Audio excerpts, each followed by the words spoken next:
Good morning from all across the globe and all across Australia to the 2026 Australian titles here, the start of the Open program. I'm here, my name is Tate Copen, I'm here with Tom Barrett of Maroochydore. Tom, how are we this morning? Oh mate, it's a gorgeous day, and if you're following us on the program here, you'll see we've already got a bit of a rollover here on the shore. It'll give you a bit of preview for today's racing. We're sitting here at Balinga at the moment. We've moved due to some increased surf at Tugun. We're going through the reserves and the Masters today, so we've tried to give them a bit of relief, but that shore break has been giving people grief. Yeah, it has. It's especially been with Coleroy Kebabs, who was in Alley 4 of round 1, heat 4 of the reserve grade male. So we're starting off with the North program, going into the one area, running through North, the North program on live heats, then going through to the South.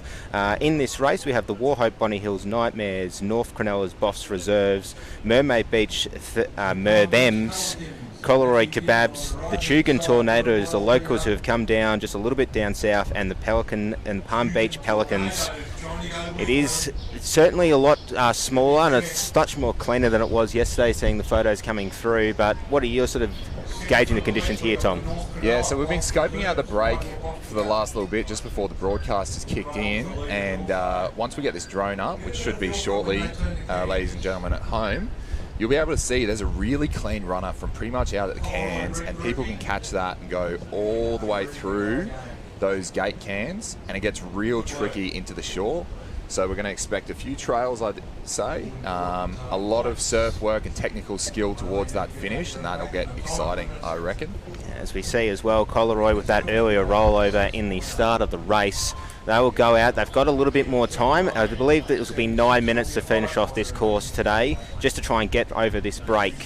But coming out now as the swell's starting to build up. Palm Beach, just a little bit off there. We saw Spency take out a crew yesterday out at Tugun. It was the only sweep to sort of get out of that area. But these waves are starting to build up now, Tom. That's correct, and you can see, holy dooly, we've got Coleroy trying to get out through the break, but we'll be on screen here with Emu Park on the way in. And we're actually checking out the guns of one of the res men just now. Coming in, one of the crews here. Now they'll be taking it easy. These are the early rounds, so it's not really worth dying over, but there has been a bit of turmoil in these early heats. We've seen people falling out, boats rolling. Some crews have had to swim back to their boat to be able to finish. Mermaid How are you feeling about it, Tate? Coming in first here. A nice trail that they held out from the cans. They'll just try and tope it over the top here. Crew out the back here as well. Bit of a party wave coming through the break here now between the North Cronulla's Boss Reserves and the Tugun Tornadoes. A solid effort from these crews to get through, trying to get these extra points. So, giving an update, so there is 34 crews sitting in this in both areas here today. Mermaid Beach, Palm Beach just getting a little bit over the top as well. Very tough job for the line judges today. Goodness. Bit of commotion coming in front of us here in the tent. And you can hear it from the crowd, so there's going to be a lot of boat handling particulars today. Wish everyone well carrying their boats, and we'll make sure they're pointing to sea as they move across the arena.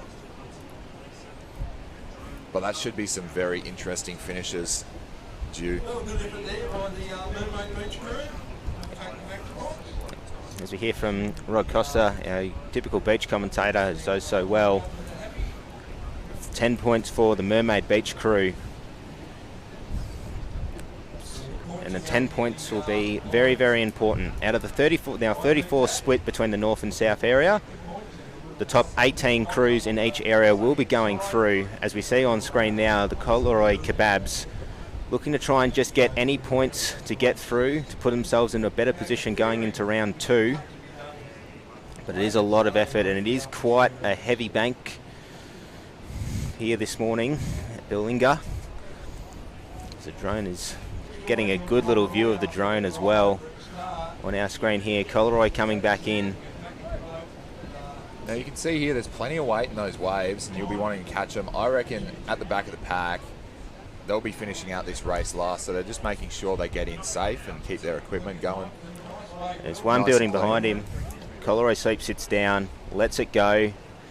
A lot of power. Definitely wasn't probably looking for that late takeoff, and they'll start off going up here again on a little bit more of a manageable wave coming through.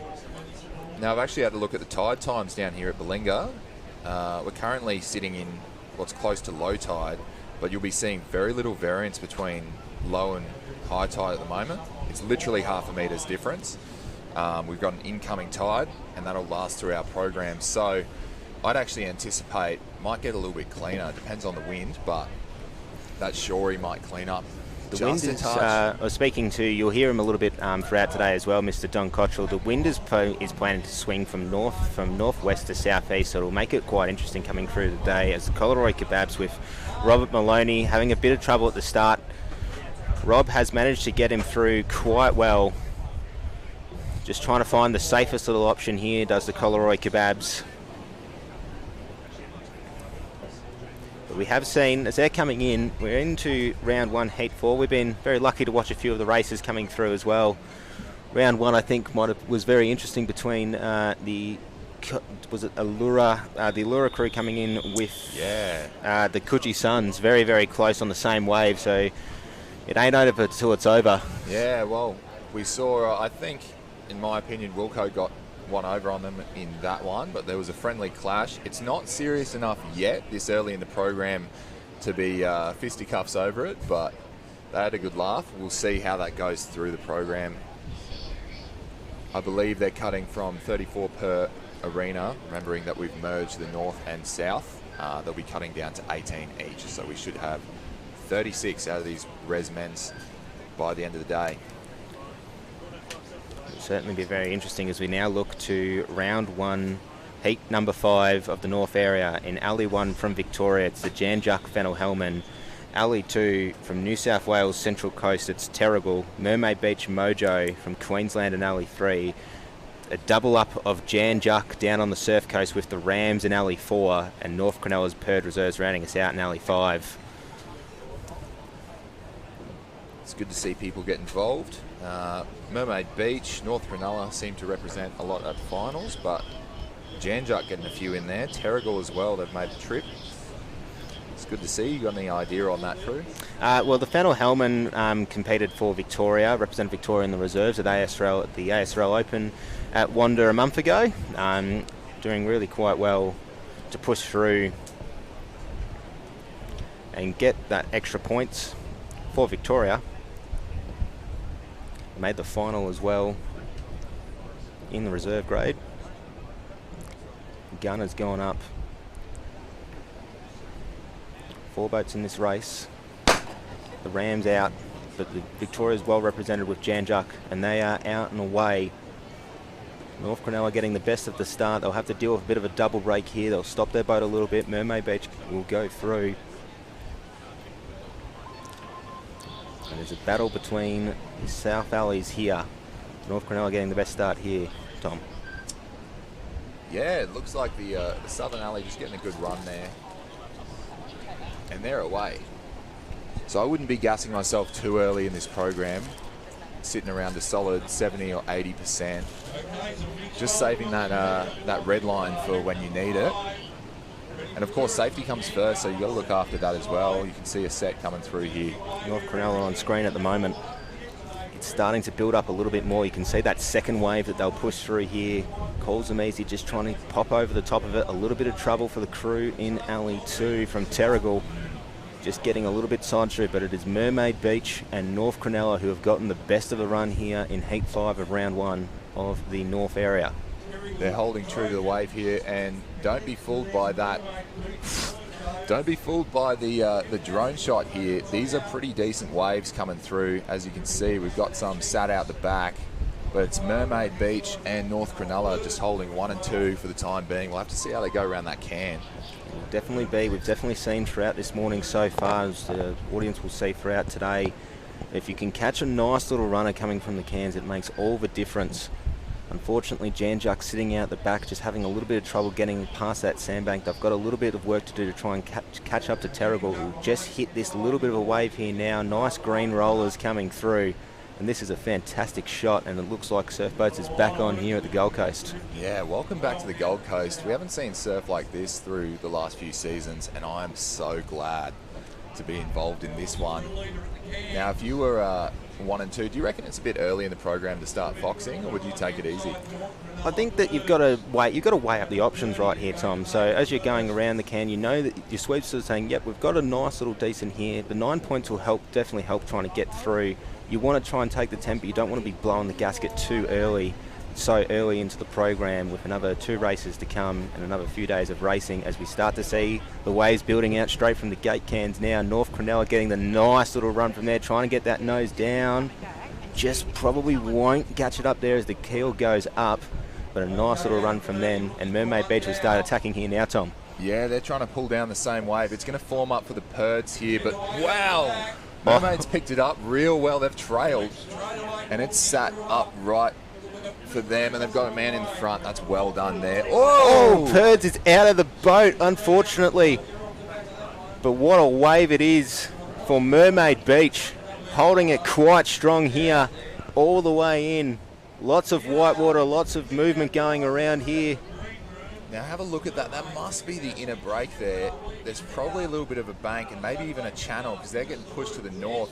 I wonder what happened to Perd there. He literally just got flicked out the boat, and he wasn't holding an angle or anything. It's fantastic. Martin Fletcher on screen with his crew of Ben, Alex, Hugo and Luke, holding that quite well. A little bit of left to right to try and find it, and he's just giving that little bit of extra push, sitting on one side of the chocks. He's just turning sideways there a little bit, but they've done some pretty good surfing there. They never even got their oars back. So they've just been using their balance on that one. It is certainly going to be a summer to behold, and a race where we might just see Wave of the Summer and Stack of the Summer coming through. Yeah, we could expect some absolute pearlers. Speaking of, you can see out the back. Here come Jan Juck. Nice little trail from Brett Mazuris in Alley 1. The Helmet are coming through. They might be able to pick up second here, third over Terrigal. A little bit of a swell as well. It's going to be a touch of a party wave. Terrigal go around. Jan Juck holding it really quite well. Brett Mazuris. Bauman goes up to give that little bit of extra weight on the nose, just to make sure to stay on the runner. Pat Spinazzola going. What is going on with this surf? Are you seeing a few of these boats just get flicked sideways? They're getting a bit of a spill. It is a lot of extra power coming through. We're going to see some fantastic sweeping throughout the rest of this weekend. It should just be getting better through the days. I'm excited. Like, if you're interested now, just wait until we get right towards finals time. Wow, they're just really struggling to hold this one. Left and right on this one for the Perth reserves. He's probably... Have you done much sweeping, Tommy? Mate, I'm probably a bit heavy. I reckon the crew... Whoa! Perth reserves. Hopefully counting heads here. 1, 2, 3, 4, and 5. Wow.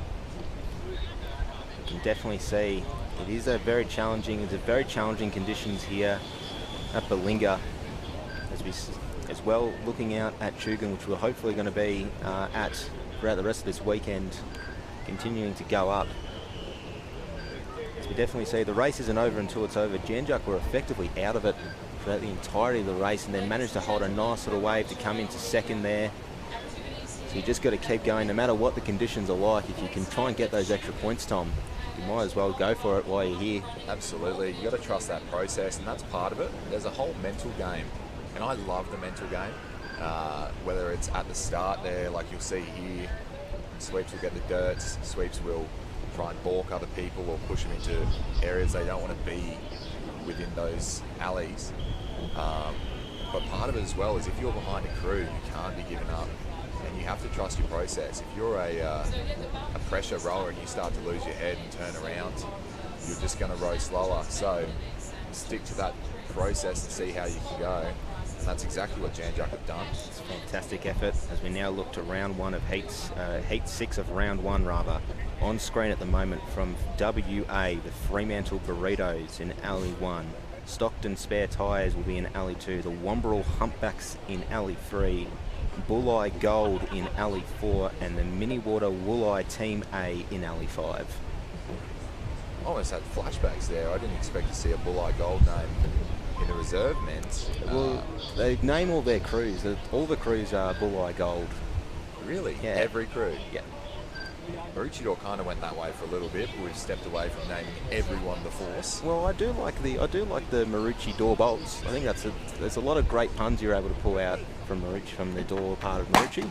Yeah, we turned away from the Force and Star Wars puns and went straight towards regular puns. The gun goes off.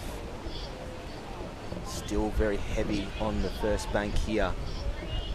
So it's pretty shallow just there off the start, and everyone's kind of slow to get to pace, especially as that break comes through. We'll have to see how they come out the back, positioning wise. Great effort. And on screen it looks like we have, lighting's a bit hard, but I think that's Bulleye. That is Bulleye, the Bulleye Gold crew. Hopefully trying to pull up some of their namesake as we see so many times in the opens. Slight check there, and there'll be another one mounting for them. Paul Jones at the back of that boat at the moment. But Fremantle have managed to get the best run out here. They'll have to contend with this wave that's just about to break on their bow now. Ooh, nice lean back. Good work from Stockton there. Gregory Ross there, sweep. Going out, it does look like it's been a really good effort from these crews to try and get out in these conditions. Just have a look at how they've been dragged to the north there. I really do think there's a lot of water moving, and that was pretty typical of the last Aussies we had here, I think 2022. And that would explain why you're seeing a lot of people get checked as soon as they're coming in on that runner. They're having issues holding it straight. It is certainly very challenging conditions here.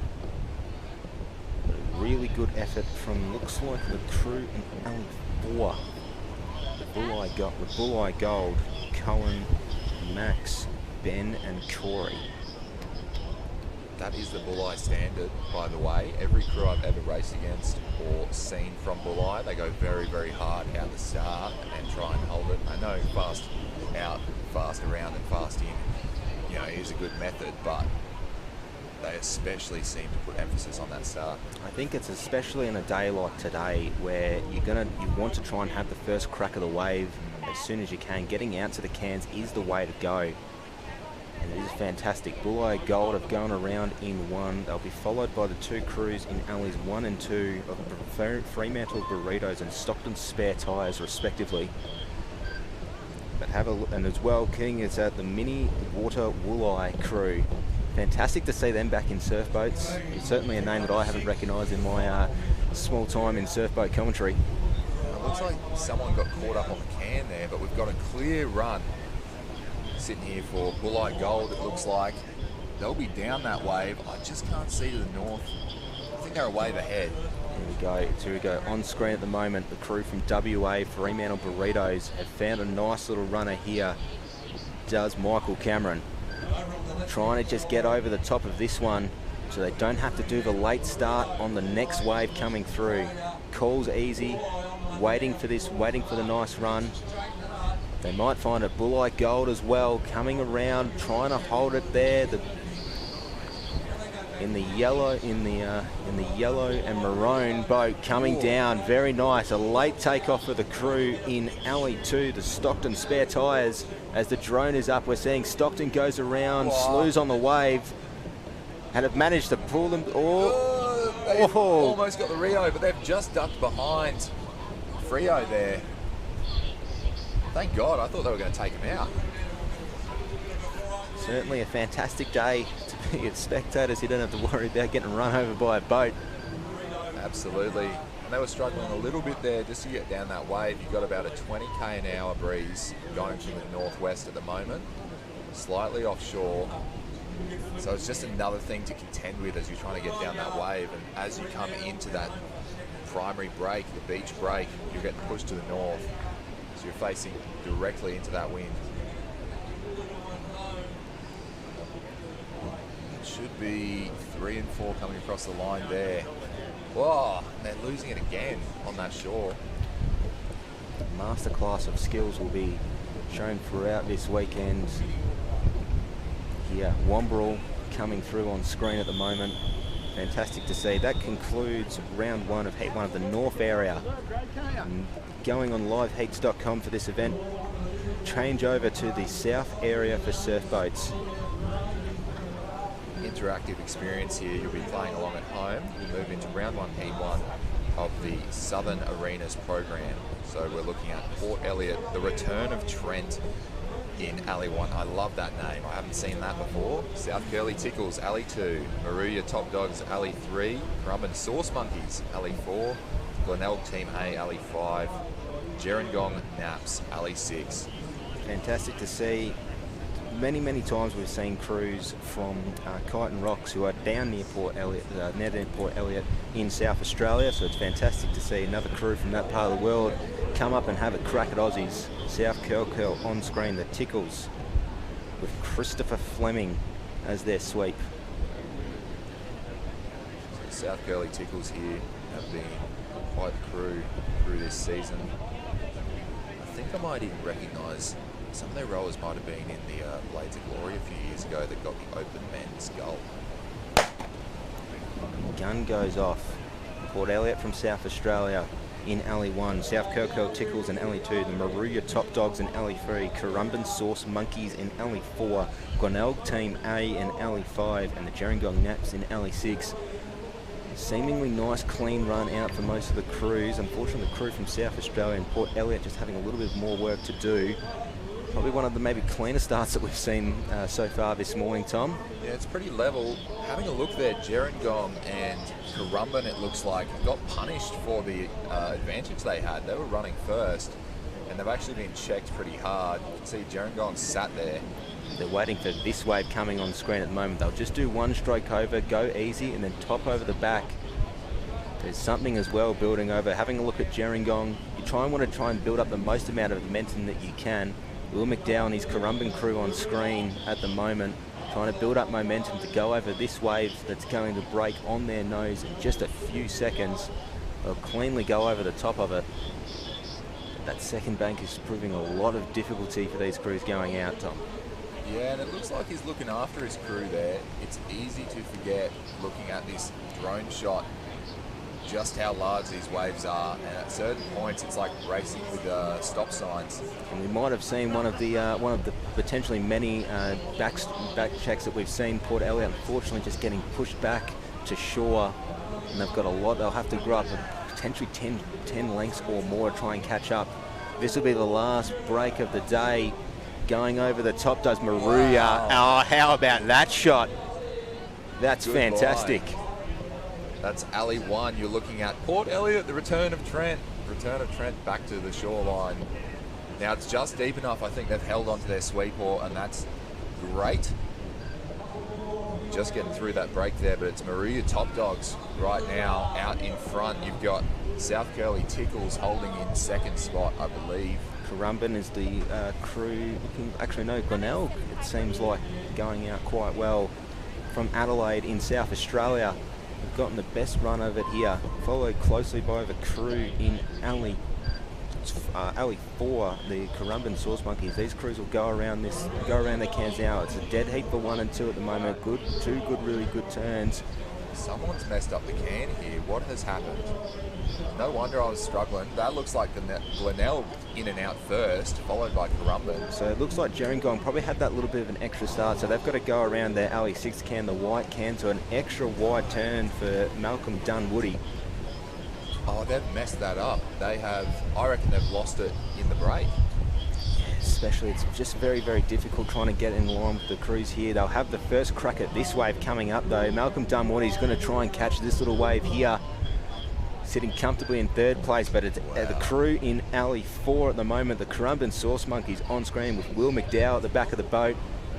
Their stroke, Ben Buxton, just giving a little bit of extra support, holding that sweep oar just to try and keep the boat straight as much as they can. It is a fantastic row from those boys there, Tom. That is a great level on that trail. They've got someone up front, and this is where you're starting to see people get flicked to the north, but they've got that lined up neatly. It was just a bit too thick by the looks for Glenelg to get down that wave. They've caught the next one out there, so well done to Currumbin there over for first, and now jinxing them. Glenelg should be safe for second. Fantastic effort from Glenelg. On screen at the moment, it is the Maruya crew. If it looks like,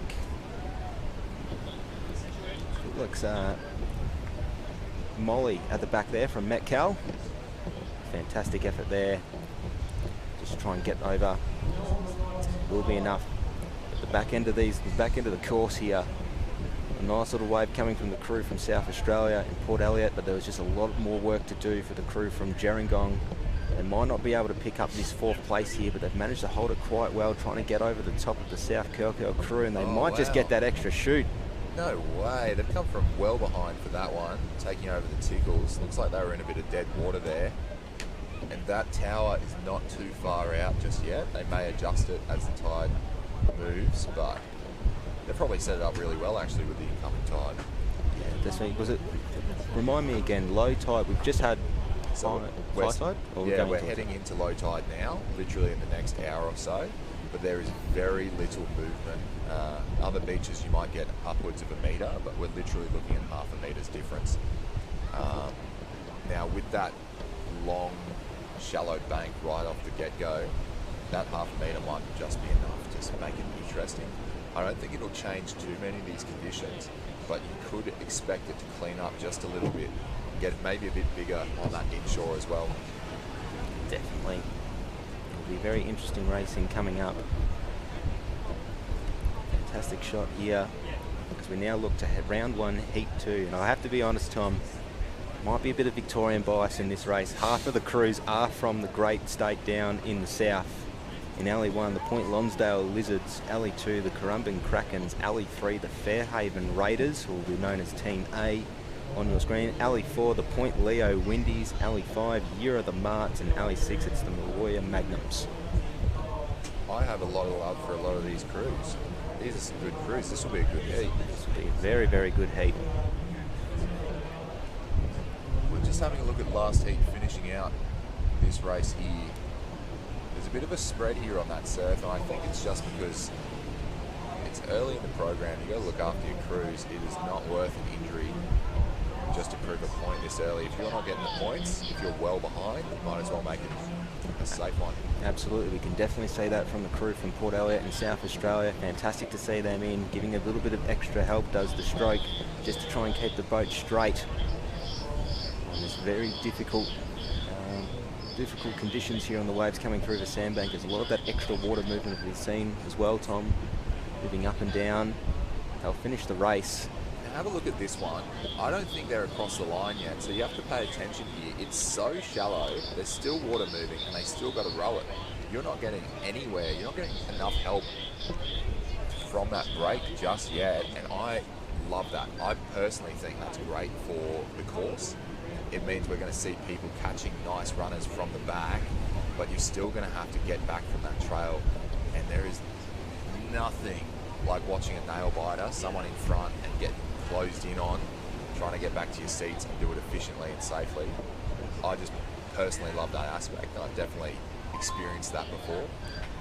Not to be rude to our Stillwater cousins, but that gives that little bit of extra interest to sort of get this sport up and running, and the enjoyment of this sport, both from competing and spectating.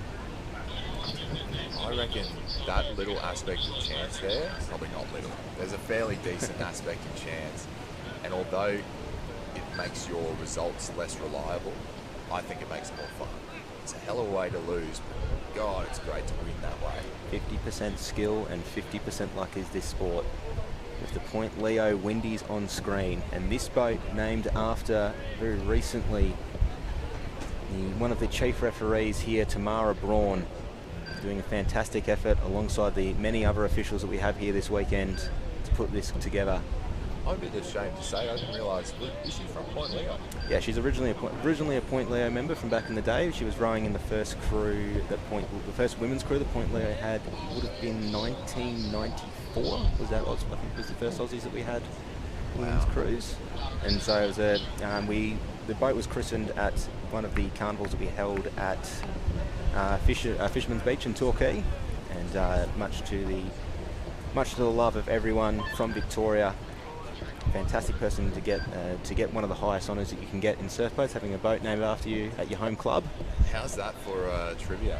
Thank you, Take GPT. That's really good. They got to bust out some officials trivia, I reckon. There'd be some really interesting people getting around, and that just shows my inexperience, I think, with the sport. Just got to be around Victorian surf boats and everyone telling you all the stats so we can throw them on the live stream. Well, I can say from my brief experience of rowing in Victoria, I loved it. I thought it was great. I probably benefited from an early January or February weather where it's just peak, but hanging around lawn and having big Frankie Feltman tell me all about the the break and the old lawn pier wave. I thought it was awesome. You've got to make sure that you're launching launch inside Menopray Street. That's the rule when you're catching out bombies past a lawn pier. But Currumbin Beach Vikings on screen at the moment. Just sort of holding here, waiting for the call for the officials to go out. Looks like he's having a bit of a debate, this check starter, but it's the first.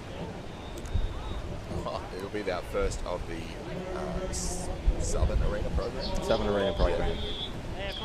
And Point Lonsdale on screen. It's been 19 years since Point Lonsdale have had a surf boat competing in any form of competition. A big push from the crew from the club from the Bellarine to have 3 crews up here and 6 crews competing at States. A month ago down at Lawn. Peter Grant will be at the back of their boat. And Alley 1. So trying to get that little bit of extra space. They're starting really far back, Point Lonsdale, probably just trying to find the correct depth for them and their crew. Point Leo will be in line, the Windies. Check starter's happy here, so there's a little bit of gameplay here. Don't be fooled.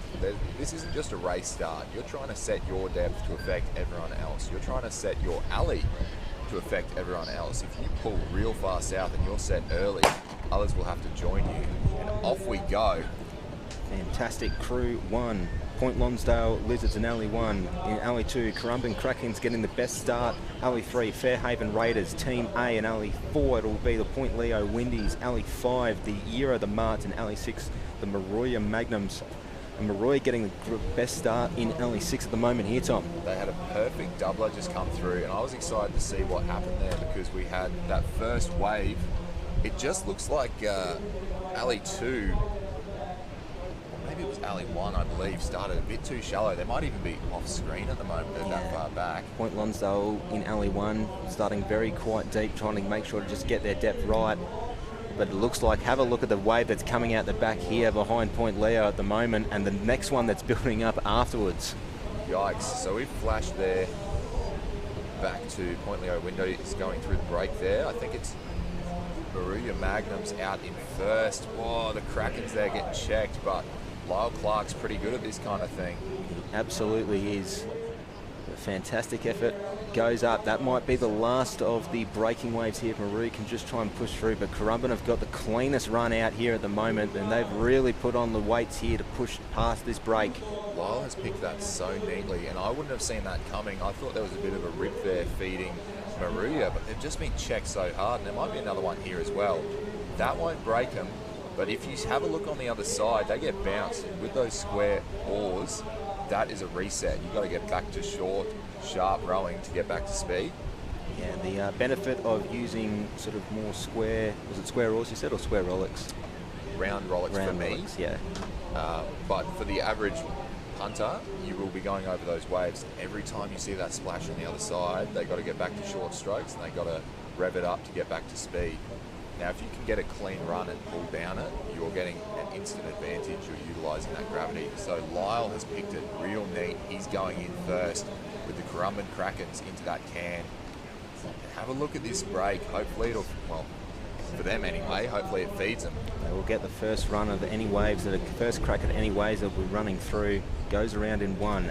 In Alley 6, Maroya will go around in 2, followed by Alley 3, Year of the Marts. A bit of work to do for the crew from Fairhaven to try and catch up and get that third place. The Windies from Point Leo going around the blue and white can in 4, and looks like Point Lonsdale Still haven't quite managed to get out of the break here. But Lyle's got the first run of this little wave here, just to give him a little bit of extra push here now, Tom. Just doesn't look big enough. I wasn't thinking he was forming up, and that's a real problem because you got two crews behind you pushing down this wave now, and they just might get it even. Yura will fall off the back of it, and it looks like that Maruya will also fall off the back of it. Unfortunately, there's not much coming in from the northern part of this arena at the moment. So those holes that Lyle was picking through on the way out are not benefiting him on the way in, and Maruya, which was getting checked, is now getting a run. They've fallen off the back as well. And they'll pick it up. When Maruya fell off, Currumbin will pick it up in first here. I've just noticed as well, we've got no gate cans coming through, just the one set of cans. So as soon as you're around the turning cans, you can basically try and pick your lane as best you can. That's very interesting to see. I suspect it's due to that movement, but I think they might have even broadened the arena itself. Like each alley's got a fair bit of leeway. So hopefully you're avoiding those pile-ups that you might see otherwise. Fairhaven go around. Unfortunately, their sweep, David Thompson is out of the boat, but now it's a battle here, a party wave, and it looks like Year of the Mars have called themselves easy and have called the trail. Maruya hold their seats and off they go. They're trying to pull up on that one. I just can't pick it over that line, but they've actually overtaken the Currumbin Krakens in front for the whole race. They've probably come in third there. Yeah, it's a bit unfortunate. We talk a lot about that 50% luck of this, luck of the draw in this sport. Just a little bit of trouble coming through. If you wanted the fastest crew to win every time, you'd be rowing Stillwater, but you don't do that because that's boring. You know. Here we go. That looks like that'll be Point Lonsdale. No, it's Point Leo. Point Leo's on screen at the moment. Fairhaven will get the run over them. The Windies, a fantastic effort from them.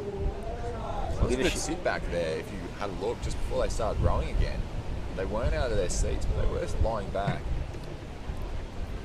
I feel like you in the old Maroochydore Cruise, the big proponents of the really nice extra layback that you guys get. Well, that's horses for courses, mate. This is getting that from squares is pretty impressive. They're not used to lying back heaps, I don't feel. They put in a lot of effort, have the crew from Point Leo. Point Leo, for those of you who don't know, is down on the peninsula side of Victoria, so down on the east. Those boys are all from the Geelong side, doing a fantastic effort to get across for both training at Fairhaven down on the surf coast, and then as well doing a bit of extra work going over to the eastern side when they can. It's a fantastic club, rowers, big Jeff Matthews in the boat there, and his son Angus. Gorgeous part of the world, I have to say, and to be honest, I admire them a little bit more just for the fact that they will row in cold water. You know, you go swimming in the beautiful sunny Queensland, I don't think it's such an issue, but whenever you go down for interstate or anything like that, in the air, you literally have to worry about your breathing. You might burn out your diaphragm a bit. It's all just part of just getting around the boards.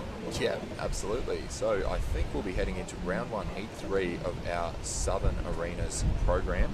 We'll be looking at Coogin Headland, Team A, Port Kembla, Port Knuckles, Alley 2, Burleigh Heads Moray Park, Slowbrew, Alley 3, Port Elliot Dauntless, Alley 4, Northcote Chalmers, Alley 5, and Coffs Harbour Banana Benders in Alley 6.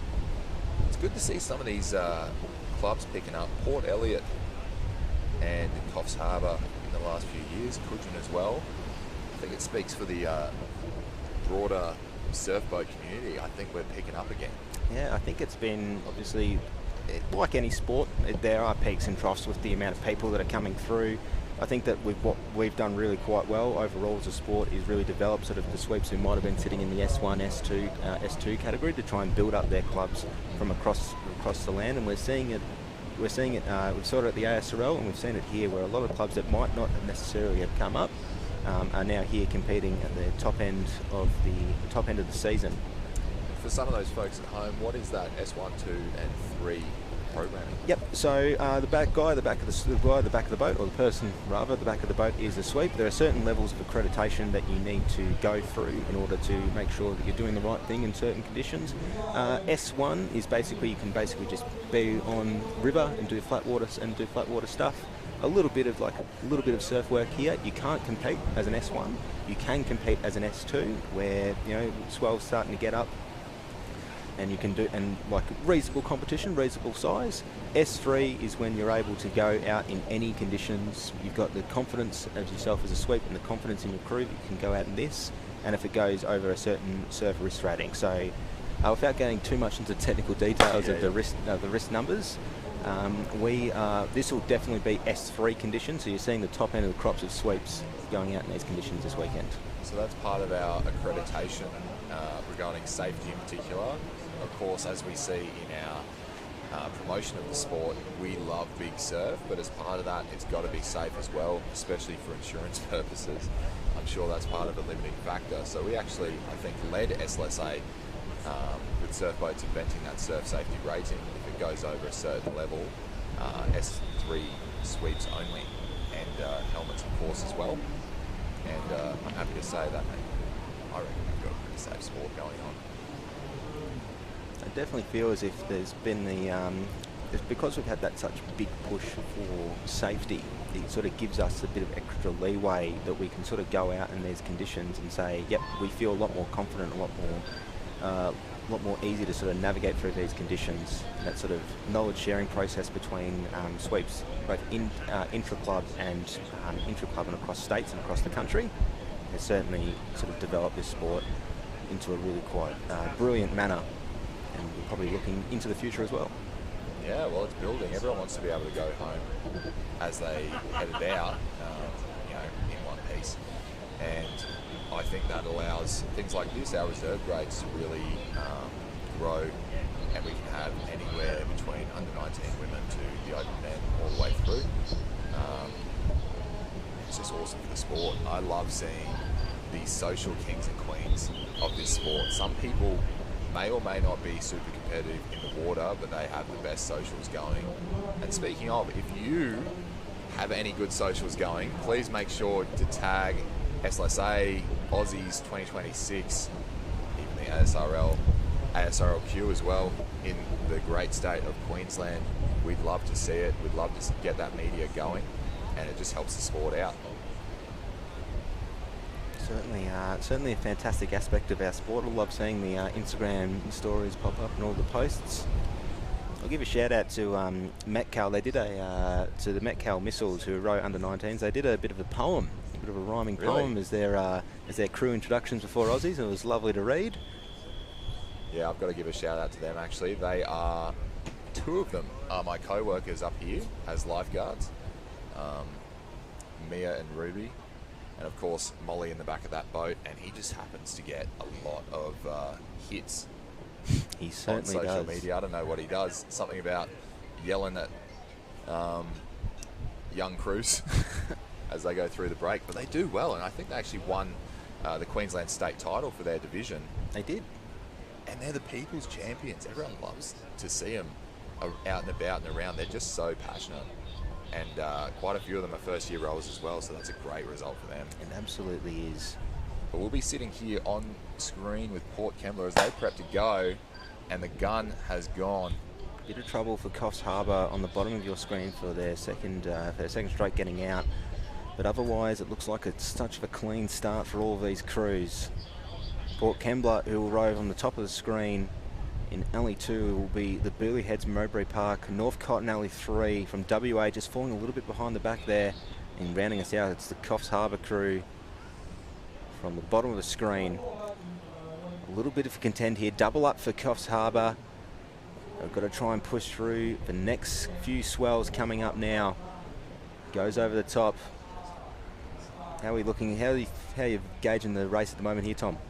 Well, I'm interested to see. I don't think there's as big of a set coming through here. You can see there's a lot more white on top of it, but it's still just kind of getting them. It's not whitewash, and it's not quite big waves yet, although as we have a look, check this one coming out the back. Some have sat there and others have got to go, and Coffs have pushed it. They've got the only clean water there. Managed to find just that little pocket in between the breaking waves there, does Coffs Harbour.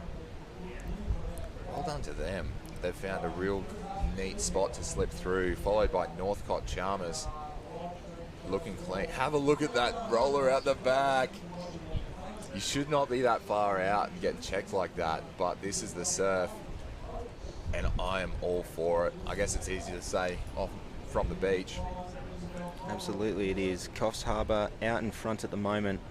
Port Kembla and Northcote. Northcote had a bit of trouble getting out the start, but as well, Burleigh Heads, Mowbray Park as well, just having a bit of trouble on the other end of the Gold Coast here. Yeah, so it looks like maybe Coogin's gone missing here. They're pretty far back.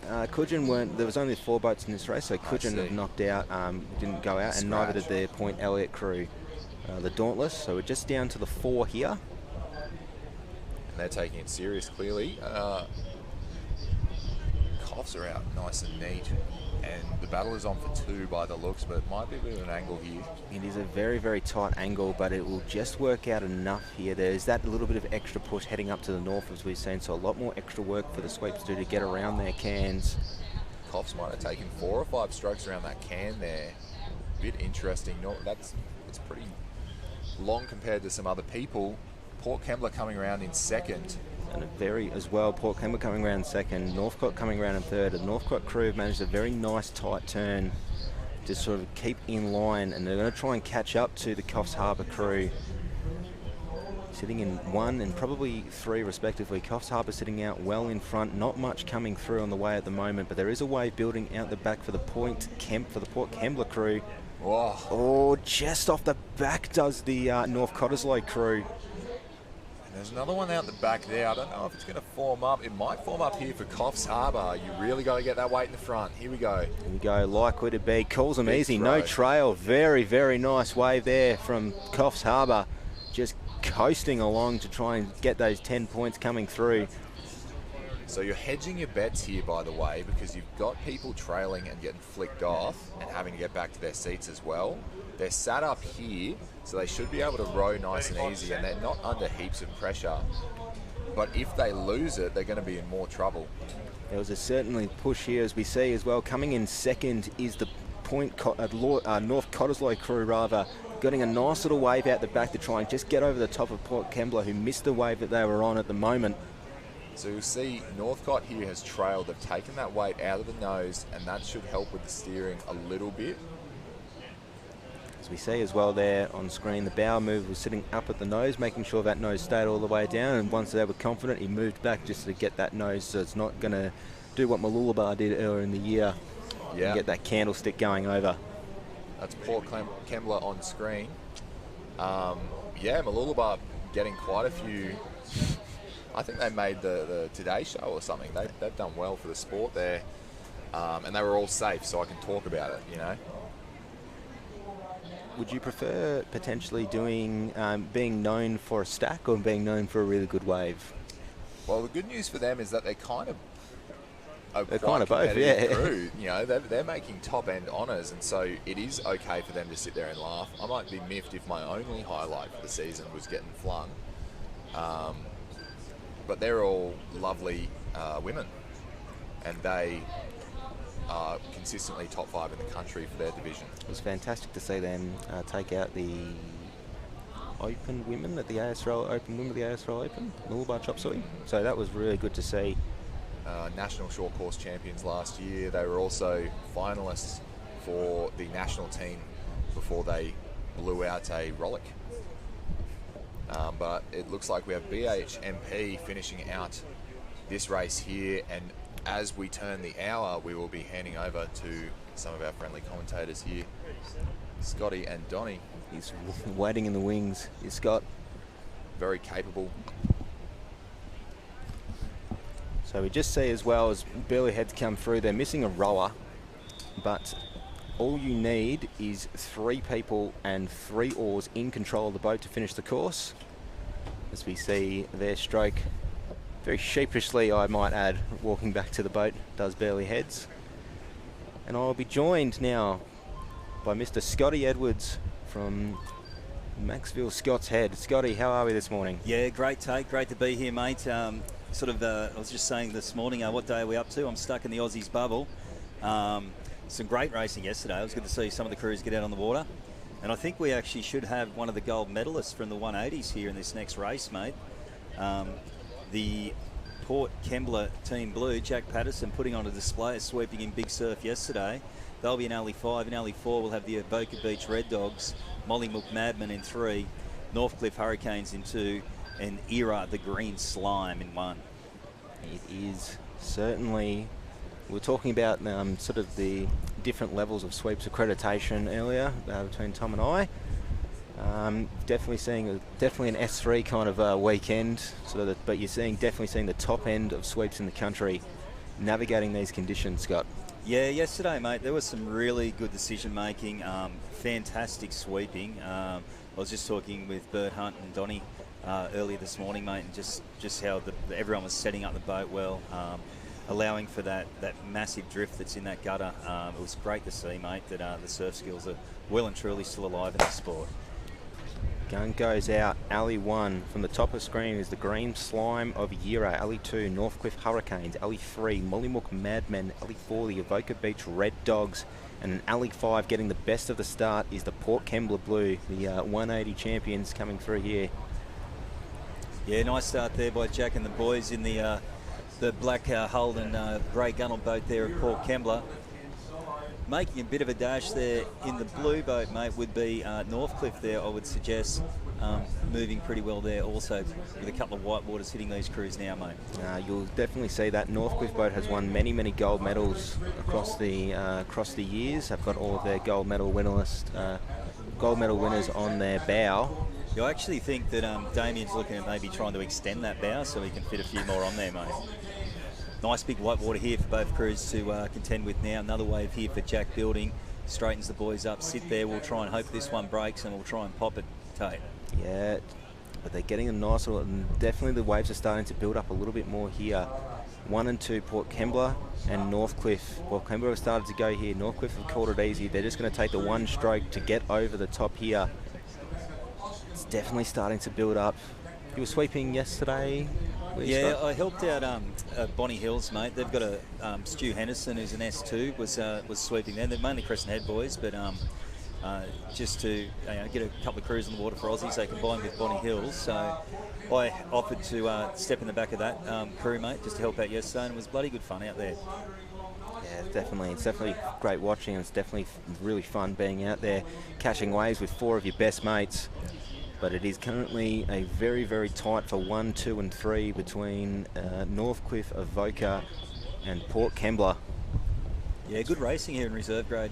Tate out in the clean water now, moving well. Over in Alley 1 though, we have the Era Green Slime, and they're starting to make a bit of a dent into the leaders here, mate, with that beautiful drone footage provided to us by Big Voice Media. It's been fantastic having them at the back here, doing a power of work to provide the Aussies to you. It is very, very tight racing, as well as our many other sponsors of DHL, Isuzu Ute and Qantas up here. As these crews go around, very, very tight.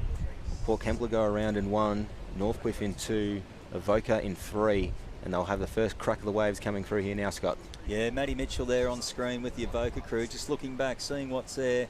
A little bit of a run under him there now, as to his Port Kembla. See that nose go down, rate comes up, mate. Just slide off the back of it now. Yesterday there was waves standing from the turning cans, and it was that big they couldn't even put gate cans in, mate. And also it was set at about 430 metres just to make it safe, I believe. I know it was longer than 400. Yeah, we definitely see there's no gate cans here today, probably for the exact same reason, for a safety perspective. But Avoca Beach sitting currently, they're trying to catch this little run here. Their nose is down, and they'll be able to push through at the top of this wave here, building out a 2-boat lead, 1 length to 2 length lead at the moment. Fantastic effort, but it looks like Northcliffe as well as Port Kembla are going to be trying to catch up on the wave that is sitting behind them as Avoca sits in dead water. Back to the drone now. Yes, you'll see that as Tate called it. Both Port Kembla and Northcliffe coming back onto the same wave here with Avoca Beach. Jack's just got the boys sitting. Matty Mitchell has Avoca rowing. It's going to come down to the angle of the wave and the shoot at the line. There's some tricky moving water here in the final sort of 15-20 strokes of the race though, Tate. We have seen definitely a lot of crews go around in this last little bit of the race. But it is a very, very tight. Northcliffe currently sitting out in front. They'll go through here. Avoca calls easy, trying to push over the line. Definitely safe points from 10 to 8 for these crews' first race. But it was a bit of trouble as well out on the back. Big frame there, Damien Claypan just getting off the boat. We're back here with the back markers. That would be Mollymook Madman coming here on a little wave in the middle, just sitting in between two here. This will reform again now for them. We'll just past Year of the March, so he had a bit of a rollover sitting in that break. We're talking about the tricky conditions of sitting on the wave. They've all managed to get back in the boat. And they'll try and finish off to get those extra points just to make sure they've got some going into round 2. But Mollymook will take out the 4th place here. And we'll do a bit of a change in commentary. I'm jumping out, and coming in is Don Cottrell.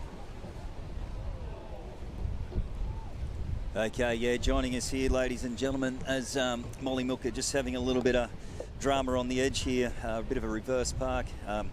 The new voice of surf boats here, Tullabudgera's finest rower, Donny Cottrell. How are you, my friend? Too kind, mate. You are too kind. Yeah, what a day, hey? We had a classic day yesterday with the Masters racing on. It was probably a couple of foot bigger than this, and just absolutely amazing surf boat racing. If you want to get any photos of what happened yesterday, Malcolm Trees, get on the socials and search for Malcolm Trees. There were some great shots going around last night. And a bit of a different day here today. Might have been a foot or two off the height of the maximum sets that are coming through. The wind is going to turn around to the northeast. That should knock it down a little bit further as well. Not a whole lot of movement in the tide. The low to high is very, very minimal. And Scotty, I've just jumped in here, mate. What do we got? Okay, coming up here is Heat 5 of the South area for Reserve Grade Men. We've got Alley 1, the Huskals from Currumbin. We've got the Bog from South Curly, the Freshwater Pigs in 3, the Freshwater Pen 15s in 4, and the Currumbin Buccaneers in 5. Some really good reserve grade crews here, mate. Yeah, mate, up and away.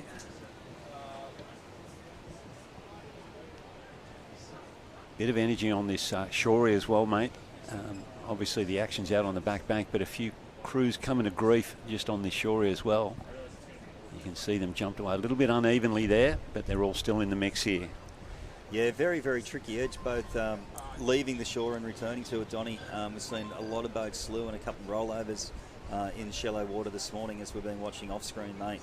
But still plenty of life there as we're on board here with South Curly there, Nathan Wilson with the Bog as they negotiate a few whitewaters.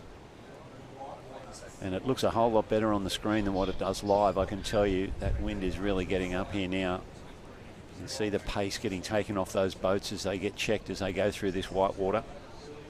And there is another one. That is the South Curly crew, I think, mate. On. Yeah, looks like the Bog to me. Looks like Nathan Wilson's stance in the famous War Daddy vessel. Yeah. They've been giving him a bit of a hard time on the socials too, mate. I don't know if you've noticed that. They're starting a petition up to bring back the War Daddy or save the War Daddy or something. I think Termite's ready to make it into a bar at home. Yeah. But Michelle's not real keen on that, apparently. He certainly had success in that boat, has the Termite. Has had their whole club. South Curly, what a boat section they are. We just got a wide shot here from the beach. You can see that chop on the water there at home now, folks. And as Donny's alluded to, when you look at it live, it is a lot worse than that. A lot of wind now affecting these boats. It'll make the sweeping a little bit more challenging as you're dropping down some of these bigger waves that are still rolling through occasionally. Yeah, a little bit offshore first up this morning, and it is spinning around to the north and then onto the northeast, which at Balinga, North Kira, where we are, is pretty much dead on shore.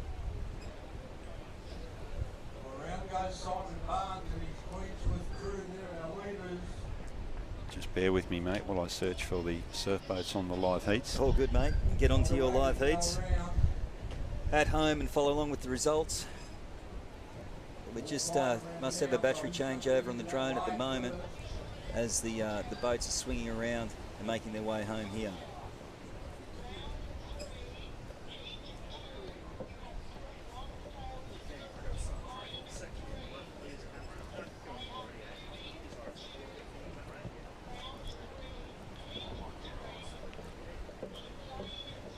just picking up the racing here as they're coming into the wave zone now. Just trying to pick these crews from this far out. I'm pretty sure that you'll find that's the Bog from South Curl there on your screen. Coming on a little runner here. The pigs look like they're on next to with Nathan Perry, but someone's leading, just slewing here in the gutter with that moving water. Just popped out. That might be the Currumbin Buccaneers. There it is, the green hull with the pink nose. Just running through the gutter now with David Dwight sweeping them. They're going to have to row, do it the hard way. Coming in top of screen, we've got their counterparts, the Haskell's and the Bog, fighting for the minor placings. But the Buccaneers have done enough here to take maximum points. And it just leaves the two freshwater crews in 4th and 5th, respectively.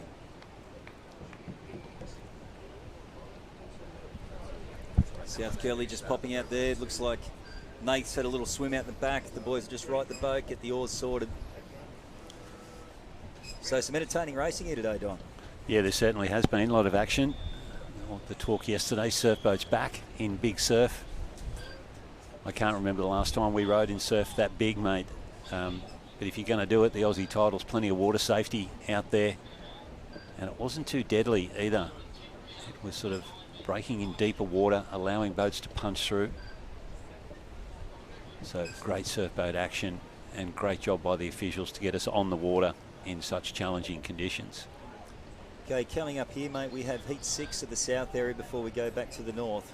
We've got the Queenscliff Barneys in 1, Tullabudgera Travellers in 2, Queenscliff Mozzies in 3, Port Lonsdale Laybacks in 4, and the Wanda Whackers in 5. There we go, Queenscliff just on screen there. Swept by Simon Bad News Barnes. Up the back there, he's got the camera on the head.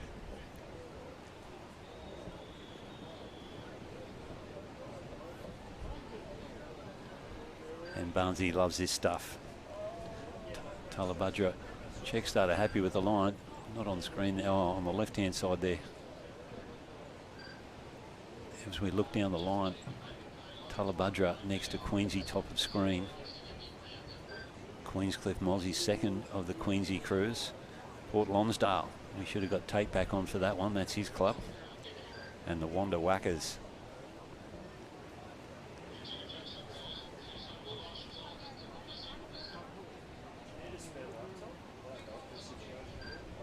Maybe just alley one, just a little bit back of field, just with the way that line is.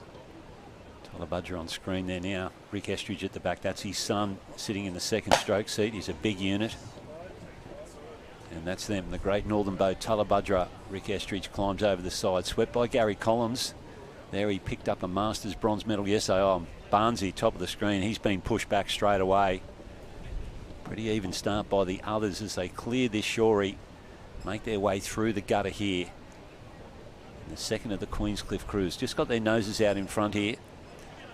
Yeah, the Bower Point Lonsdale probably just sitting on the 3 or 2 seat there, Donny. But the Wanda Whackers starting to move the boat nicely here as they negotiate a little wave, heading out to the back bank. Yeah, and it's all going to change here shortly as they hit this back bank. Queensy, top of screen's done fairly well to catch back up after that start on up and down. Have a look at the boat speed taken off that boat. Second from the bottom, that would have been the Port Lonsdale crew. But they've all copped it. And have a look at this. Queenscliff, top of screen, got themselves back into the picture here. And they're going to get themselves out over this back bank without too many dramas here. We might have a race on here, mate. All 5 boats cleared. Yeah, nice and tight racing here. The Whackers starting to put the foot down now. I'd say the sweep said, give me 5, boys. And they've probably just got their nose in front of Jackson McCaffrey's Point. Lonsdale, no, another big wave there, Donny. Did I say they were out? But the Mozzies look like they've handled that the best. They've probably got their nose back in front now, mate. Yeah, there's been some great skills on display the last couple of days. Wanda, bottom of the screen. Good length there. You see them reaching forward.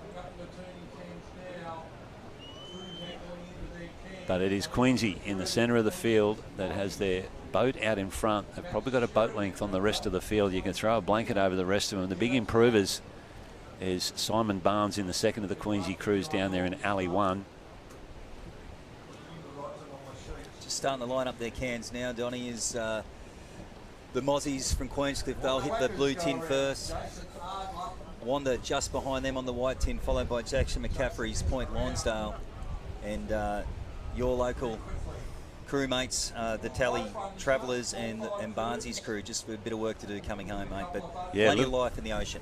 A little bit deceptive there, wasn't it? I thought they were all a fair bit closer than that, but we've got 3 distinct leaders here now with Queensy out in front, Point Lonsdale and Wanda Wackers.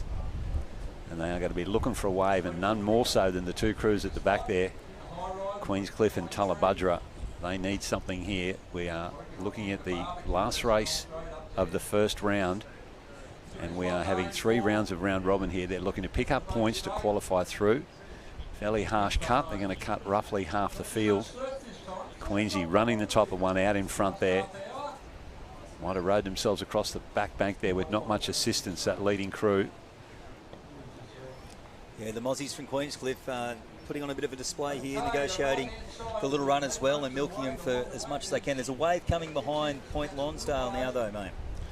Yeah, there is. They're going to run the top of that. Don't know if they're in a position to drop down on or not. Maybe Wanda seems to be a bit steeper underneath them. But anyway, there we go. Point Lonsdale. Prove me wrong again. They've moved right up beside the leading crew of Queenscliff, and it is Wanda, Point Lonsdale. They're not going to take this one all the way through. The crews, the sweeps have kept them rowing here. Looks a lot tighter on the drone footage too, Don. I thought we were going to have a clash. When they swung back around to the beach footage, there is a decent gap. And Queenscliff again, great surf skills here by the Mozzies. Yeah, just putting their foot down there, and they're going to suck along behind this little wave here, going to try and go across with them, and they're going to pick up maximum points. That is a good row from them. They led from the start to the finish. Point Lonsdale second position. Wanda then, and then Tullabudra. Something's happened to the second of the Queensy crews. Barnsey has ended up on the other side of the crew beside him. He must have had a slew out on the back bank. And another little one here just on the edge. Okay, as we flick back now to the north, mate. As live heats loads. Coming up with round 2, heat 1. We're going to see the Mona Vale Comrades in 1, North Cronulla Purds in 2, the Tugan Tuners in 3, Bondi Bulldozers in 4, Lawn Team A in 5, and the Tugan Tornadoes in 6. Oh, yeah, why do I keep seeing the wrong one on live heats? Mate, I could be wrong too. Negotiating this sometimes is a little bit hard, but we're back onto the north area, mate.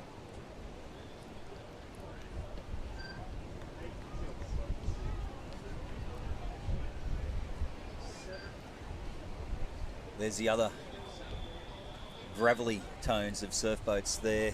Back of the Bondi boat, our great friend Phil Stefano. I'm sure you'll hear plenty of him this weekend, folks. He'll join us probably tomorrow on the live stream. Yeah, he was doing his best to support the Tullabudra Club last night. Had the team there, about 35 of the Bondi Boaties at Tally having dinner. It was great to see them there enjoying the hospitality of the Tally Surf Club.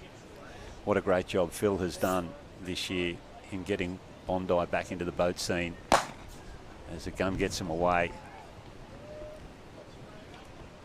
All boats away, pretty clean. Possibly Lawn Team A there with the better of the starts, but they've got something to negotiate here. Some decent whitewaters hitting them. The Tugan boat here with the dark blue hull and the lighter blue gunnels, and unfortunately for Philly, he's been checked pretty hard and he's going to be back of the field now, Don. Yep, a little bit of work to do him. North Cronulla, second from the top of your screen there, up and over. They're going nicely here. That's the Purds. He's already been out and around the cans this morning, having another crack at it now. And North Cronulla, unfortunately, the woes continue with the redevelopment of their surf club. They've been without a club for a number of years now, as they are in dispute with a builder who went broke.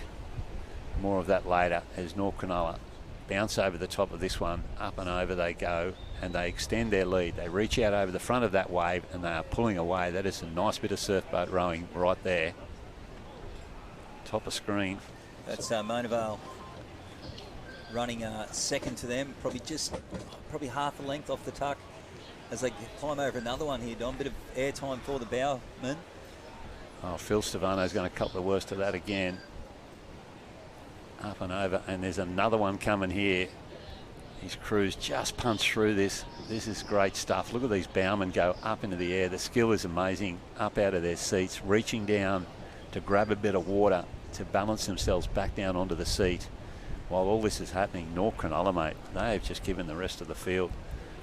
Yeah, I won't say the finger because that'd be the wrong thing to say, but man, they are flogging them. Yeah, I think they were far enough, ahead when those swells come through, Donnie, that they didn't get checked very hard. They could actually use it as a bit of an advantage. I call it like the roller coaster. When you come down the back of big green ones, you can sort of pick up a bit of speed. Whereas when they're a bit steeper, you kind of get your catch, but you flop down and still bury the nose a little bit, which has slowed down the back markers as Purds feathers them into the can here, grabs the stroke saw, 2, 3 strokes around. Give me one more just to square me up. And home we go. He got right around there. Might have taken an extra stroke there. He had a boat coming out towards him. He had to make it a tight turn, and they've done pretty well there, the Purds from North Cronulla. And a little bit of a wave behind the tuck of them now. Noses down, Donnie. Oh, yeah, running away with it here. That is a good runner. What are they going to turn that into? Running the top. Oh, and they've trailed. They have trailed. They are on a nice wave here, mate. Again, just wondering if that is going to get them through this gutter, or whether they're going to have to go forward to their seats again. But we are riding with North Cronulla here. The stroke offering assistance there to the sweep, not required at this stage. And have a look at the distance between them and second place Mona Vale, and then back to the rest of the field. They have really gapped them here as North Cronulla. And they have gone back to their seats, rowing now. Nice surf skills there, Donnie. Yeah, absolutely. And they're going to pick up maximum points here, barring incident. They are heading for the finish line. Bit of a race on here for the Miners now. Purds over for maximum points. Then we go to the bottom of the screen there, mate. Yeah, just on drone there. That'll be the Tugan Tornadoes. Just running on that, followed by Lawn Team A. So they don't know what's happened to Mona Vale. Must have had a little bit of a slew on the back. I think that's them in dead water just there, top of screen, just behind that broken water now. Something's going on out the back there, mate. We've got a boat coming sideways with not too much action inside it. That is, we are searching for that now. There it is. One rower has lasted. Is that Bondi? That is Bondi. Oh, can we replay this to Phil Stefano? I don't think it's going to make his highlight reel. Have you got the proficiency book ready to sign him off for his swim, mate? And they are first-year rowers, most of these guys. He wouldn't know what to do. He's just surveying the scene here at the moment. Touched his head, letting the water safety know he's okay. Stefano on the jet ski. That bloke can't swim. Got a little lift back to his boat. And there are oars and rowers scattered here. Everyone okay? But I would imagine that Stefano has spotted one at the back, thinking he needs it. He's taken it. And the Bondi boat has come to grief. Nice shot there, Donnie, of the amount of water safety we've got in here today. And big shout out to those boys. You know, their bodies must cop a flogging in and out through the break as they do to keep us all safe out there, mate. Yeah, amazing stuff. And a couple of rowers in that Bondi boat just doing the best to keep it upright. This is good experience for these young guys. As a couple of them attempt to swim towards a boat which is floating away from them. You can see Philly trying to get there now. We've got 3 oars and only 2 rowers. We just need one more body in the boat and they can finish this race, mate. That's Stefano there on the right-hand side, swim with the head high in the air. He's definitely not an Olympic swimmer, is he? There was a lot of splash going on there without much movement. Who was the guy from Equatorial Guinea years ago? Oh, yeah. Yeah, what was his name? Eric the Eel. It's sort of a reminiscence of his stroke there, mate. Stefano gets himself back in the back of the boat here. Stefano the eel, that could stick. That could. Yeah. Well, he's climbed back in the back. He's taking control again. Having a chat with the boys. We're all okay. Hopefully he's having a bit of a laugh. Probably saying I'll need an extra cigarette before the next race just to calm the nerves after that one, Donnie. Third rower back in. He's going to leave one behind. As the stroke pair take it away, Phil said, we're going to leave that fourth rower there. Let's complete the course inside the time limit, pick up some sort of points here. And he's up on the foot chocks there again, is Phil. Not happy with himself there, I don't think so, Phil. No, big cranky. He's got his cranky pants on today. And there comes the Bondi support crew. Again, can't emphasise enough what a great job Phil has done to rebuild the Bondi boat section from scratch. To have something like 6 or 7 crews on the water this season. Yeah, it's fantastic, mate. Hats off to him. And yeah, if everyone, you know, I always say if each club can just get one more crew, the sport will be in a very healthy place. But Phil's done that in leaps and bounds and come away with 6 at Bondi. And great to see a you know, very traditional club like Bondi back in the world of surf boats. Okay, coming up in Heat 2, mate, we've got the Allura Brumbies, we've got the Womberall Humpbacks, Emu Park, Cairns and Ales, Tugun Tugboats, North Cronulla Boffs, and the Fremantle Tostadas, sorry, in 6.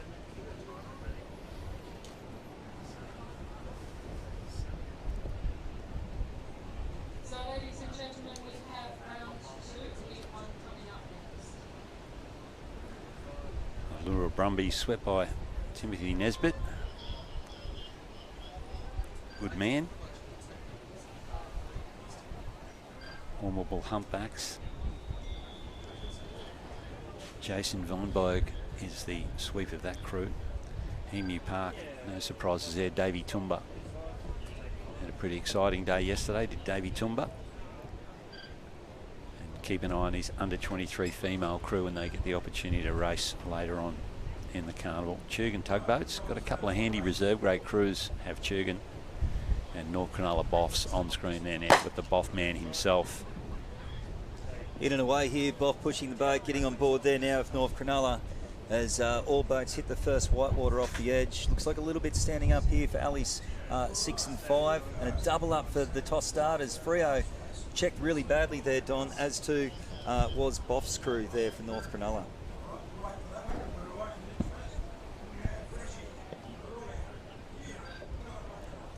But getting themselves back together now are the North Cronulla boys with Michael Boffinger on board, coming into some whitewater here as they're approaching the start of the back bank.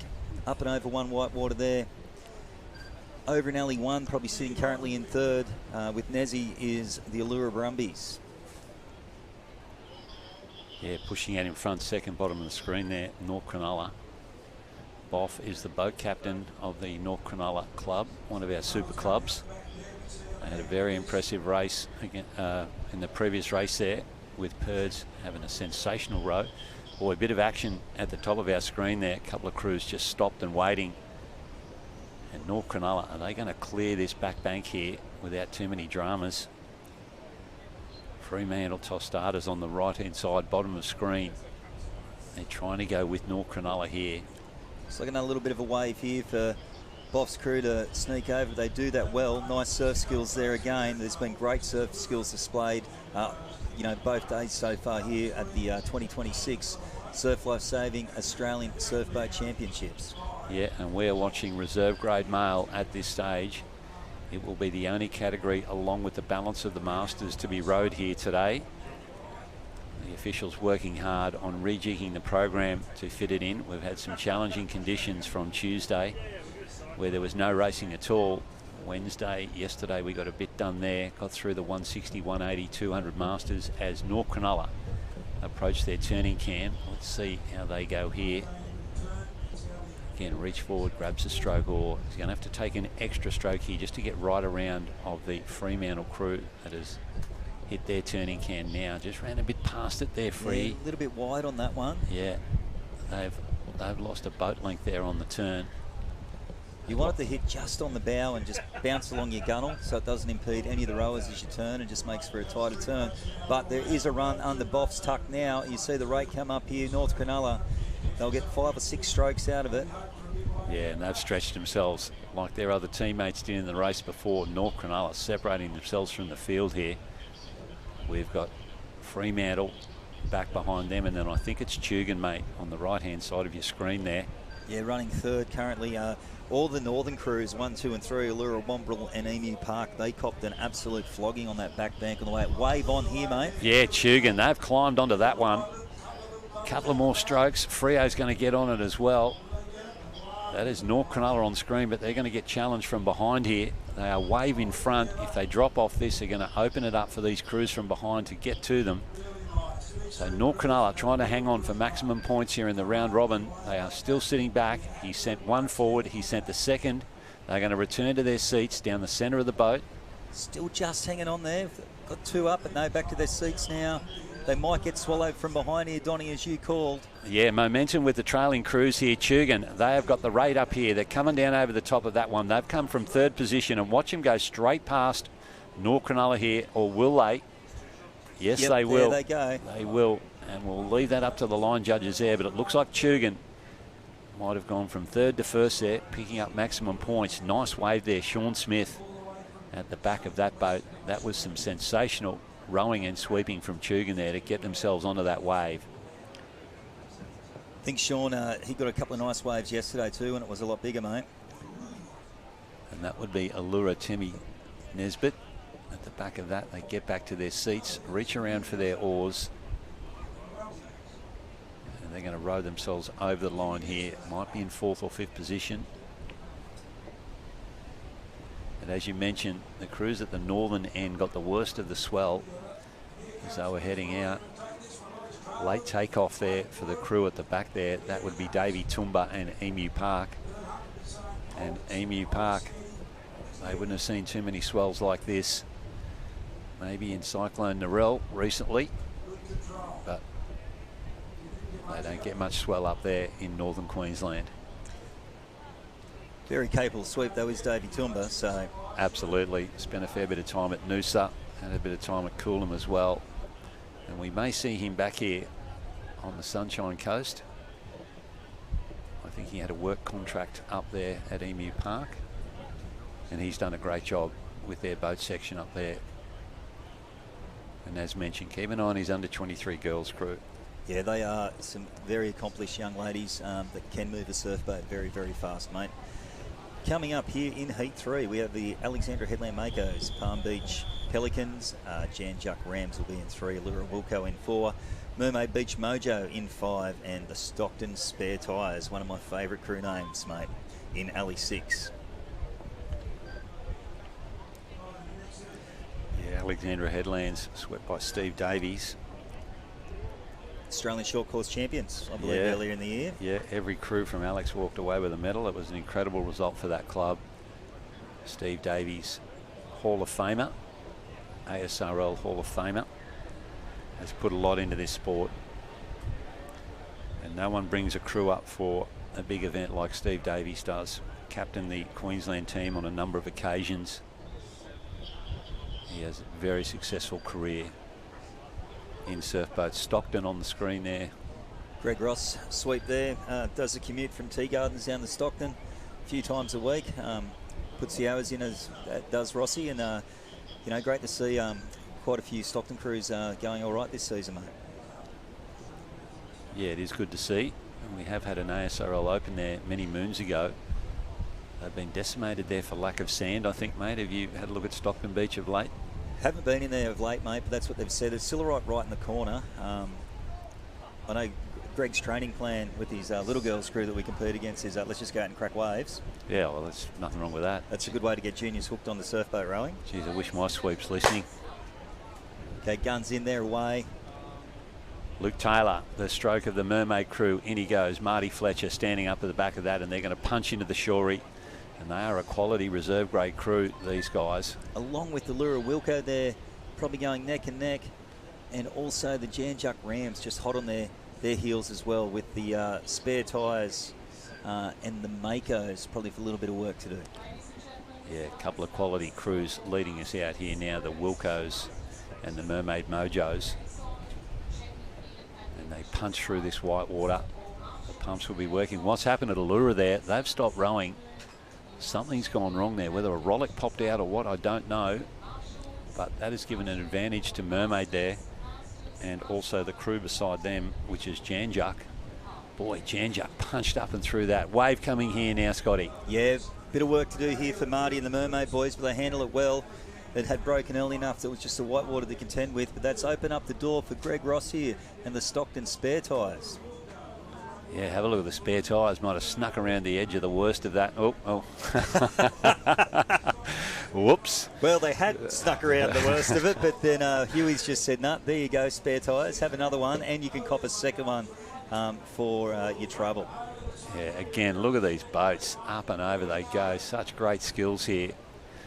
Crew down the top of the screen, back shoot there. I'm thinking Alexandra Headlands, looking at the colouring of the boat there, mate. But no doubt about your leaders still, mate. The Mojo from Mermaid Beach. Yeah, on screen there now. Crouching style Marty Fletcher. Keep an eye out on him for his open men's crew deeper into the carnival. They have threatened big time in the Aussie titles here the last few years. And Mermaid reaching out there, the Mojos, the reserve grade crew.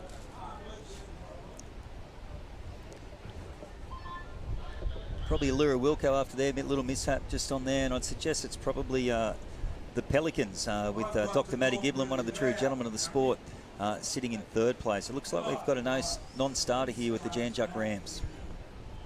Palm Beach has done well there, haven't they? They were a little bit behind these other crews. Marty Fletcher's turned around. Has he got a boat in front of him? Yes, he does. Watch for a clash of oars here. They get around each other, but Marty wouldn't be happy. He's had to come in pretty tight there. Still maintaining nose in front there are the Mermaid Beach Mojos. Allura beside them, and Palm Beach, as you mentioned, top of screen there. As Alexandra Headlands at the very top of screen, they are still heading out to sea. Lumps coming. Yeah, a little bit of help under the two lead crews here, Allura Wilco and the Mojo from Mermaid Beach, but looks like the Pelicans are on one here. Dr. Matty Giblin, can he get it down? Oh, he slewed, and there's one coming behind, and it is even bigger than the one in front. Matty Giblin's going to need to square himself up if he wants to take this. Two leading crews here. Mermaid Beach, Allura. Down the front they come.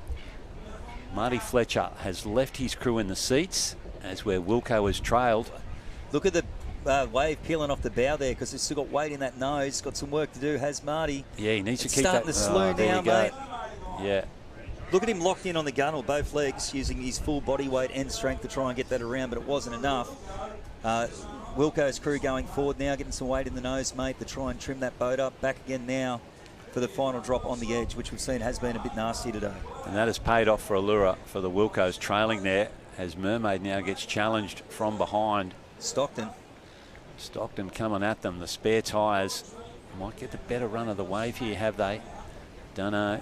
But anyway, Marty Fletcher just paid for that in the Mermaid crew, leaving his crew in the seats. He held it for a fair while there, but eventually, as you mentioned, Scotty, the bow was just digging in big time.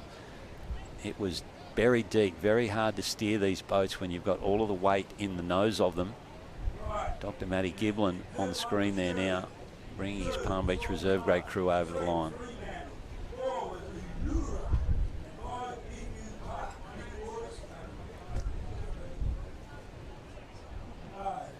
Okay, coming up in Heat 4, Donny, we're going to have the Collaroy Kebabs, North Narrabeen Smokos, Mooloolaba Badgers, Warhope Bonnie Hills Nightmares, Fremantle Burritos, and the Janjuk Fennel Hellman.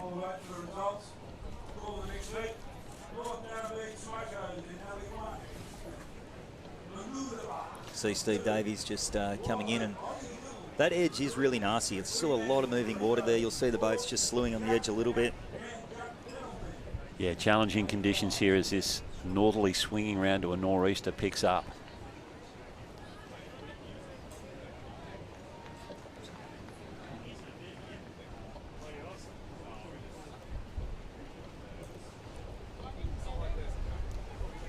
Yeah, great drone footage there of the beach, the setup. We're just a little bit further south of where we're meant to be. Still some walls of water coming through at Tugun this morning. We're up there having a coffee to get us ready, Don. Hopefully we'll see racing back there tomorrow. I think it's meant to drop this swell. Yeah, fingers crossed that Tugun get the Aussie titles back. They missed out last year. They were all set up at Tugun, only to have it denied and moved to North Kira. But surf life saving, and the boat officials keen to get it back to Tugun. Much better facilities up there and a whole lot better support for the Tugun club if we can get ourselves back there, which we're hoping to do Friday, Saturday, Sunday. Yeah, it'd be great, mate. We'll hope Bonnie Hill's on the screen, mate. You might know a little bit about this crew. Yeah, Steve Monaghan was my bowman yesterday. So, yeah, he's been there for as long as I can remember, sweeping at Bonnie Hills. Got Jack that was rowing, he's a local Bonnie Hills bloke, but was rowing with down here with NR's Freshwater crew. So, yeah, in and away here, mate. Just sorting out something here with Tash. Yeah, Gunn gets them away here, and we might have Mooloolaba Badgers on screen there. Pretty handy reserve grade crew are the Mooloolaba Badgers.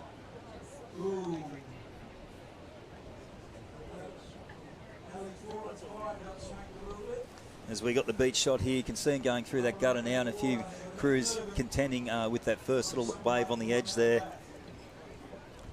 Big line of whitewater about to hit the leading crews now. You'll see the noses pop up and over at home, ladies and gentlemen. Feel free to reach out on the chat on your YouTube, and we'll give you a shout out at home. Yeah, we had about 500 viewers on earlier, mate, and that will grow as the week progresses, as we start to get towards the pointy end of the carnival. Thanks for joining us on the live stream. You are watching Reserve Grade Australian Championships surf boats. We are into round 2. So these crews will race 3 rounds of round robin to gather points. Those points will be added up, and then they'll do a cut, cutting the field basically in half, taking 18 crews through from each of the areas. And at this stage, they'll be required to turn back up on Saturday. But as we know, the program is always flexible at Aussies, so stay tuned. Yeah, and even more fluid than normal this year with the surf conditions that we've had. We should be looking at a reserve female and under 23 male and female here today, but the officials have called it. Swell meant to drop off substantially this afternoon, which means that we can head north. We're a little bit protected here, not a great deal, but just a little bit more protected here down towards North Kira to the south as we try and tuck in behind Point Danger.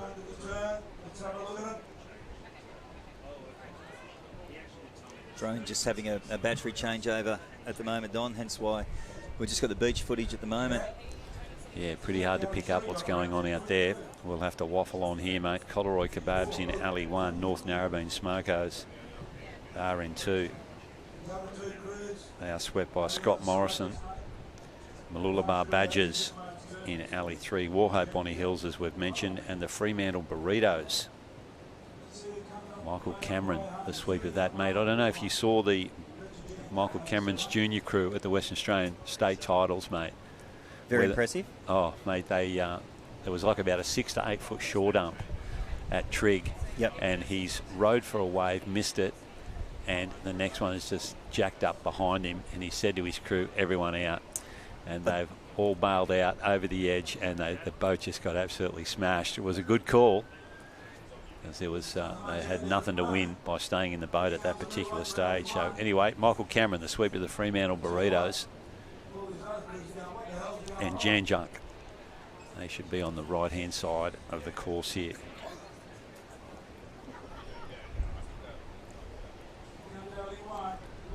Looking into the sun here, mate, a bit hard for us to tell what crew is where. I reckon that might be the Badgers just in front here, mate. I'm going to go with.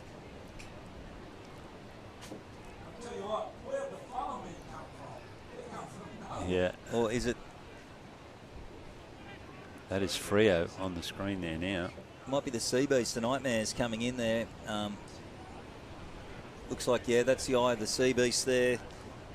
Steve Monaghan, I think, taking that one out there with the Nightmare from All Hope Bonny Hills. Freo just coming over the line there now. Alright, we'll wait for the results on that one. Next race. But yeah, you certainly can't beat the drone footage, mate, can you? Life's a little bit hard here for the commentary team when we don't have that up in the air. Especially with that chop and glare on the water, mate, it makes it hard to pick the boats up. Yeah. Okay, here we go, heat 5, mate. We've got Mermaid Beach, Merthems, Mini Waters, Team A, Bulleye Gold, Bondi Cigars, and the Coogee Suns. Just give Mini Waters a bit of a shout out, mate. Haven't had a boat crew probably about the last 3 or 4 years, and they've just got their crew back happening again with Damien McSkimming, who was at Woolgoolga for a long, long time, sweeping there, mate, and it's great to see them back on the water. Yeah, good to see Bulleye on the screen there now. Just have a look. That looked like Jonesy up the back of that boat. And it is Paul Jones, the sweep of the Bulleye Gold Reserve male crew. Ran into one of the Mercer brothers this morning, grabbing a coffee, mate, of the, call them famous, Bulleye Open men's crew. 4 Aussie titles, 3 in a row. Guns up here. In and away on board here with Bulleye. Nice slick start there by their reserve grade crew. Jonesy, another left-handed sweep there, just negotiating a couple little white waters here. Rose them straight through that one, Don. Yeah, punching through nicely here. Good check there, though. But they seem to maintain some boat speed there. And they've been able to negotiate the edge and got themselves into the little gutter that we've got here. But as we know, there's some action out on this back bank. And there's quite a wide back bank as well. You think you're out and then something can jump up. I think too, one of the decisions to come down the beach a little bit, mate, is the fact that the gutter here is a little bit wider than currently is up at Tugan. So you have got that little bit of extra space to sit and wait if a set is coming before you attack that back bank, mate. Yeah, certainly. Nice wave here coming through now, have a look mate. at that. Have a look at the shot there of how big that set wave is at the back there. It's going to break, take the energy out of it before these surf boat crews get to it. All crews popping over the white water quite nicely there. Pumps will be going. Another one to negotiate here for Bulleye Gold. Paul Jones will lean right back here as he tries to punch through this one, and he's up and over it. A little bit further out.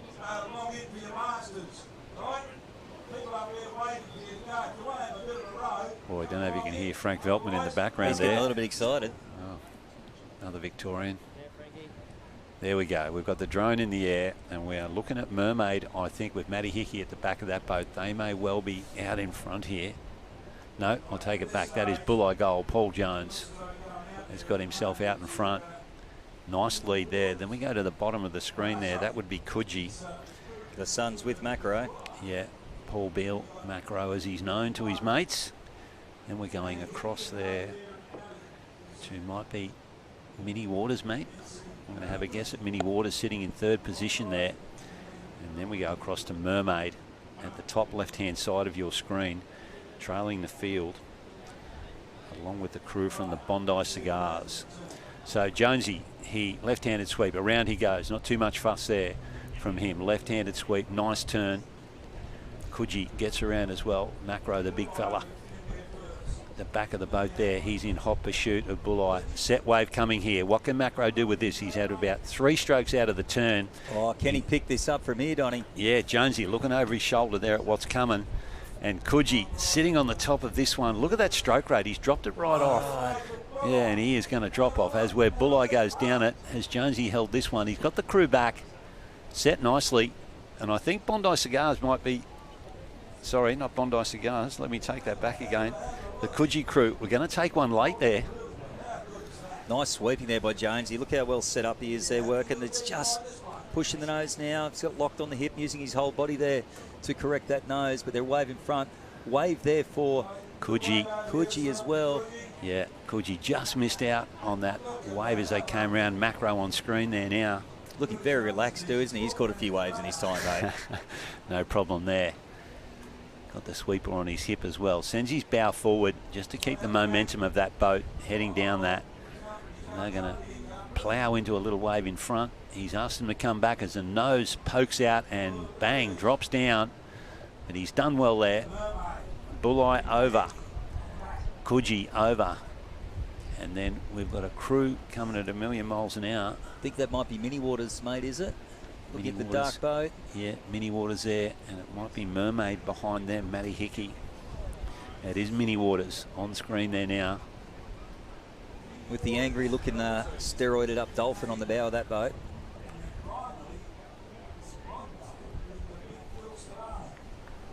And it's the Merthems coming through there from Mermaid Beach for 4th. And Bondi are back out here somewhere. That's them there.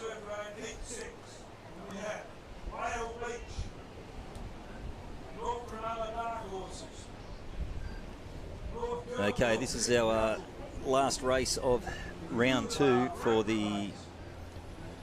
forget where we're up to. Is it the north area, is it, mate? Yes, I think it is the north area, yeah. Yep, so we're going to have the Whale Beach Blowholes, North Cronulla Dark Horses, North Curl, Jungle Touches, Mooloolaba Reprobates, and Terrigal Trojans.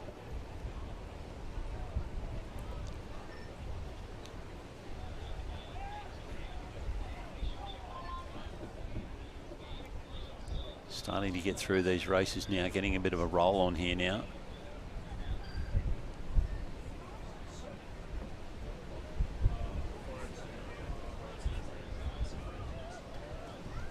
Terrigal on screen there now. The Trojans. Swept by Paul Quick. They're in your hood, mate. A little bit further south than you. Yeah, been around a long time, Quickie, with Terrigal. Also part of the, I still call them the ice cream series. They used to be Peters and Streets for a long, long time, but the combined Hunter and Central Coast Surfboat Series. Been an official as well as a committee member there for a long time. Yeah, it was a long-running series, wasn't it, that one? On screen there with North Curl, the Jungle Touches. Swept by Sean Stacey. Won a couple of Aussie Opens, Open Men divisions. Won one with North Narrabeen a lot of moons ago in one of the first ever Perry surf boats. And then he backed it up with DY several years ago. So knows his way around, this fella. A couple of gold medals in the Open division, not to be sneezed at. Again, if I remember rightly, mate, that was quite tricky conditions. The ones he got with DY too was a bit of a surf on that Aussies as well. Yeah, in the O'Reilly milk boat. Would have had the beaver looking down on him smiling, that's for sure. Lined up here now. Check starter happy. Just waiting on the gun here now. See our finishing judges sitting on the tower there. Kenny Lawrence on the right hand side with a big hat. And you can see the orange finish line camera there shooting across the line for tight finishes. Looking at the body language there. Well, it was guns up, and yes, it was in and away, all fairly clean. Donna Whitewater negotiate on about the 3rd stroke. On board here, Mooloolaba just sliding in here. Yeah, Luffy at the back of that crew. Oh yeah, solid check there. Oh, some back shoots there for some of these crews. Terrigal there. They've got to look at the pumps working out of the side of that boat there. They are chockers. And they've got to get themselves up and going again. Crew at the top of the screen there. Wild Beach probably got the best of that. In the mid there, North Curl, I think. That is them. And beside them is Mooloolaba. As mentioned, Luffy has had a lot of years at Maroochydore. Wasn't much happening at Mooloolaba. Did a sweeps school there. Got some rowers to come along. And he decided to give Mooloolaba a hand. And he's left Maroochydore and rowing, sweeping with Mooloolaba. And doing a good job too. Have a look at the swells coming through here. Another big one here, Donny. Yeah. Big check there for the blowholes from Whale Beach. North Cronulla behind them having to deal with it as well. Plenty of fun and games here as Luffy from Mooloolaba just gets his nose out in front there. Going along with North Curl Curl. Wild Beach Blowholes, top of screen. Back behind them, the white boat of North Cronulla.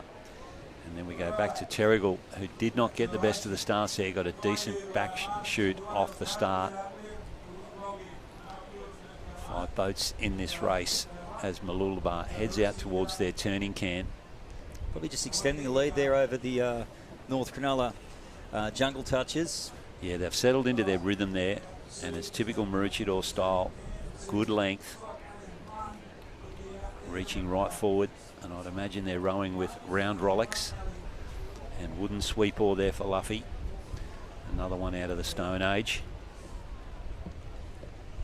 You still see the size of those swells there, mate, as you'll see Luffy slide into his can here, swinging around, and this could be another little wave coming for him to extend this lead. Yeah, North Kirkhill, Sean Stacey just spun around as well. Little runner here from Mooloolaba. He'll pick it up and run the top of this one. Not sure he can turn it. Have a look at him hang into the bow here. They throw their shoulders right into the bow. Bowman especially. Oh, and he said, let her run. There's a wave building behind him, and he's going to wait for it rather than take it late. North Kirkhill are going to be set and come onto it. Oh, this is trouble here for Luffy. He's going to have to take this late, and he's not set. He calls him back. Well done. Well done, Luffy. Nice spilling wave there. Should be okay. Just going to have to worry about the current as he comes into the gutter here, Don. Yeah, deeper water there. Lucky for Luffy there. That sort of got across that wave in a bit of deeper water. And both leading crews here. North Kirkhill. Both around. And will they Rio and come back down? Yes, they both do. North Curly slews again. And he's popped over the top now. Luffy showing us how to do it on the big stick here. Yeah, and I wouldn't call him the most experienced sweep, and he won't be offended by that. He's learning his craft, and he's done a fantastic job there as Luffy. Have a look at them all hanging over the front there. Won't be enough to carry him. They'll have to get back to their seats and just finish this. Oh, I'm going to roll over in the background. Roll over in the background there. As Luffy gets himself across the line here. We've got a boat at the back. That is that the Terrigal boat, mate? Yes, it is. Yep. The Trojans from Terrigal have had a roll. Mooloolaba over. North Kirkhill over.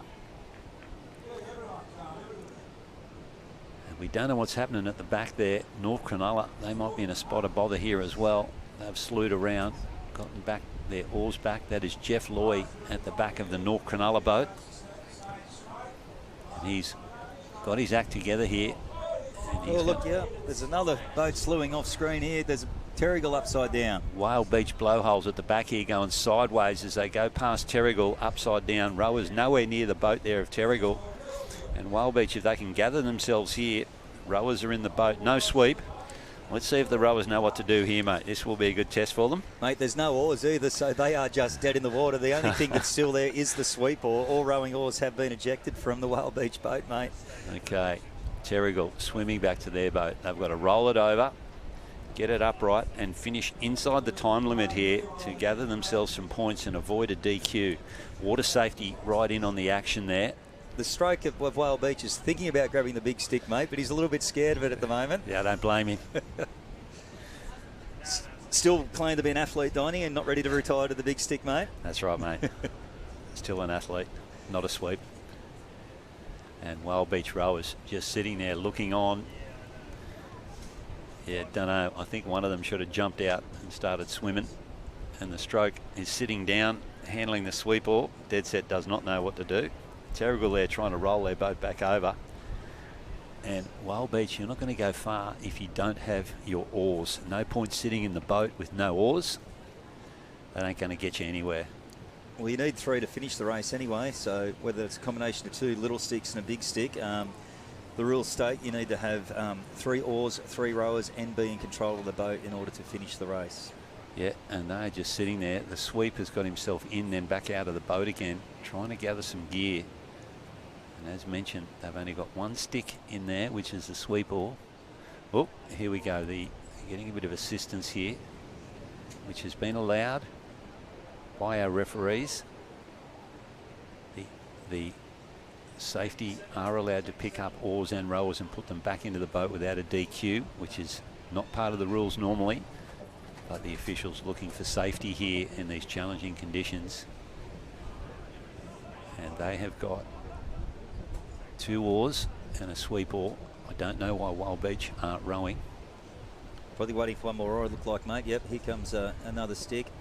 Oh, that's Terrigal on screen, and another oar going in here from the IB for Terrigal. Well, who can blink first here? Terrigal seem to do the better getting back to their boat. I still don't know why Wild Beach is not rowing. Here we go. They start to row now. They've got 3 oars and a sweep oar, so they had more than enough. I don't know why they didn't start rowing with just the 2 oars and a sweep oar. But they're going to limp across the line here now, is Terrigal, to pick themselves up 4th position here. Ooh, a little drop on the edge here. Well, they've had some fun and games, haven't they?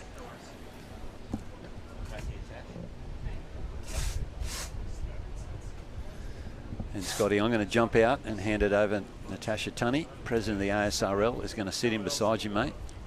No worries, Donny. Thanks for your time, mate. And I'll see you again over the weekend, I'm sure. And good luck this afternoon, my great friend. Cheers. Same to you, mate. And I'm going to lead Tash in here by throwing a question out about Kyneton Rocks. And yesterday, they may well have picked up their first medal at Aussie titles ever.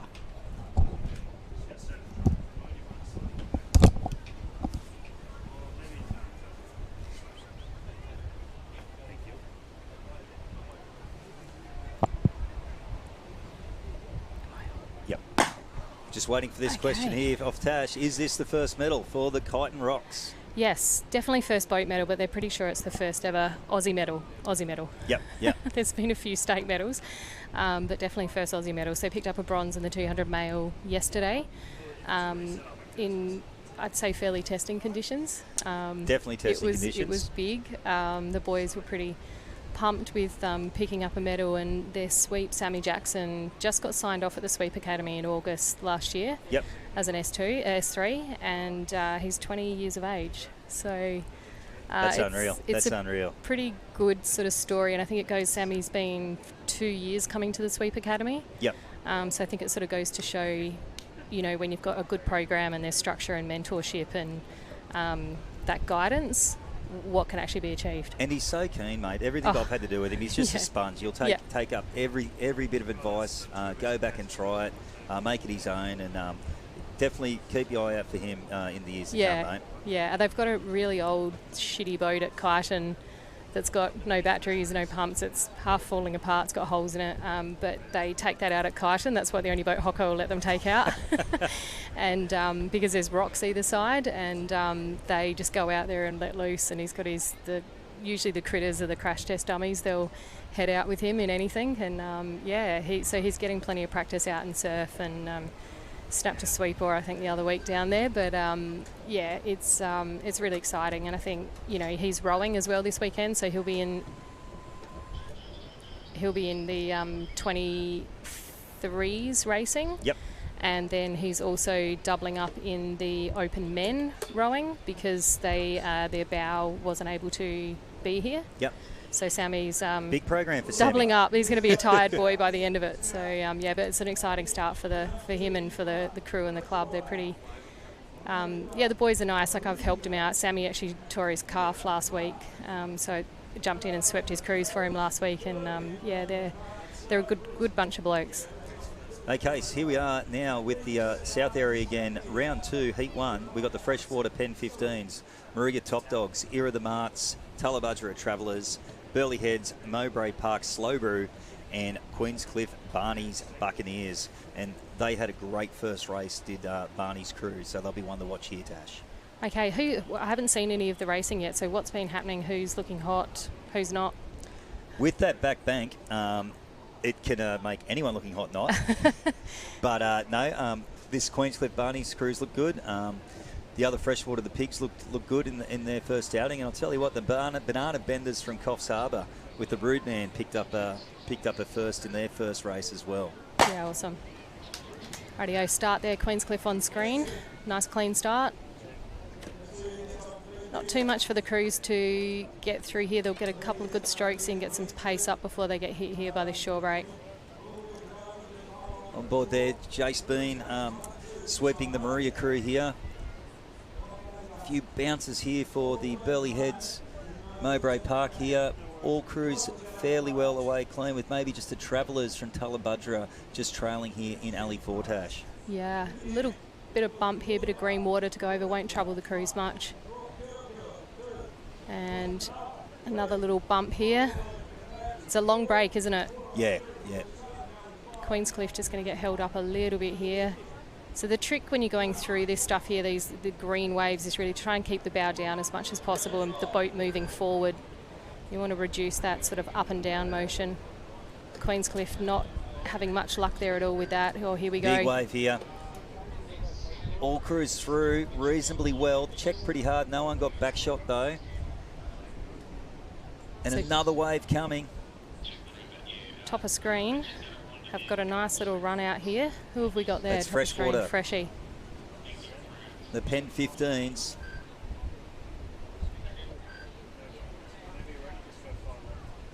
Followed by probably Maria, I reckon, in second place with the nose over Era.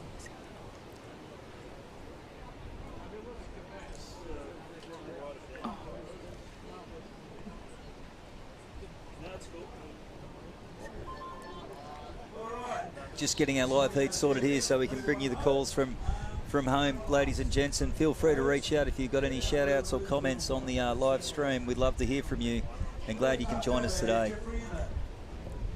for the 2026 Australian Surfboat Championships. So we've got reserve grade male today for 3 rounds, and then we're going to go into the older Masters divisions to finish them off this afternoon. So some medals on offer this afternoon, Tash. As you see, Freshwater in and around there in Alley 1. On board here with Maria, the top dogs, Jace Bean sweeping them. Doing a good job there. Jace Bean last minute sort of sub in for that crew, so not familiar with the rowers at all, so that's always a little challenging having someone different at the back.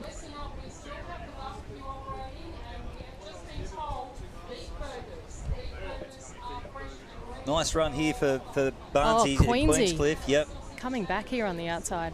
Coming on the Burleigh Heads now. We're on board here with Jace Bean from the beach. Just looking for some water to help them across the line. Everyone in dead water now, Tash. Yeah, just dropped off the back of that one. That's going to open the door for Queensy again here. I feel like if they can make some pace here, it might bring them up with these crews. Here we go. They've got to get down this. Oh, they've stopped. Is there something big coming through? Who's stopped there in the middle?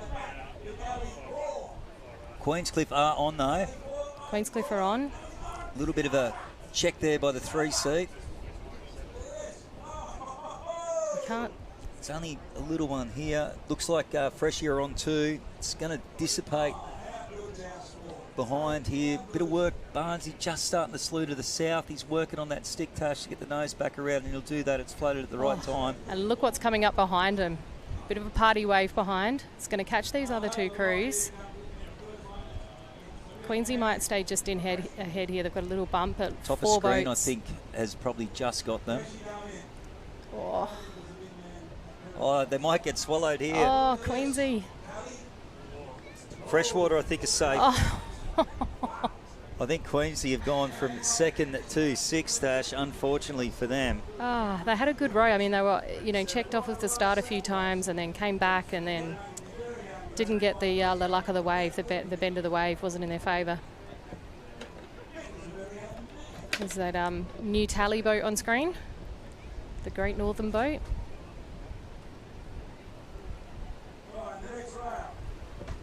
It's a nice aerial shot there of our temporary racing location at Balinga. Yeah, it's just nice to have this stretch of beach though where we can find a spot where we can race. And big shout out to the officials yesterday for going ahead with that, and the water safety for allowing us to compete in those conditions. I haven't raced in conditions like that, I think, since, was it 2018? 22 here, when Spency. Yeah, no, I was done before that Swell Cup with Masters. But yeah, no, Allura back in 2018, I think. 19, when it was that huge cyclone swell. Yeah. So heat 2 here, mate. We've got the Currumbin Sauce Monkeys in 1. We've got the Northcott Charmers in 2. The Maria Magnums in 3. Mollymook Madmen in 4. Currumbin Krakens in 5. And Coogin Headland in Alley 6. Yeah, the decision making was really good yesterday. I think, you know, when they were sort of umming and ahhing around the 200 males, whether to send them or not, you know, we went and spoke with each of the crews to find out if they were comfortable going out. We, you know, reassessed the powercraft and made sure that there was a powercraft resource for each crew. So we had 5 boat races and there was 5 powercraft on the water. So there was either a jet ski or a IRB dedicated to each single crew. So that then facilitated, you know, the referees in knowing that it was safe. We'd also hadn't had a lot of rollovers. There was only minor first aids. There was about 4 ices and 1 asthma. So surprisingly, very few rollovers in those conditions. But the asthma was Mick, my old sweep from Crescent Head. Yep. He was stroking the crew that I was helping out yesterday. Stevie had Strava on. My best mate, he was running in the 2-seat. It was a 1.2 kilometre race in the end. Yep. By the time so it's like rowing in South Australia then. Yeah, by the time we got out and back, the little back shoot and some and you had to checks. keep rowing it sometimes too, past the cans. Yeah, so that's why Mick was just blowing a little bit hard. He doesn't normally go that far. But yeah, I mean, for us back in South Australia, if we race down south at Goolwa or Middleton, that's what we're looking at. It's about 1,100 metre race to get past the back bank. So, you know, this might play into, you know, the South Australian crew's hands. Port Elliot, Kyneton, that's where they're from down there. So they train in those conditions all the time. So we'll see how they go. Just a little bit of a delay in racing here, I assume. We're just probably managing some finish towers as the tide starts to make. They're probably moving the course in a little bit. You see Maria just moving their boat down here on the screen. Yeah, fortunate the tides during the daytime are not too big, the changes. The shifts aren't too great, which is it's good. It means less moves of the tower and makes things a little bit easier for everybody. Yeah, it keeps it flowing. That's usually one of our biggest hold-ups is the course management, of that. The only 600 difference, 0.6 per metre difference yesterday between the high and the low. Yes, yeah. But obviously looking at the high tide mark, the night tides must be a little bit higher, Tash. There's been a lot of buried jockey wheels and stuff when we come down to the beach. Yep. That's why we, with the messaging, keep saying make sure your boats, if they're on the beach, are up well above the high tide mark. I think last night's probably the biggest one with that swell, that little bump that came through, and it's going to drop over the weekend. So we shouldn't see as high tides now.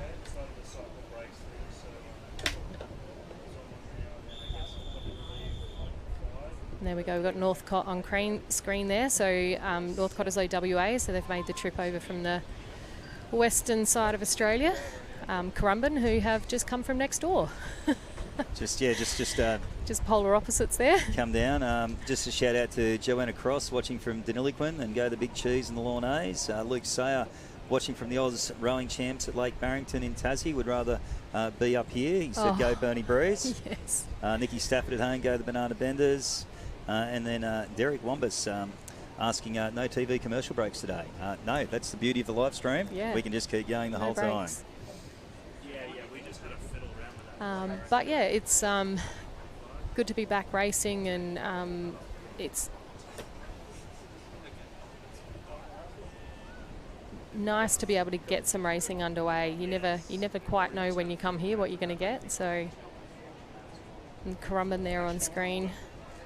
Is that Maddie Wildman? Is that true? Just have a look, mate. Or Lyle?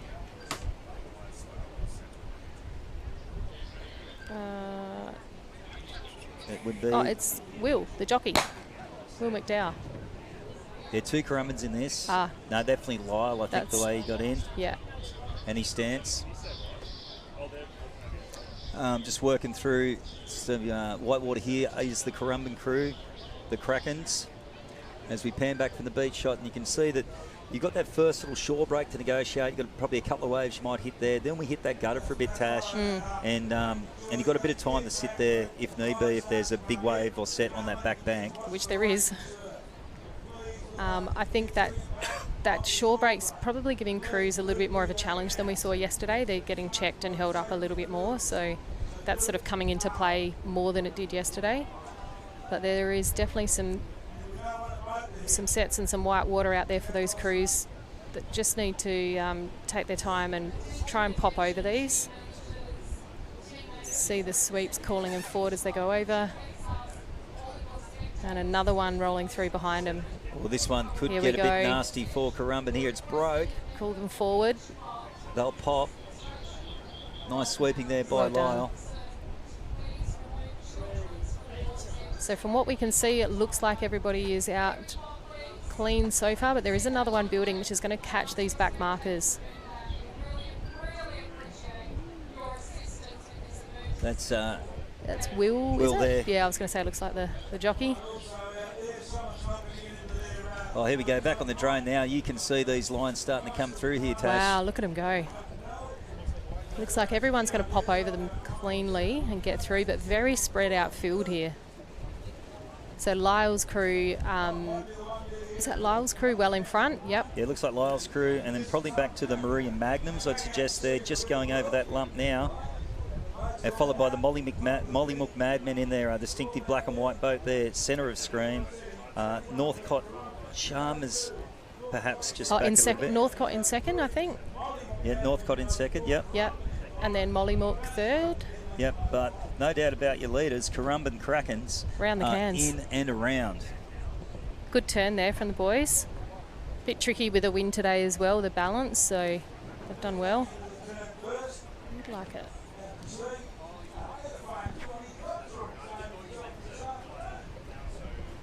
Lyle, the crews have been training down here lately as well, being, coming from next door, it leans into their hands a little, so they're familiar with the waters and the banks, what they've been doing here. But top of screen, those crews are coming home really quick, aren't they? Yeah, a bit of a swell coming up under the crew top of screen there now, but Lyle's called his crew up, the rate comes up, noses down there, won't be enough to turn it into a wave, but that's extended their lead. He's looking around to make sure he's not going to have a big late one up behind him. So with that wind today, it's going to be trying to push the back of the boat to the right of screen as we look at it. Yep. So for those right-handed sweeps, it's quite awkward, isn't it, trying to keep that bow in the direction that you want it. Wave here in the middle for the Maria Magnums. Oh, look at that. Just have them sitting in their seats.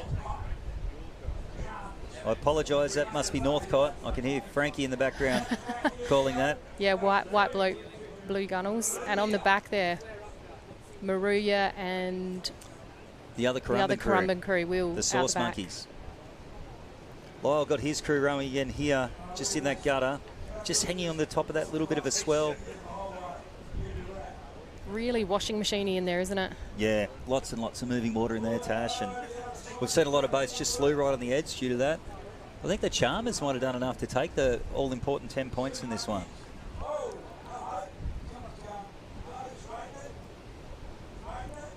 Oh, Will hold it. Just a little slew by Will there from Currumbin. The Sauce Monkeys. Yeah, some of these crew names are great. I love it. Oh, nearly tipping over there are the Mollymook guys. Ah, Mollymook Madmen. A little bit of a crab has thrown two rowers into the low side of the gunnel there, which is... he's using his legs to get the oars back to his partner.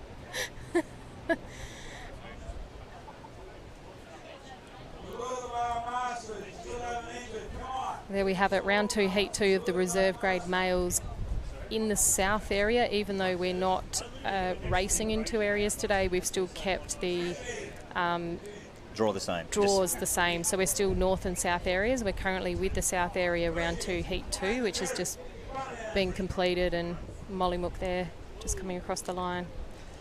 Coming up in heat 3, we got yesterday's gold medalist. Paddo. Yep, Paul Kembler taking out the 180s yesterday. Apologies. They're in alley 1. We got the Currumbin Buccaneers in 2, the Wanda Whackers in 3, Glenelg Team A in 4, Port Elliot Dauntless in 5, and the South Curl Bog in the most famous boat of the South Curl fleet, the Wardaddy. Now, I believe the Dauntless are scratched, so they won't be on the line with an injury. Oh, that's a shame. Injured in doing powercraft earlier in the week. Oh, no. I know. Disappointing.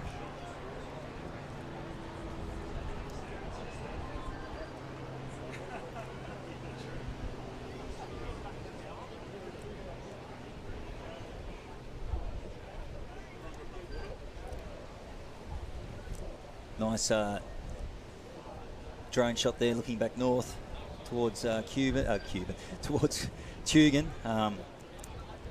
Cuban. I was going to say and Currumbin further Tugun, in the background. So that's the abridged version of the in between is called Cuban. Yeah, Cuba. Could be a new surf club. You never know.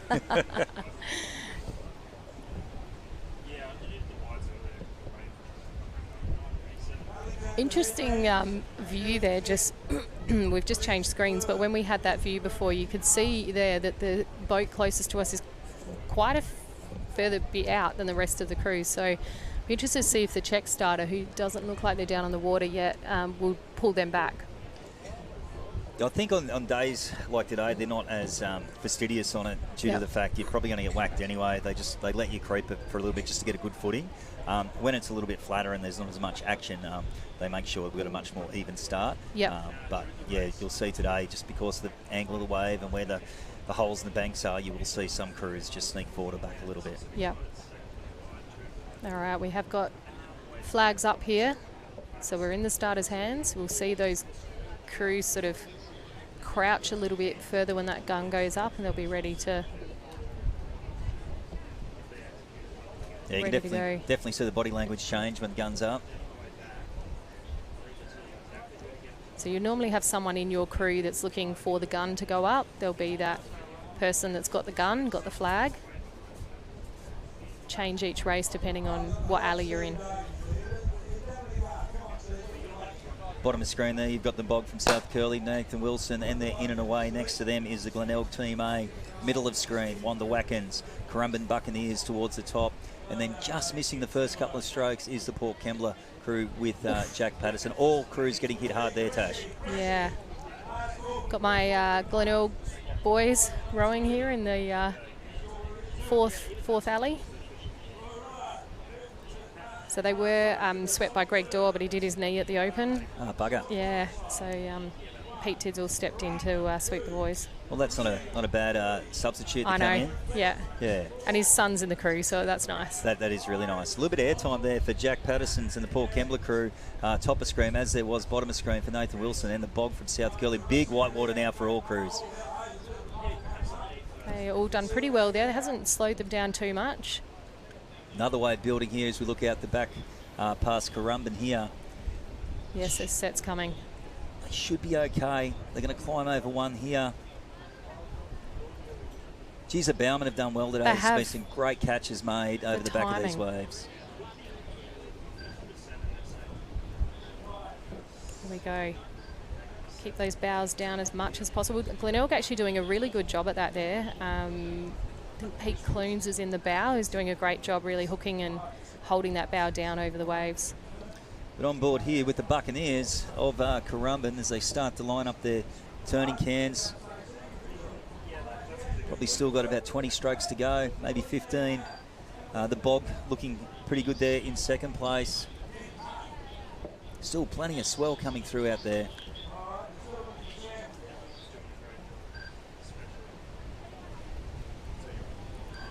Turning can should start to come into screen very shortly, ladies and gentlemen.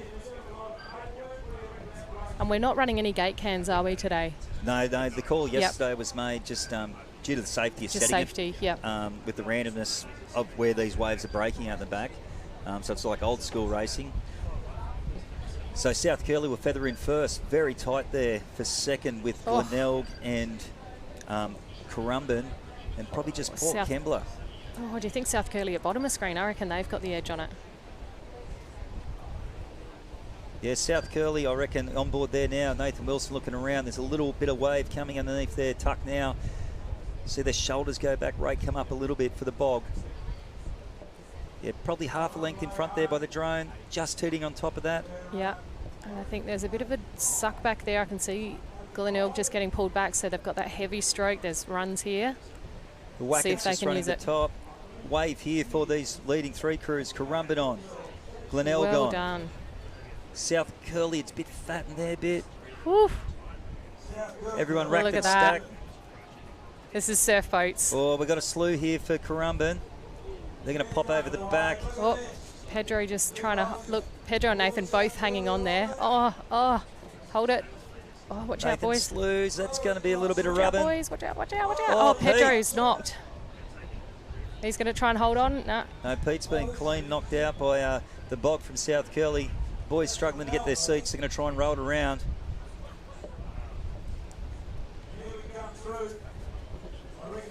So I think, look, Glenelg, there'll obviously be a protest in that, and I think Glenelg's should be, their position should be maintained, hopefully, but we'll see. Let's open up the door for Currumbin here. Oh, nice. Well done on the Shallow. edge, yeah. That's tricky there. Oh, little slew as well. It's just that last That bit. sweep So much, is so strong. So much moving water just on that edge. Oh, the Glenelg boys down bottom of screen without a sweep, trying to get back. Just pull it round. Left Pedro to swim in. Oh, he's coming on the jet ski. There we go, boys. It should be right here. So all other crews across safely. But I'd say the competitor liaisons will be busy in a moment. I'd say Pete will wander up and have a bit of a chat. Yeah. He had that pretty well racked, stacked Yeah, and set, and was- unfortunately Nath on the second attempt to re-enter his boat has come across and knocked him off for the foot shocks.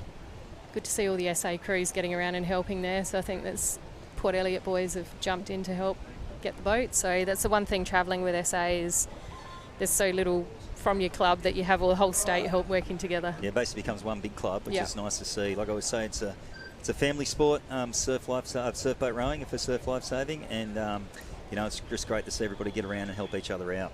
Yeah. Got Ewan there on screen in the VB Bathers. He's one of the under-23s from Bulli. Yep. Moved down to South Australia this season, so he's joined in this crew, doing a good job. Okay, coming up in Heat 4, we're going to have the Northcliffe Hurricanes in 1, the Point Lonsdale Laybacks in 2, Port Elliot, the return of Trent in 3, Port Lonsdale Lizards in 4, and the South Curly Tickles in 5. The return of Trent. We're going to have a chat to Parquet later. I know, get I some need the goss on. story, yeah. Yeah, get the story on this this crew name. I literally think this is like his first race back, possibly. Or he today, his earlier one. Yep, So he did well. He survived. yep. There's Point Lonsdale on screen there. That would be the Lizards with Peter Grant there, one of the elder statesmen of our sport. Nice shot there of all 5 boats getting ready here in Heat 4, Round 2, reserve grade male for the 2026 Australian Surf Boat Championships. Northcliffe, Point Lonsdale Laybacks, Port Elliot, Point Lonsdale Lizards, and South Curly Tickles. Flags up. Looking at the body language and say guns up too. White water coming through here. Ooh.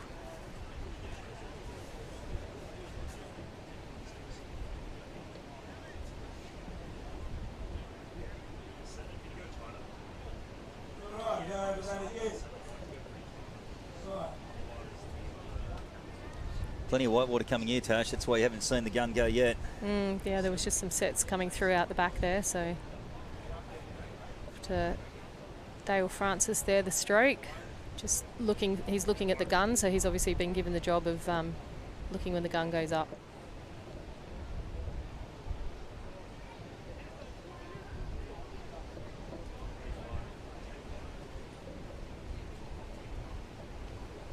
Point Lonsdale laybacks. In and away now, Tash. Nice little slick start there. Looks like the Tickles there. Ribsy with South Curly, bottom of screen with the better of the starts, along with, well, no surprises there, Northcliffe Hurricanes, Damien Claypan at the top of screen. Point Lonsdale Lizards and South Curly Tickles. Great to see the Point Lonsdale Blues back at Australian High. A little bit of work to do there for the Tickles as they bounce over a few green ones. They'll hit the other crews now. But everyone's showing good surf skills here today, both on the big stick and the little stick here. What we're saying before, the bowmen have been doing a wonderful job all morning, Tash. Yeah, just watching the Tickles there, just on the bottom of the screen, they've got such a long, powerful stroke. Like, they are pulling a lot of water. not rushed. No, very relaxed, isn't it? Very relaxed, but just strong. Here we go, forward here, hook.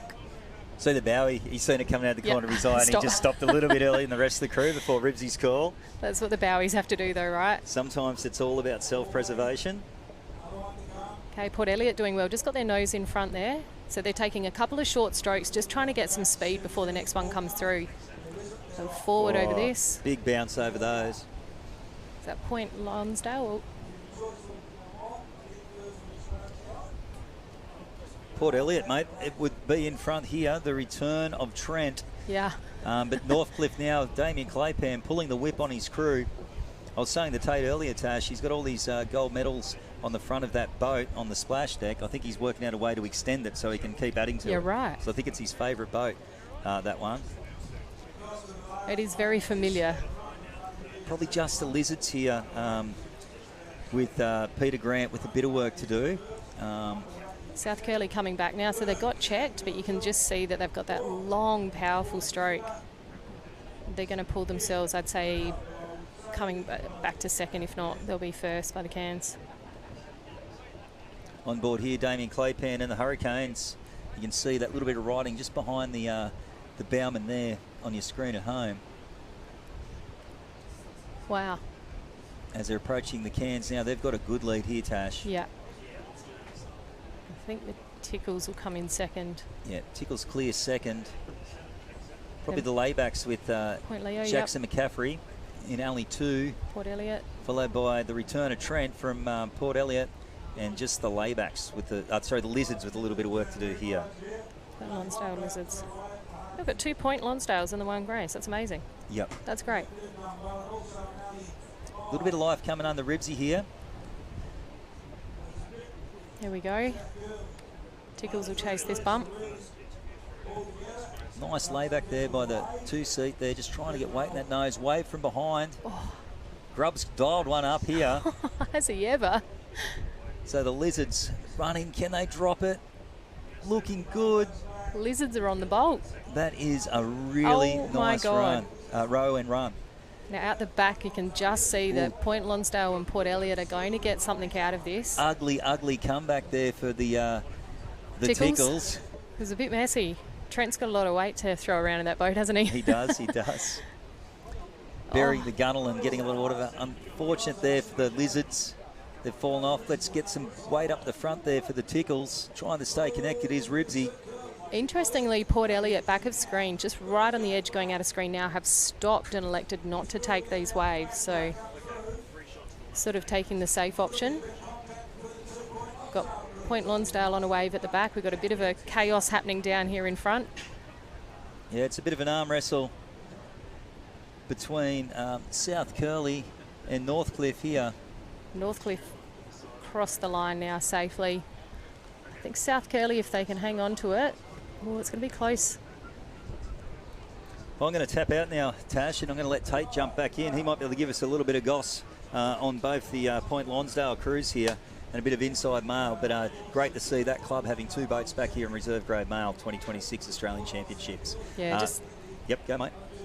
Got the Port Elliot crew on screen here just coming across. So Steve Tummel sweeping the boys. The return of Trent. Nice little wave there for them.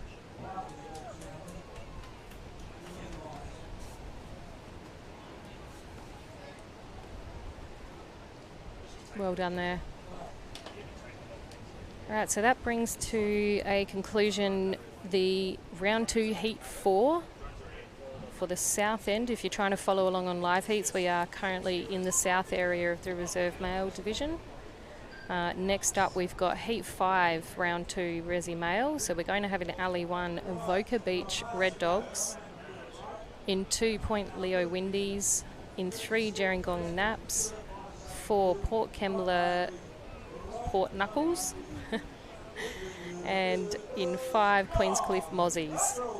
I like the Port Kembla Port Knuckles.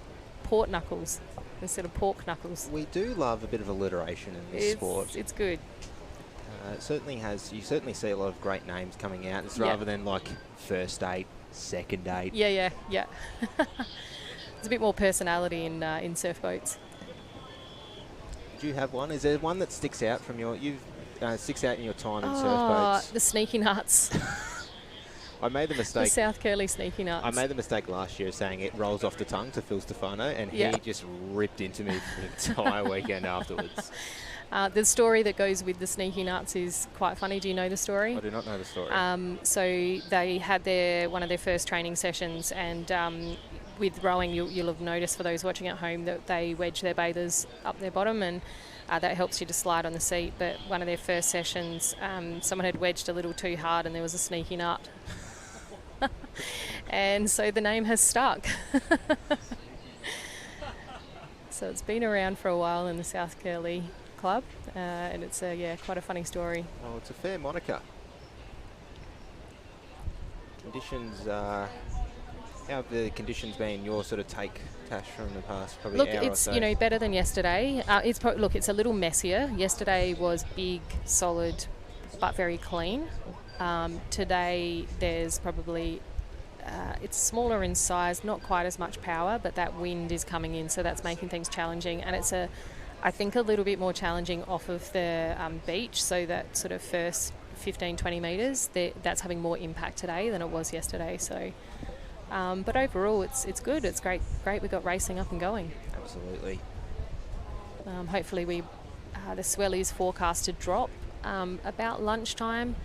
Not hugely in size, but the power is dropping. So we saw the power hitting up to 1400 yesterday when we were racing, that's a lot. So it means there's a lot of energy and a lot of weight behind those waves. It's dropping quite quickly today, so I think it's coming down to like 1100 and then potentially 900 by tomorrow or late this afternoon. So while it's sizey still, it just doesn't have the push and the energy behind it. I feel pretty confident in saying that. That's probably been a bit of a takeaway of probably the last handful of Aussies, where it starts off being really quite large on that sort of like Wednesday, Thursday, and then drops off. But it's always just been fantastic racing the past few years at Scarborough, at Sunshine, and last year, well, just a little bit up here at Kira. Yeah.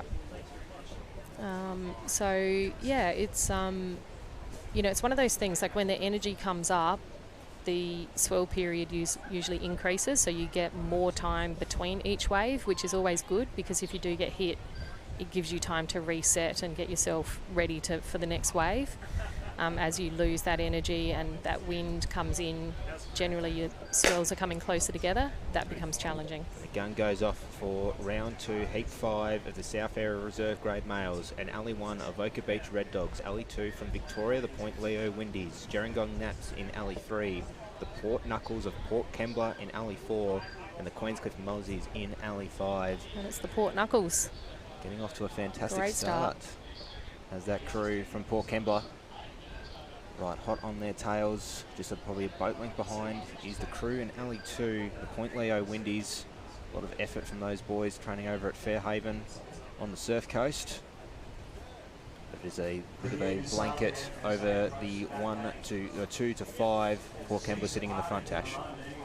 Yeah, Port Kembla have had a really good start. They're not much to trouble these guys on the way out, so we haven't seen the sets of the previous heats. A little bit of green stuff here for them just to pop over, but that won't trouble those crews. No, will not. You can just see the wind feathering the top of the waves there, so just how strong it is. Absolutely. Very continuing out to continuing out to see these crews. It is Port Kembla sitting in front, Queenscliff right behind them in 2, followed by the crew in Alley 3, Gerringong Naps getting through as well. But good rowing from Port Kembla. They haven't really dropped anything here at all. Queenscliff probably just holding on to that second position. Yeah, Nathan Bascara at the back of the Port Kembla boat with Corey, Reese, Simon and Mitchell. What a fantastic club Port Kembla is, all the way up the top. Turn that speed. You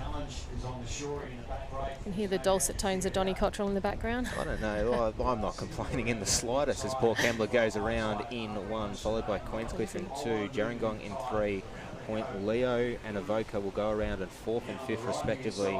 But it is the crew, the Port Knuckles from Port Kembla sitting in front, but Queenscliff is just starting to pick up their rate a little bit. try and catch the wave that's quietly building underneath. Something's happened at the can here for the Leo crew. Leo crew, just not getting sure. bits. Looks like just getting a bit stuck on the can, probably their strokes or just getting caught in the line. But here they come. Gerringong, good chase on that runner there. So Queenscliff just dropping off of it. Port Kembla, everyone's pausing, so we can't see it, but there's something big coming. Well, I can definitely see it on the right of your screens building as There the we rate go. goes up for Gerringong, and the rate goes for Queenscliff, and the rate goes for Port Kembla. It'll be a party way for 1, And a 2, trail, and 3. quick trail from Port Kembla. Got to get the weight in the back of the boat. It's a bit like a surfboard. If you don't get back, you're going to nosedive that boat. Fortunately, Queenscliff are off the back of it here. But and it looks like Gerringong will slew, and Port Kembla with the latest start off that wave are now sitting comfortably in front. Bauman goes up, getting a little bit of extra weight on the nose just to keep it sticking on. It'll That's be great a work. cruisy finish in for Port Kembla. Back to seats. No, Just finishing forward. off a It's going to little bit. double up. Get And back, there get it back. There it goes. is. Oh, that is great sweeping there. That is awesome. Masterful sweeping there. You can see the stroke actually holding onto the sweep oar as well, so helping him out. And here we go. We've got Gerringong. Gerringong a little bit of trouble. Queenscliff had a bit of a trouble at the start there. They're currently on the wave on the back. But it will be Avoca going out in second here alongside Gerringong. Queensy just having trouble again, holding it straight. These are very challenging conditions for these sweeps to try and hold the boat, which is why that sort of extra benefit of the stroke holding the sweep oar just to keep it straight when they're coming in for a trail is oh so important. Yeah, it's very helpful. Like I get my girls, obviously I'm smaller than most, and I have my stroke girl, she knows exactly what to do and when to do it. It's just helpful. I feel like your toe raises would be pretty strong, sitting on the keels, trying to get that little bit of extra lift up. Little height, the calf raises, yeah. I have a false floor in the boat. Oh, really? Yeah, so Nathan Perry, or his son, built a false floor, so it's a deck that fits in the whole back of the boat, and I think it's 600 mil, so 6 centimetres of extra height, hollow underneath, so the water can still run out. But it just makes the difference, because when I'm in choppy, shitty conditions, it's hard to keep the blade in the water, and then I'm either constantly up around shoulder height, and it's a really weak position to be in. So I kind of puzzled it out with Nathan, and he suggested trying a floor, and it's amazing. It's made so much difference. Perry's one of the four boat builders that we have. 3, South Coast. Which is Jace Bean now, JB Boats. JB Boats, and we now DKG, which Wilco from Allura owns that one, and then we've got Perry as well. There was climbers, which are still being done, but by Perry, so it's like a Perry climber now. So there's probably 4 types and 3 builders. Speaking of the devil, he's on screen. Absolutely. Nathan Perry, NR Perry, freshwater sweep. Yeah, the Pigs will be the 5th boat in Alley 5 of this race. And Coffs Harbour there. I think that's Rude on the long oar. It is, Mr. Collins. Alley 1 will be Fairhaven. Alley 2, Year of the Green Slime. Alley 3, Coffs Harbour Banana Benders. Alley 4, the Currumbin Huskarls. And Alley 5, the boat builder himself, Mr. Perry, with his freshwater pigs. Coffs Harbour on screen, a fantastic club. The fantastic ASRL that we had there last year at Coffs Harbour. Fantastic to see them building up their surf boat program. Yeah. Along the mid-north coast, I think is the right. We're in round 2, heat 6 of the south area. Okay. And then we'll be, after this race, we'll be turning, for those Going following on north. live heats, we'll be following straight over to the north for round 3. So making relatively good time. I think we've been sitting in around between a 9-10 minute turnaround, which has been pretty good. Considering the conditions, it's a good turnaround. It would be about a 9 or 10 minute sort of cut-off time, I think, for each races today. So for those of you at home who are not in the know, there's a certain amount. If you can't get out in the first instance, you just got to you can try and keep trying, and you've got a certain time limit that you have to finish the course in. It'll be sounded by the sound of a gun going off in the middle of the race, meaning you've got 1 minute left. And once the two shots go off, it will be It's over. It'll be a DNF. Yeah, your dance is done. Currumbin, Huskarls on screen in alley 4. Maddie Wildman, chook sweeping. Absolutely, it's just a very, very difficult. Pushing to the north of the course is still definitely happening here. A lot of white water coming through, you can see on screen too, so got a bit to get through these crews. Absolutely. So Matt Collins on screen there sweeping. Pig. You can just see that sweep sideways as well. It's a really strong side current here that's just taking those boats sideways. Just putting in for the sweeps, putting in a bit of extra pressure on the sweep board just to try and make sure it's straight and you're not slewing, hitting that wave. Always try and hit the wave as straight as you can. And no person will know that better than the sweep on screen at the moment. Dave Thompson with the Fairhaven Raiders crew. These crews starting to make their way through the break. It's just a lot of messiness in that break as the wave starts to build out the back now.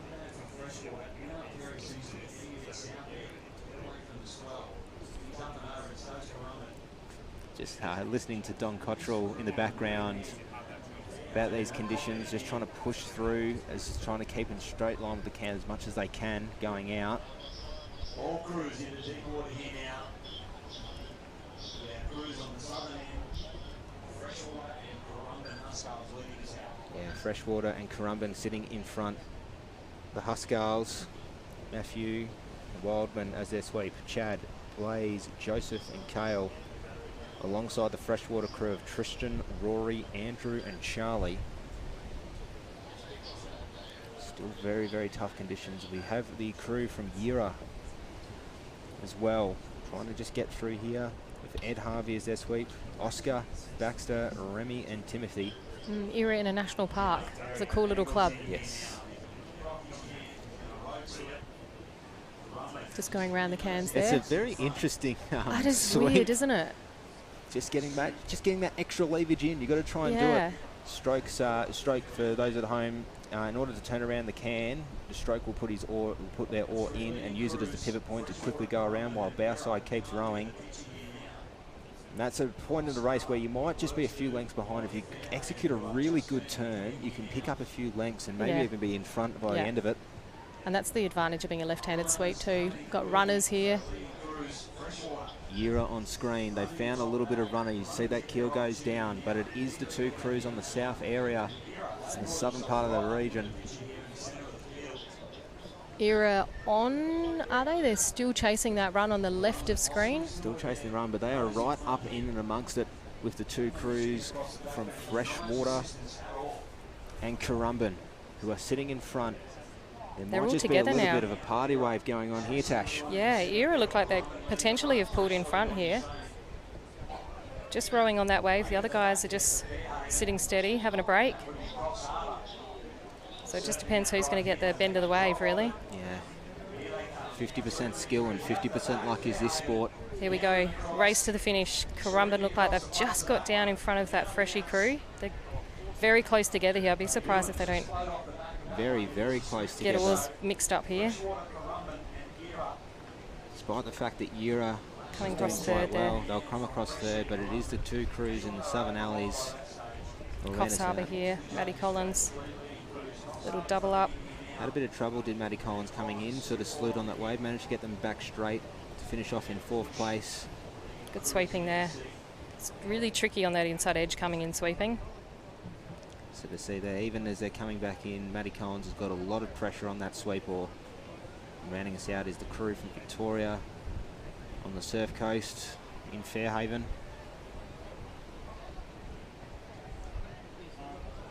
Fantastic effort to see a strong representation overall from the clubs from the surf coast coming down between Lorne, Fairhaven, Janjuk and Anglesey. Mordialloc? No, Mordialloc in Melbourne. You might be thinking. Okay, yep. Mordialloc on the other side of St Kilda, so you're heading towards Frankston. Okay, so that's the north area concluded for round 2. So we're heading south area. Sorry, we're heading into the north area now, and we'll be commencing round 3 for the north area for reserve grade male heat 1. So we have in alley 1 Coogee Suns, in 2 Coleroy Kebabs, 3 North Cronulla Boffs, in 4 Womberall Humpbacks, 5 Palm Beach Pelicans, 6 Tugun Tugboats, and that rounds out that heat, so a 6-boat race. Certainly very New South Wales heavy race. New South Wales very heavy race, and the locals probably one of the easier trips for a carnival they've had to do all year. The boys from Tugun. Yep. Very much so. Box reserves on screen at the moment. From the Shire in Sydney. Line is good. You see the crew that is sitting in alley 3 at the moment. Womberall probably just sitting a little bit further ahead of the other crews.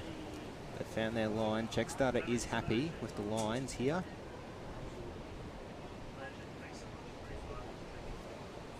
Gun has not been raised up yet. You can see the crew from Palm Beach that are just looking back, breathing easy. You'll see them tense up as the gun is raised by the starter. Just coming in as well at this 5-boat race. Womberall are out.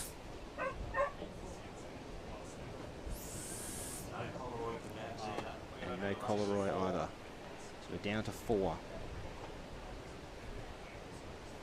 Tell you what, I need a bit of a dip, I reckon. It's hot back here, isn't it? It is quite It's pretty warm. steamy here in the tent. Well, I just don't think we're very acclimatised to this kind of weather, Tash. No. Gun is up. Yeah, you can see the crew's ready there. They're trying to get down low. The first movement they're going to do is to jump up. So you want to be down, so when the gun goes, you're not going down and then coming up. There it goes. That's a very good start from the North Cronulla crew. So we've got a 4-boat race, but there's 6 on live heat. So Tugun are in. Coleroy are the crew that would be in alley 2 are an out, and so is Womberall. So we're down to Coogee, North Cronulla, Palm Beach and Tugun. Unfortunately, the locals just have copped a few on the nose that'll push them back and stop the boat, but it's Palm Beach and Coogee getting the best of the runs here, Tash. Yeah, good start for Palm Beach, just getting out really nice and clean there. Getting their long stroke on, very strong. Who have we got sweeping this crew? This would be the doctor. Ah, Matty Giblin. Second nicest man in surfboats. Who is the nicest man in surfboats for those who are not in the know? Neil Innes. Neil Innes. Neil Innes, Bateman's Bay. Lovely. No, they're both good guys. Super generous with their time, helpful. Here we go, Palmy, bit of white water there, going to check them. Picked up the other 2 crews as well, and then it's going to pick up the back marker. Very, very strong club is Palm Beach, the northernmost club on Sydney's Northern Beaches branch. A club of high pedigree, as they are showing against their 2 compatriots from Sydney in North Cronulla and Coogee. It is a bit of, they are sitting a boat length in front, the Palm Beach crew in front of North Cronulla, Coogee in front, but Tugun with the work to do. They might just be out of it, but we see time and time again, if they can hold a nice wave coming in, they might just climb over the top, but you'd be asking for something from the heavens there, Tash. Yeah, you would be. You can see Matty Gilbin super relaxed here on screen. Very relaxed stance, very comfortable out there. That's probably one of the great things as a rower. If your sweep is calm, you've got a lot of, and then you sort of intrinsically trust. The trust, yeah. Although I think for the Kyneton crews, we saw a GoPro recently around the Cairns, they go Palmy, just call these crews. Then the Boffs hitting second. Coogee hitting third.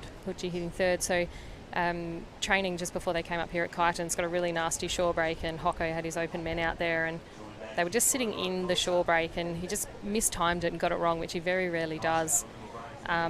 And on the GoPro, he was very quiet and he said, "Please row." And that is the only time when he's nice that you're in trouble. Yeah. Here we go, Matty Giblin's boys. The crew that is not in trouble is this Palm Beach crew. Up on the chocks. Oh, Giblin goes around. Just pulled around there. So what's happening is also you've got the wind coming from the northeast and it's pulling the back of the boats around. Oh, that's going to be very, very tight. Giblin manages to get around. They won't have to worry about going through the gate cans. But Boss Reserves trying to get their nose down on this wave here. They're just extra powered. They'll fall off the back of it here. They're at the mercy of the two other crews in Coogee and Palm Beach trying to catch up. And a bit of a build under the Palm Beach crew and the doctor of Matty Giblin. He's going to have another bite at the cherry here. He might just be able to. Just got Boss crew. You can just see that current really drifting those crews over. So part of the challenge today is not getting tangled up with other crews. Might be a few words maybe spoken after the carnival, after this race here, as the doctor pulls in front of the Palm Beach crew. It is a battle for first and second for the 10 points to get through to the cuts. Doctor calls them easy. What a recovery. Fantastic recovery. Not bad. I'm not sure what Boss thinks of it, but... Maybe potentially going straight up to the protest tent maybe for a few words. Second place there to North Cronulla and Coogee coming across in third place, top of screen. Good effort from them. Geez, the sweeps have to be agile today. They're up, down off those chocks. Chugan as well. Finishing off this race. Well done. All right, I'm going to hand over the reins and let Big Tommy have a go on the commentary. If I can get him off his phone, he's like a typical... Don't be mean, Tash.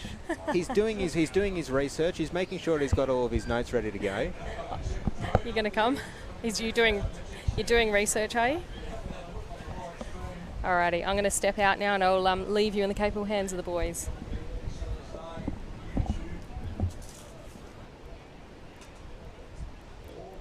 On screen at the moment, as we go to heat 2 of round 3.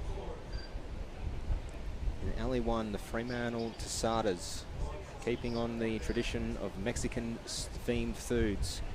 As the crews from Fremantle, Whale Beach Blow Holes in alley 2, the Janjuk Fennel Hellman in alley 3, Stockton Spare Tyres in 4, Mona Vale Motor Comrades in 5, and North Cronulla Dark Horses in 6.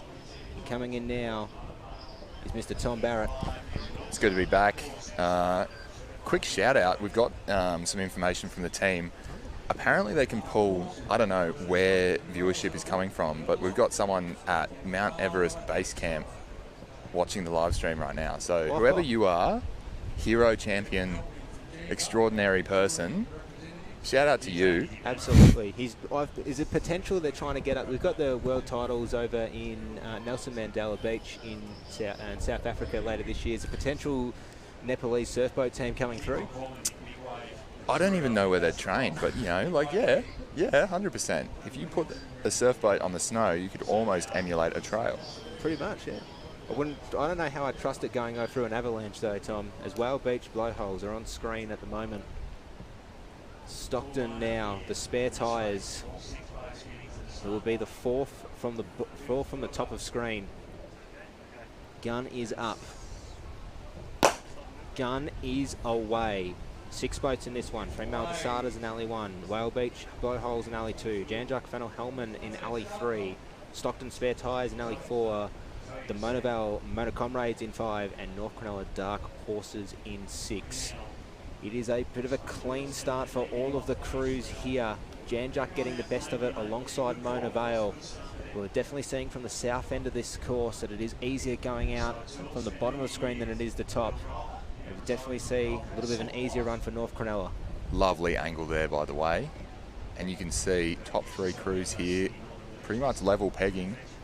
We'll have to see how they counter through this break. And you can see that Southern Alley just got a cleaner run, or I'd say too soon. Look at that. Yeah, very, very difficult, very clean run.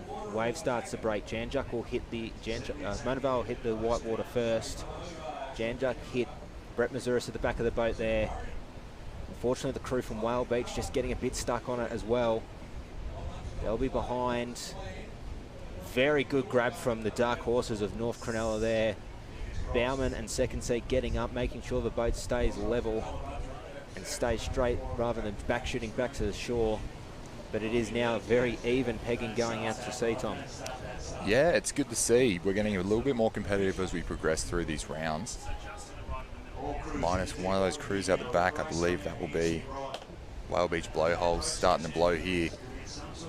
But it's pretty level coming into those cans, and this should be good. I think we're witnessing, as the tide starts to come in, just a little bit thicker waves. They're not really cresting like they used to be, so it might smooth out a bit, and then hopefully as it starts to peak, we might actually see it pick up again. Swell is dropping down a little bit, but the power, Swell's dropping down a little bit, but not as much as the power is. So it'll potentially make these runners a little bit easier to navigate coming back into shore. But get a look at this field. It is tight to try and get these 10 points in this last attempt for these crews to make the cut of 18.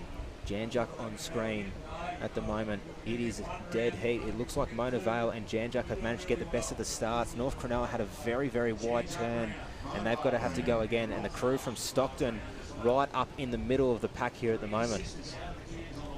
Now the Comrade's making a good run out of it, as well as, yeah, Janjuk.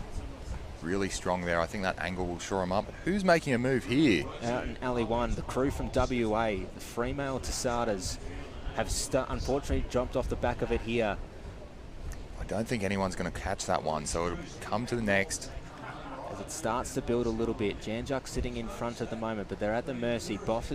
Dark Horses from North Cronulla have managed to find a nice little run to stay on top. Their keel will go down, and now it is a battle between, and look at this, Fremantle come into the equation as well. They've dropped off the back, but it is a 3-boat wave for 1, 2 and 3. Janjuk call it forward for the trail. Mona Vale start to slew just a fraction. They'll go around, and now it's a battle between which crews are going to be sitting in the crew that's rowing and the crew that's sweeping. That's Janjuk and Stockton going for it now. Different strategies you can see here. One trail, and they're going to commit to that trail. Stockton's pulled through, and that might pay dividends for them. Spinazzola just couldn't quite get down there in time in the bow. Stockton will take out the biscuits in this race. And I remember about an hour ago, that's exactly what I was talking about. You've got to take that gamble, and I can't tell you which is the correct answer, you know, and I don't think they can either, but you're almost splitting your chips every time. One crew will have to stay in their seats and one crew will go for the trail. It comes down to, I remember chatting to Molly about this, or Jason Bean from Met Calandra, about what is going to be what is the right call to make. And he told me simply, whatever you think is the safest is going to be for your crew. That was his barometer. Do I need to trail because it's the safest decision to make? And I think that, and I think that Brett Mazuras would probably be thinking about that as well. Not sure how that boat's sort of sitting. If you know that nose is going to start to nosedive a little bit, then it's much easier just to take it cautiously and just get everyone to the back of the boat to get that extra weight down. But sometimes it plays off and sometimes it doesn't. It's a really wholesome take from Molly there. Yeah. And I do know he's got a lot more of the junior crews, and he looks after those crews, especially junior women's. So it's probably exactly what you'd hope to hear for them. That was not what I was expecting, to be honest. I'm sitting here with my competitive mindset. But you're right, whatever's safest. And I think it comes down to that trust as well. If you know your crew can get back and to their seats quickly, then you might make that call a bit more than if you know once we're trailed, we're done. It might just be a little bit easier to do it with our open men's crew rather than, let's say, a 240s Masters crew. Yeah. And this is where I get political. I start talking about boat builds and everything else. I certainly know there are certain moulds that I'd prefer to trail in. Oh, we're only 4 hours into the first day of fall. We're always starting to talk about politicalness of the boat builders. And there are some racing boat builders out and about, so I won't. But on screen, you're looking at Allura here, ready to go. The Brumbies, who will be the top of screen in Alley 1. The Mooloolaba Reprobates in Alley 3. Mermaid Beach, thems in 4, Alexandra Headlands in 5, and North Narrabeen Smokos in alley 6. The Jan Juck Rams, the Masters crew from Victoria, will not be racing this event. So for Heat 3, from 6 down to 5, with the Rams out of this race. This ought to be a cracking heat. We're having a look at the reprobates. That's half my crewmates from Maroochydore back in the day, rowing rounds there. They've brought it across to Mooloolaba. The Mermaid Beach Merthems were top 2 in one of their heats earlier. Alex Heads Makos have been winning a few ASRQ series, and North Narrabeen Smokos always represent up at that top level. It looks like we might have been pump faked here by the check starter.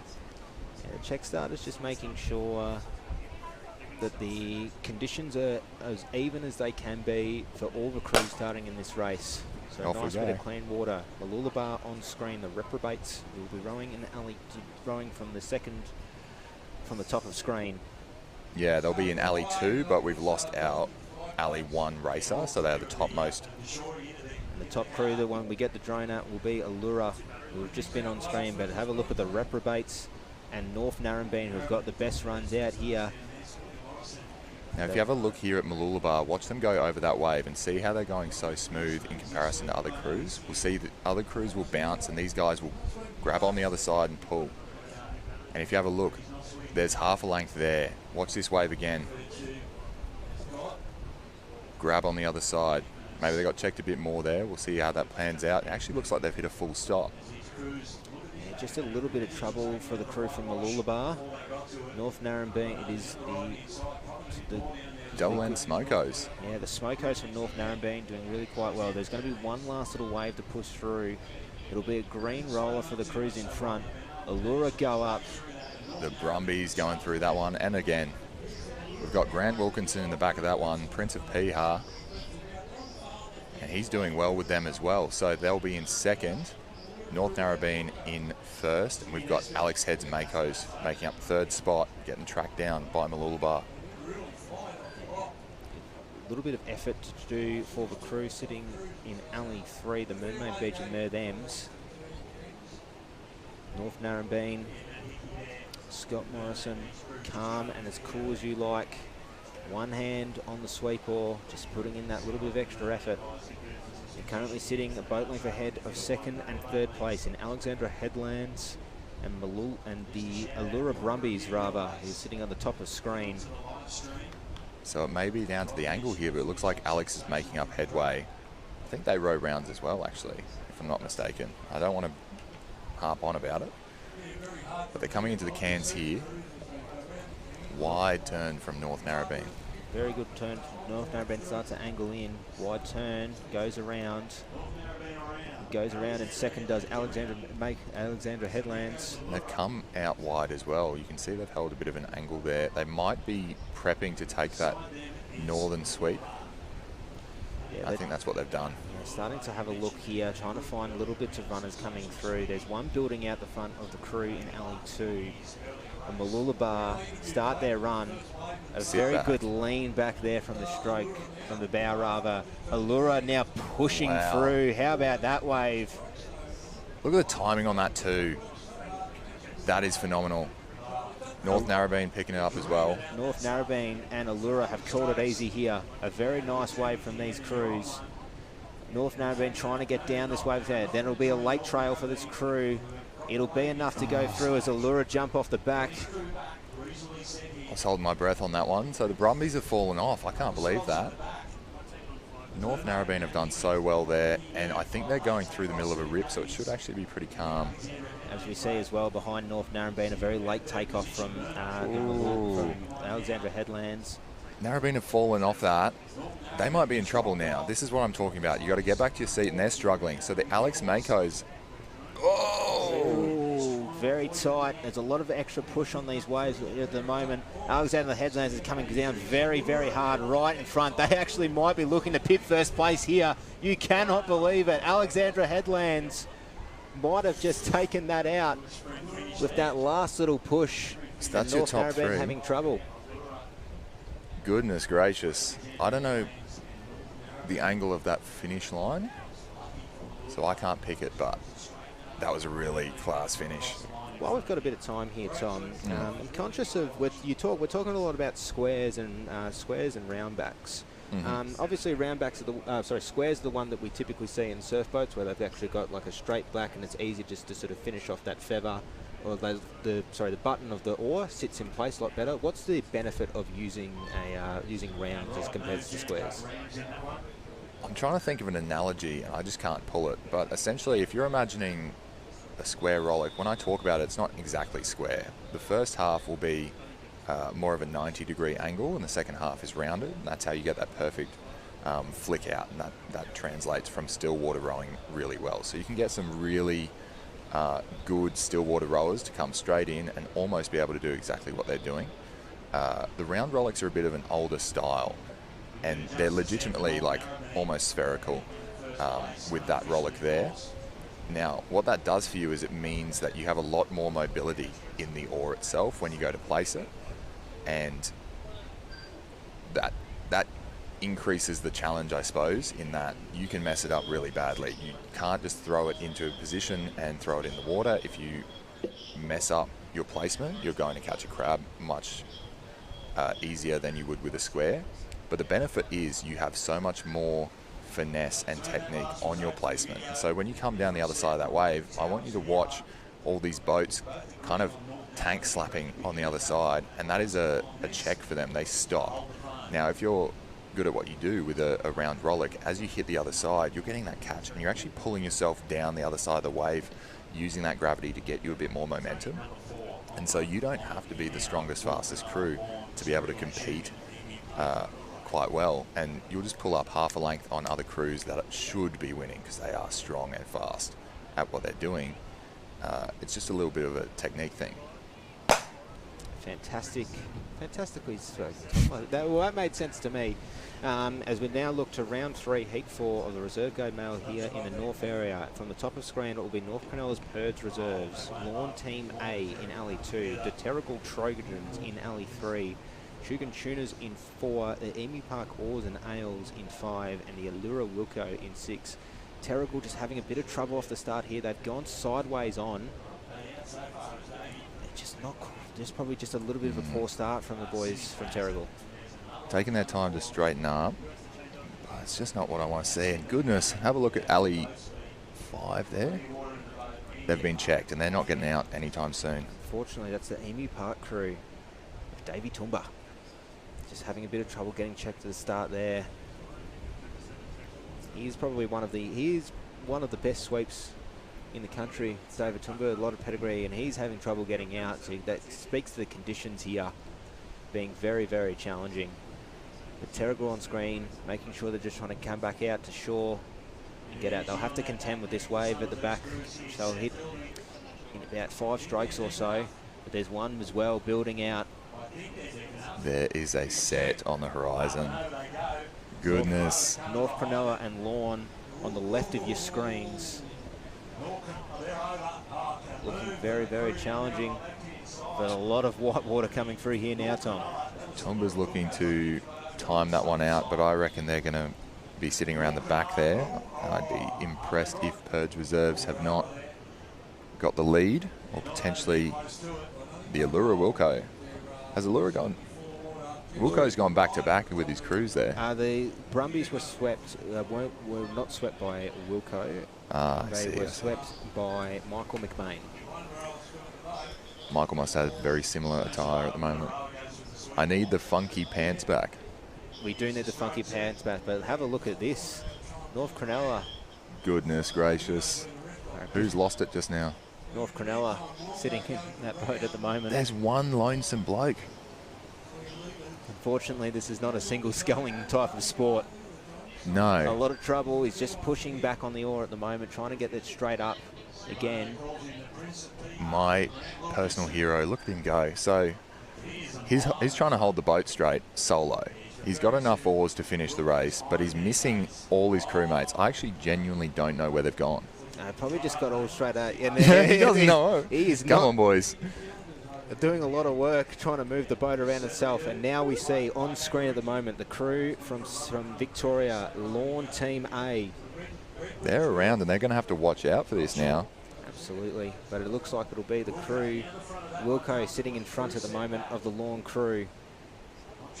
Very, very good effort from the right of screen from the boys That's from for Wilco. Allura.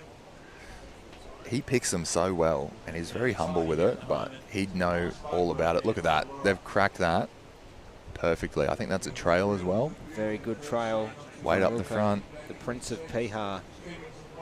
If there was someone to hold a wave, he's in my top 3. And Charlotte Breen, number 14, remembering my Roman numerals. That was a quick pickup. Tate GBT has been on fire today. Just remembering all the Star Wars movie titles, Tom. Mhm. You're all about the Maroochydore. Force returns. Where is his crewmates? Where Purge reserves are just hanging out. They owe him.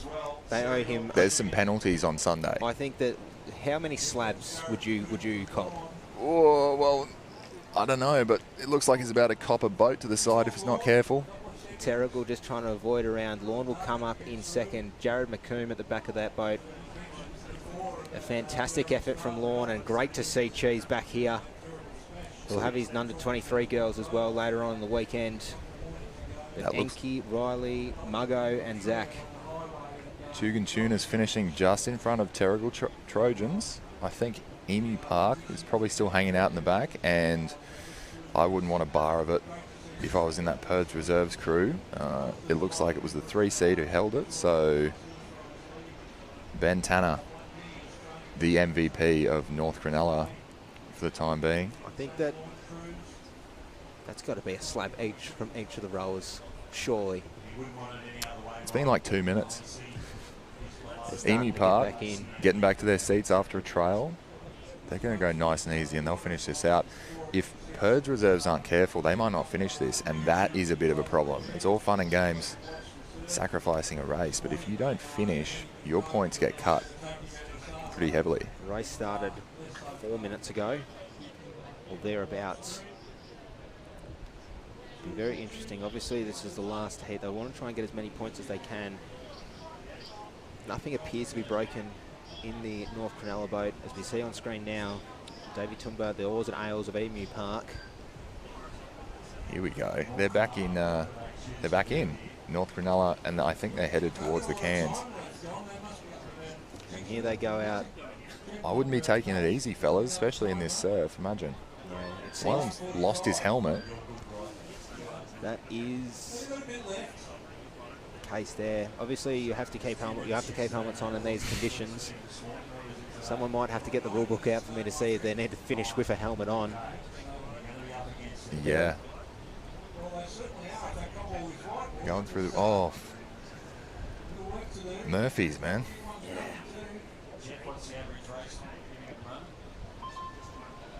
Someone said 1 left. 1 left. In front of Huey, and Huey didn't like that. It's about the dummy.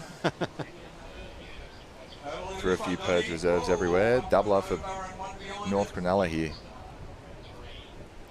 Another one coming up here. Malcolm Trees, get your photo. Oh, and he's 2 seats caught something there. Andrew Smalley, the number 2 seat in Adam Purdy's crew. These fellas have done themselves a mischief. They've earned the right to be scrutinised for the next 3 minutes. Every technique, every swing of the oars. I hope their timing's all right. Their timing's looking pretty all right there. And we'll laugh about it on Saturday or Sunday. Hopefully Sunday for these boys. Don't take it too personal when I meet you at the bar.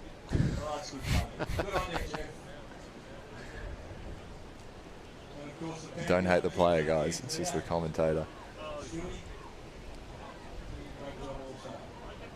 So they better keep an eye on the time. It's good of them to try and make that, but they're going like 50% right now.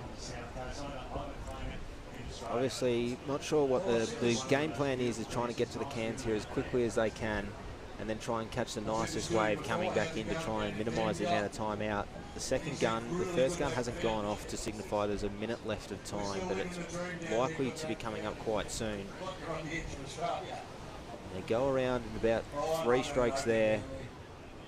My question is, who is holding on to that? There you go. That's the minute. Warning. Minute left now. You better catch one.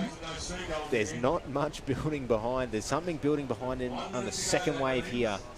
As we see it just start to hit the can now, and the trough showing. They've got about 50 seconds to make 200 metres. It is a battle, but they have had a crack here. They probably just missed a set. Could you imagine doing all that just to DQ about 50 metres offshore? Yes. Welcome to surf boats. Welcome to surf boats. Come on, boys. There's one in the back now. There's Pick one it in the up. back here. This is going to be a trail wave. This might be wave of the summer here. If Perds Colts can pull it off. Let's go, boys. Oh, the trail is on here for Perth. Nose goes down. Oh, trail rating 4 out of 10. One of the boys is stuck. He's got a leg back. I don't think he got out the chalk. He's going to have to go forward. Let's hold it straight. Oh, no! No! I called it. Yeah. Just as you said, I don't think they're going to get in. We can hear in the background Frankie Veltman goes, "Oh, there's a minute's a long time in surf boats." But clearly, unfortunately, not enough. If I see an edit of myself again, I've been copping a few. Well, commentators curse. That's probably, unfortunately, the way they have to go. You can see their heads hanging. My head is hanging. I wanted them to get there. I wanted them to get there too. And they're not a bad crew either. They've been pretty good for the last few seasons. So I guess one of them was holding on to the game plan written down on the inside of the helmet. And when he fell out, all of them lost the helmet too. Yeah, lost the helmet. No game plan. It's gone. So that's going to be a real... I wonder what the points are right now. That's not ideal. Not when you only have 3 rounds and they're going to cut half the field. Down to, we'll just remind them, we've had 34 crews across both regions, so 68 in total. We'll go down to 18 each. That's 36. For a total of 36. As Heat 5 is out here at the moment. In Alley 1, the Bulleye Gold. Alley 2, the Warhope Bonnie Hills Nightmares. Alley 3, the Bondi Bulldozers. Alley 4, North Curl Team Jungle Touches. And Alley 5, it's the Malulabar Badgers.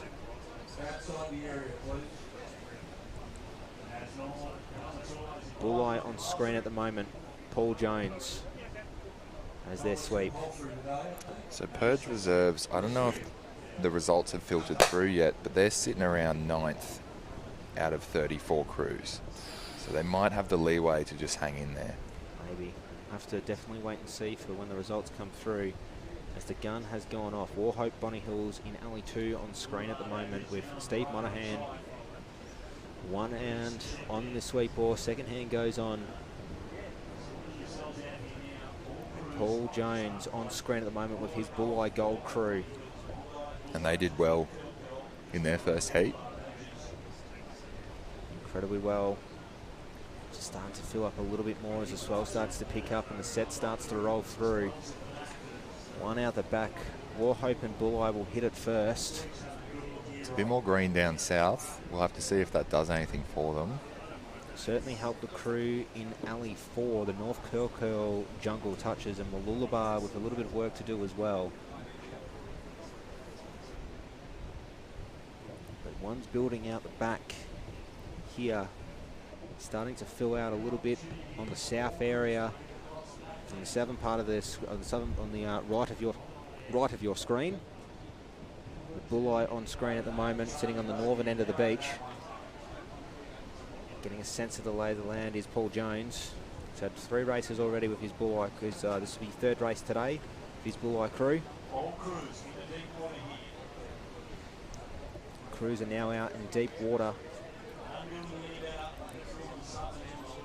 Mooloolaba have done quite well on the southern end. They've got to do a little bit more work to try and catch up to the crew sitting in alley 2, or alley 4, the North Curl. We'll have to see how they go into those cans. That'll give us an idea of the positioning, but it looks like you've got Bulleye Gold, Warhope Bonnie Hills, and I'd say North Curly probably sitting around your top 3. Angle starts to come in. Bondi, the Bondi Bulldozers sitting a little bit further behind. So there you go, Warhope Bonnie Hills and Bulleye turning into their cans, followed by North Curly, and it looks like maybe the Badgers getting around pretty fast. It is quite a blanket from 1 to 4, with Bondi sitting a little bit further behind. So it's hard to rule anyone out at the moment. Looks like North Curly's actually making a bit of a run here. They've got something up the nose. Just not enough, I don't think. North Curl have managed to get on a nice little runner here, sitting in front. Alongside them is Mooloolaba. Mooloolabar's sitting lower on the wave. They are. They're trying to catch up here. Warhope Bonnie Hills on screen, trying to find something. There is something building just behind the IRB and just hitting the cans now. It's probably too far out of the way to make a play at the moment, as it's now just looks like very, very flat water coming in here, which means there might be a few late takes-offs. Mooloolabar's trying to catch up in front of it here now on the right of your screen, and they might just be sitting comfortably in first, Tom. They have done it. They've flung themselves down it. It looks like it's the wave ahead of Bulleye and Warhope. And North Curly's fallen off that one, but they're on the same wave as those other two, Warhope and Bulleye Gold. Mooloolaba have pulled through, and they've done well there because they were sitting about 5th on the way out. Absolutely. Mooloolaba sitting comfortably in front here at the moment. Last little push for the crew from Warhope, Bonnie Hills and Bulleye. I spoke too soon. They've fallen off the back, Mooloolaba, and now it's open for Warhope to make a move. It is a very late shoot-off for the crew from Mooloolaba. They'll manage to get second for their efforts, but Warhope Bonnie Hills will finish in first here. Sorry, apologies. Yeah. Bondi. So Warhope Bonnie Hills will finish in first. Mooloolaba second. Bulleye third. Bondi in fourth. And North Curl finishing off in fifth. So you can see some of that dead water starting to come into play. I hate that. I really do. As someone who's typically kind of in front of the wave, you don't want to be getting sucked back into it while others are crashing through, and that's the risk you take. But at the same time, if you can be a wave in front, you'll take that every day of the week. It is a bit of a gamble because you're trying to push for that last little wave. Trying to push on that last wave, and you rode bow. Second bow. Second bow. You're just trying to get that nose all the way down as best you can. You're just missing that feeling of just aggravation when you just don't get it, and you just feel like the boat starts feeling really heavy again. And that's where you get that change of gears. So if you imagine like a bike, if you suddenly hit the brakes and you've been in a real low range and you were going at pace, you'd have to adjust gears and start lightening up the load a bit, and that's exactly what you want to do. If you're sitting in front of the wave and you're getting sucked up, you actually want to pick your stroke up and rate a bit higher, and the idea is you just get rid of the rear end of your stroke. You're getting that front tapping away and lifting that nose up so that you're not getting sucked back into the wave as much. Ideally, then if you're the other crew, you're going for gold. You're pulling down that wave best you can.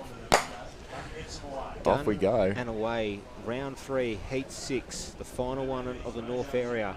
Mermaid Beach Mojo in Alley 1, the Chukan Tornadoes in 2, Fremantle Burritos in 3, Mini Water Wooleye Team A in 4, and running us out, the man Phil Stefano with his Bondi Cigars in 5. So Stefano's been telling me that Bondi have built all their crews this season. So these are all first season crews at Bondi. A fantastic effort for seeing another crew from Sydney, and especially Bondi coming up. Remember speaking us earlier about sort of the growth of surf boats, and Bondi is no exception. But it is the crew in Alley 3, the Burritos, who are sitting in first at the moment here. They'll hit that whitewater first. And they're doing well. The Frio Burritos, I can't recall that much about Fremantle Freo doctor, I suppose, but I don't. Whoa, look at that check. Who's that? Ali 4. Ali 4, the crew from Mini Water Wooleye. They have taken that hard. Very unfortunate for them. Someone's come out of the seat. So we're looking at the Freo burritos here, and they're actually getting taken over by the Mermaid Beach Mojo. Marty Fletcher with Mermaid Beach, duking it out with Michael Cameron of Fremantle. Oh, Bondi. Stefano gets shot back as he's gone out of screen on the left. Goodbye, Stefano. Goodness gracious, he's thrown out of there. But 1 and 2 in Ali's 1 and 3. And now we can see just how much those sets are breaking. Goodness, there's a doubler too. That's Stefano going through 1. It's 2. Stefano, and there'll be one building behind him as well that'll break as soon as they go over here. Just unfortunate for the crews from Bondi. But 1 and 2 out in front. Mermaid Beach Mojo and Fremantle Burritos. So they're coming into that can. Freo's in first. That's a 1, 2, 2.5 stroker from Freo around. That's a very good turn. Very good turn and fantastic to see. We usually see Northcott represent WA quite well in these events, so it's fantastic to see Fremantle as well building up their boats, as well as other crews from Secret Harbour as well look, coming over. Check that power out of that turn. They've pulled an entire length, maybe a length and a half now on the other crews. Just out of that turn, the Mojo were bogged down and they didn't quite hit it as hard, and they're paying for it now. Look at Freo running something. Freo managed to get the best of the run that Mermaid Beach managed to. Mermaid Beach has got a little bit more to push you through here now. Unfortunately, won't be enough. Chugan on screen in the centre, and then to their bottom right is our race leaders of Fremantle. Now, don't be fooled by that angle. Freo is actually about 4 waves. Oh, yeah, 4 waves in front of the Chugan Tornadoes there on screen. And they're getting pressed by the Mojo now. Mojo have managed to get the nicest part of the run here. They'll be both on the same wave coming back into shore. Fremantle, Michael Cameron calls them easy. Lets it run through here. Mermaid are trying to get their nose in front of the wave here now. Can they pull over the front of it here? Oh, just enough does the crew from Queensland. Boys. It is now stroke for stroke. Fremantle sitting comfortably in front. Managed to get the nice little part of the wave here. They'll probably get the best of it. Look at the shallows now. See that change? I think the Mojo have let them have it. At this point, you probably have the points. You're probably aware of where you sit. You're aware of you sit, but it's just about testing to see if they can get that extra bit of gas come when the cutoffs come through. Come through tomorrow or throughout the rest of this weekend. This looks like Chugan. Chugan coming through. Sitting in third place from Ali 2. They did have a bit of trouble getting off the start earlier. Finishing out the minors, and then we'll have Mini and Bondi still sitting out there in the break. That's Mini. I wonder what's Mini Water Wooleye or Woolly? Team A. Fantastic to see. It's always great seeing different colours. I'd say that's one of the more unique ones, accorded with the purple and green. I wonder if Scooby-Doo was popular at the time when they found that colour scheme. Let's see if something's dialed up here for Phil Stefano and his Bondi crew. Oh, it's a bit of an interesting trail there. Will it work out? Nice little angel wing. Stefano's got to hold it. How's the balance? They got back there. They got back there at the end. I can imagine him speaking. He's got to hold on to the quarter bar. Oh, boys. One up front. Bowman goes up to try and get the nose down. He's up there. Won't work. No. Look, they'll be all right. Now watch them get their oars back. This is the measure of a well-trained crew, typically. It's not bad. Not bad. First-year crew. Yeah. Yep. Good shout. Now, depending on where you train, you may never get an opportunity to trail prior to Aussies. That's true. When we were practicing, we'd do trail practice in the river. I will say I did do I did one trail with my crew, the Point Lonsdale Heavies, in sitting at Sandridge in Melbourne, where it's just nice and flat. And I got up onto the chocks. Like there was no swell. It was just a lot of like really like questionable tipping of the boat going around. I took a fair bit to get used to trails, to be honest, and my crewmates can concur. I cost Megsy a number of rollovers and probably a couple of oars. But when you pull it off, I don't think there's really any better feeling. No, you're right. It's like surfing with 4 of your best mates. Now look. We'll be moving into round 3, heat 1 for the Southern Arena, and this will be our final round robin for both of these arenas. So we've finished up north, moving to south. Port Kembla, Port Knuckles in Alley 1, Port Kembla Stablemates Blue in Alley 2, Queenscliff Barnsies Buccaneers Alley 3, Wanderwackers Alley 4, Maruya Top Dogs Alley 5, and Currumbin Huskarls Alley 6. They're on the line. Have a look at this splay now as they follow the curve of the beach.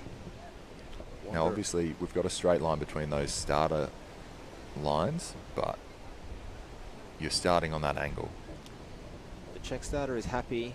Man with the flag in between alleys 3 and 4, despite the fact that there is a little bit of a bow line in the starting positions. Just trying to find the best position here.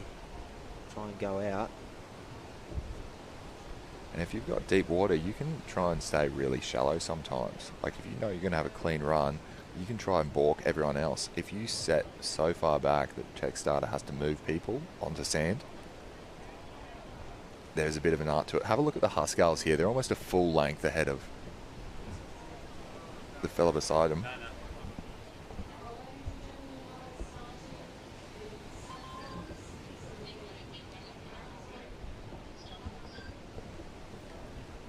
Just got the nod from Donnie. He's prepping for Masters, so we'll be able to see him in the commentary booth tomorrow. It's a pleasure, and he's been busy on the beach comms as well. Dulcet tones of Don Cottrell, something that we can maybe only hope to emulate.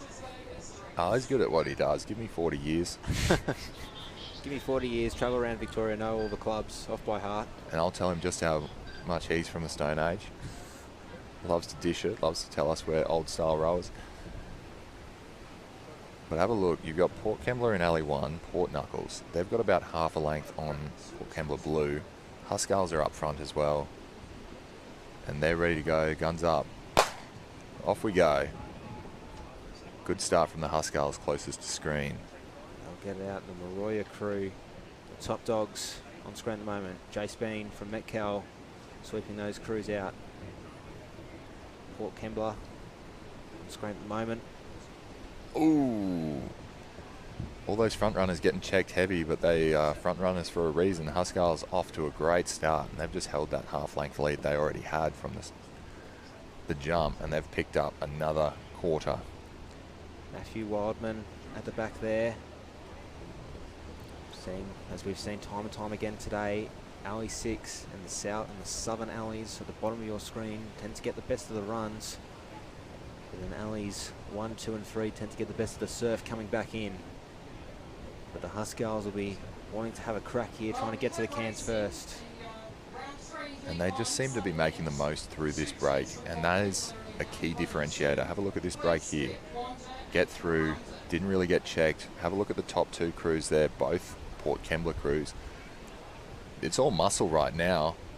And of course, as soon as I've said that, Currumbin has been checked again and Port Kembla has gone through. Have a look at Queensy.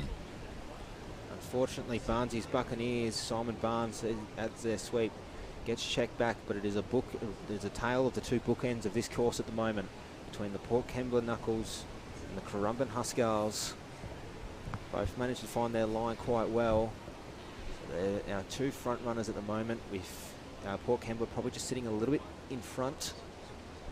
But the battle for the minor place here between the other Port Kembla crew, the blue, Wanderwackers and Maroya, We're trying to catch up to these crews here, but it is hard to take away from the dominance of the Port Knuckles from Port Kembla. Yeah, I thought Huskarls were catching up, but Port has stepped it up again, and they've picked almost a length. We'll just have to check that angle of the cans. Might be revealing, but yeah, it looks like they do have a length. It's a really good lane. It'll be a slight wider turn in. Wow.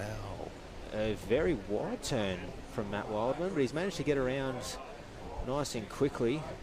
Huskarls got out first. They did. Wider turn, 3 strokes, and back and away it again. They'll have the first crack of this wave sitting on top of it at the moment. And they'll just fall off the back, but a nice little push from them, and there'll be another one building directly underneath them now. As the back of the boat goes up, Wildman sits really far forward in front of the quarter bars. But now there's another build coming through here. With the angle of that wave, you can see it's kind of pointing to the north, and they want to open themselves up for that run. We've got Port Kembla on screen here. Look at the send. They're going to have to pick this up now. Rating goes. I don't know if they've got it. It might just pass up under them. Probably just couldn't keep it as straight as they possibly could. Just sort of sweep, or the sweeps all just sort of come out of the water a little bit as they're going through the wave.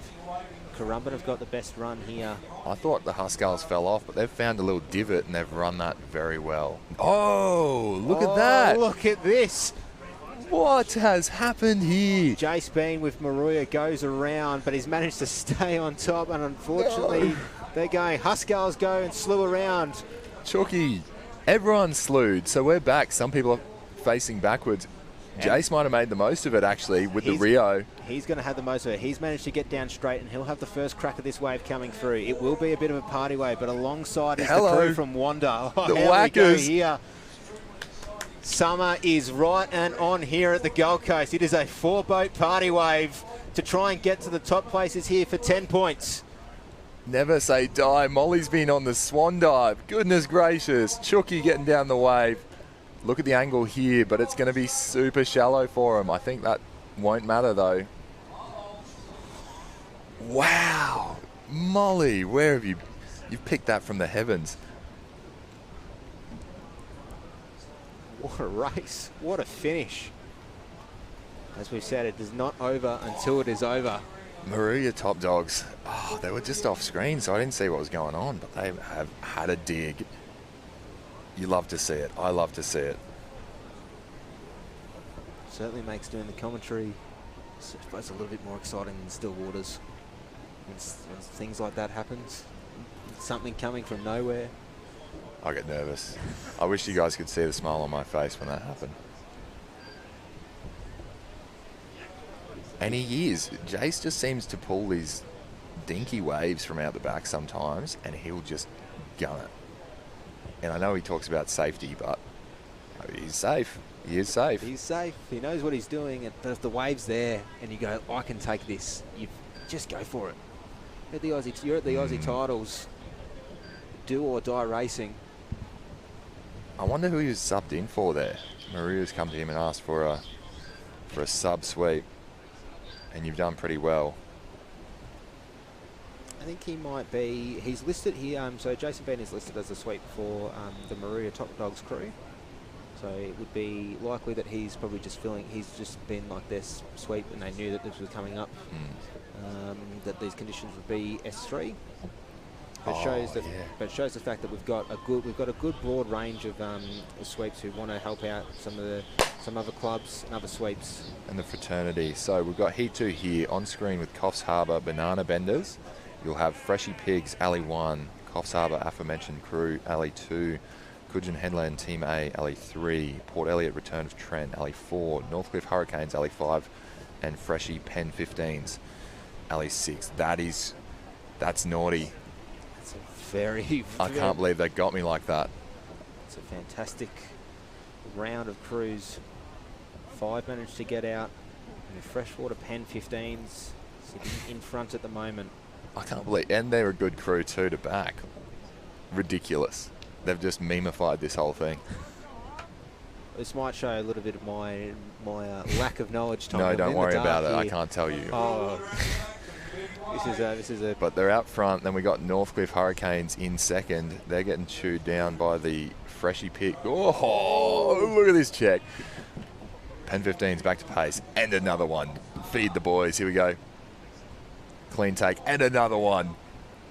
Certainly a lot of whitewater for these crews. Freshwater will hit the whitewater first. Bang. Do you want one more? Here we go. One more coming through. It's looking big over Damien Claypan. All the way. And we've got a back shoot. And now the crews are right back up. And Port Elliott's going to have a crack here as well. They've wiped the board on that one. Clean the slate. Set has finished. No, surely not. There's another one out of the back. There's another one coming. You said that. Claypan on screen here. Northcliffe Hurricanes have been a strong crew for years. Absolutely. A lot of really strong crews coming out of Northcliffe. And off we go. Years. As you can definitely see on their top, on their bow of their boat, all of the gold winners. Pen 15's early lead has been eradicated by Huey, and Damien Claypan has made the most of that, scuttling away with the Northcliffe Hurricanes. Now you also got Freshie in Alley 1, duking it out with Alley 2 there. That'll be the boys from Coffs Harbour. Banana Benders. So they're all sitting in second, but look at this lead from the Hurricanes here. Really good. They'll go around the yellow can sitting in first and pretty comfortably in first here at the moment. They'll have the first crack of the wave. Anything that's been building, and you can definitely see behind them now, something is building behind them. So the two Freshie crews around, Coffs Harbour around as well. You could throw a blanket over second and third. Oh, Tommy, there's something building. Migusta. They've just gone through. Here it comes now for the crew from Northcliffe. They'll sit on the wave here. Here it comes, a very nice fat green roller. It will be enough. A little bit more, trying to get that nose down as much as they can. This might be all the way into the beach if they play it right. A very, very nice run from Damien Claypan and the Northcliffe Hurricanes crew. They have put a massive gap. That's over 2 waves ahead. And we've got the other Freshie crews hanging out the back there. I can't believe they picked that up so easy. They've done well there. Really good. Claypan's out comfortably in front. Reforms just in tapping the it along. Look at Freshie going directly across. Trying to make the most of that wave, and I think they've just cut off like Port Elliott. Absolutely they have. Northcliffe managed to get a nice 300-metre run off that wave to come in finishing in first.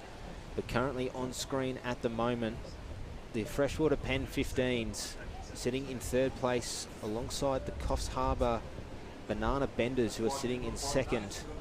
And watch this wave form up the back now. Anyone who gets it is going to get a good lift. And it looks like Port Elliott getting that lift.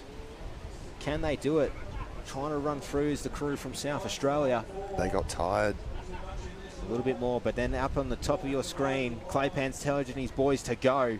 That's the Freshie Pigs. Off we go. And Coffs Harbour Banana Benders. What's going on with the Pen 15? Sweeper is out. Sweeper's jumped out. Oh, and no, he's gone. Sweep's gone. How have you gone from first to last? Oh, my goodness. So they've got enough to finish, but they won't finish straight across that line.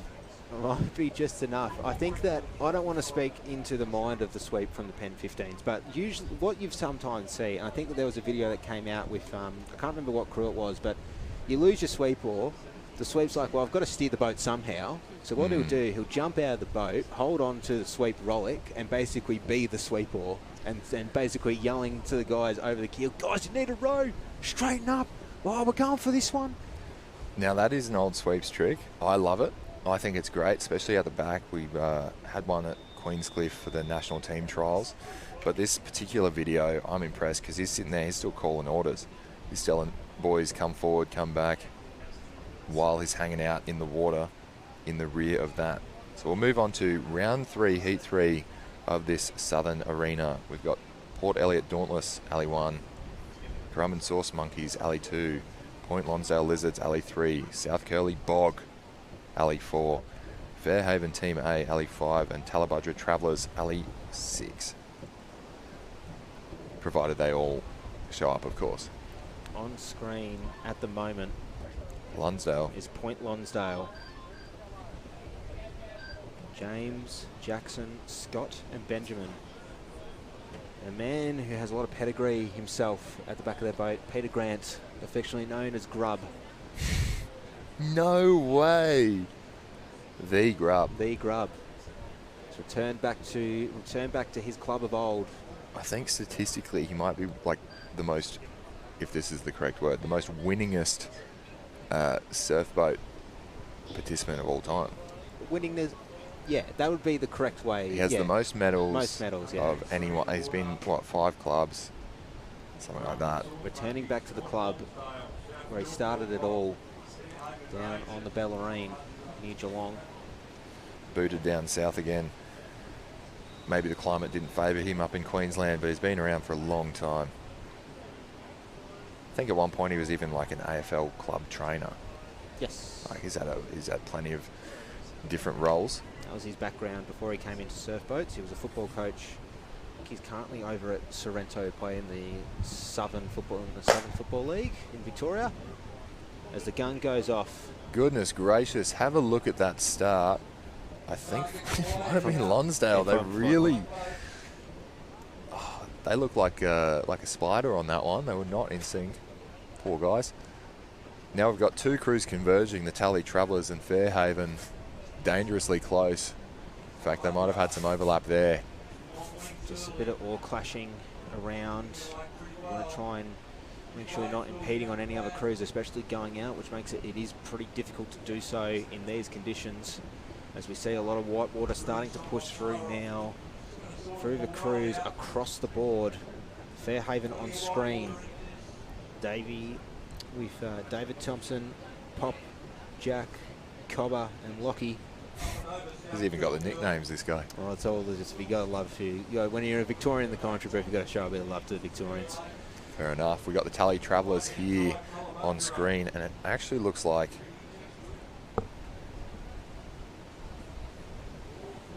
we may have some brothers involved, the 2 Eastricks, Ricky and Dylan. One sweeping, one rowing. So if that is a family affair, it's always interesting to see one of the people in a position of power in the sweep telling you what to do. What do you think is probably potentially a little bit more? Would you father-daughter combo or a husband and wife combo in the boat? I think we see a lot more father-daughter. You see husband-wife, but on occasion. In terms of the dynamic in the crew. Well, I got to give a shout out to Brendan and Sarah Weston. They just make it work. They do. It's not animated. It's not grumpy. You know, they get things done. So to Neil and Tracy from Bateman's Bay. Yeah. No, it's been really great to see the development of the sport all round, especially in our women's division. They're able to talk about those combos. And off we go. So we'll see some turning into the cans shortly. Might be Ali 1. Ali 1 has certainly got the most. That's probably Currumbin. I'm pretty sure Port Elliot scratch. Yeah, Port Elliot has been scratched from this race. And you'll have a look at Fairhaven as well getting around. So they've done well.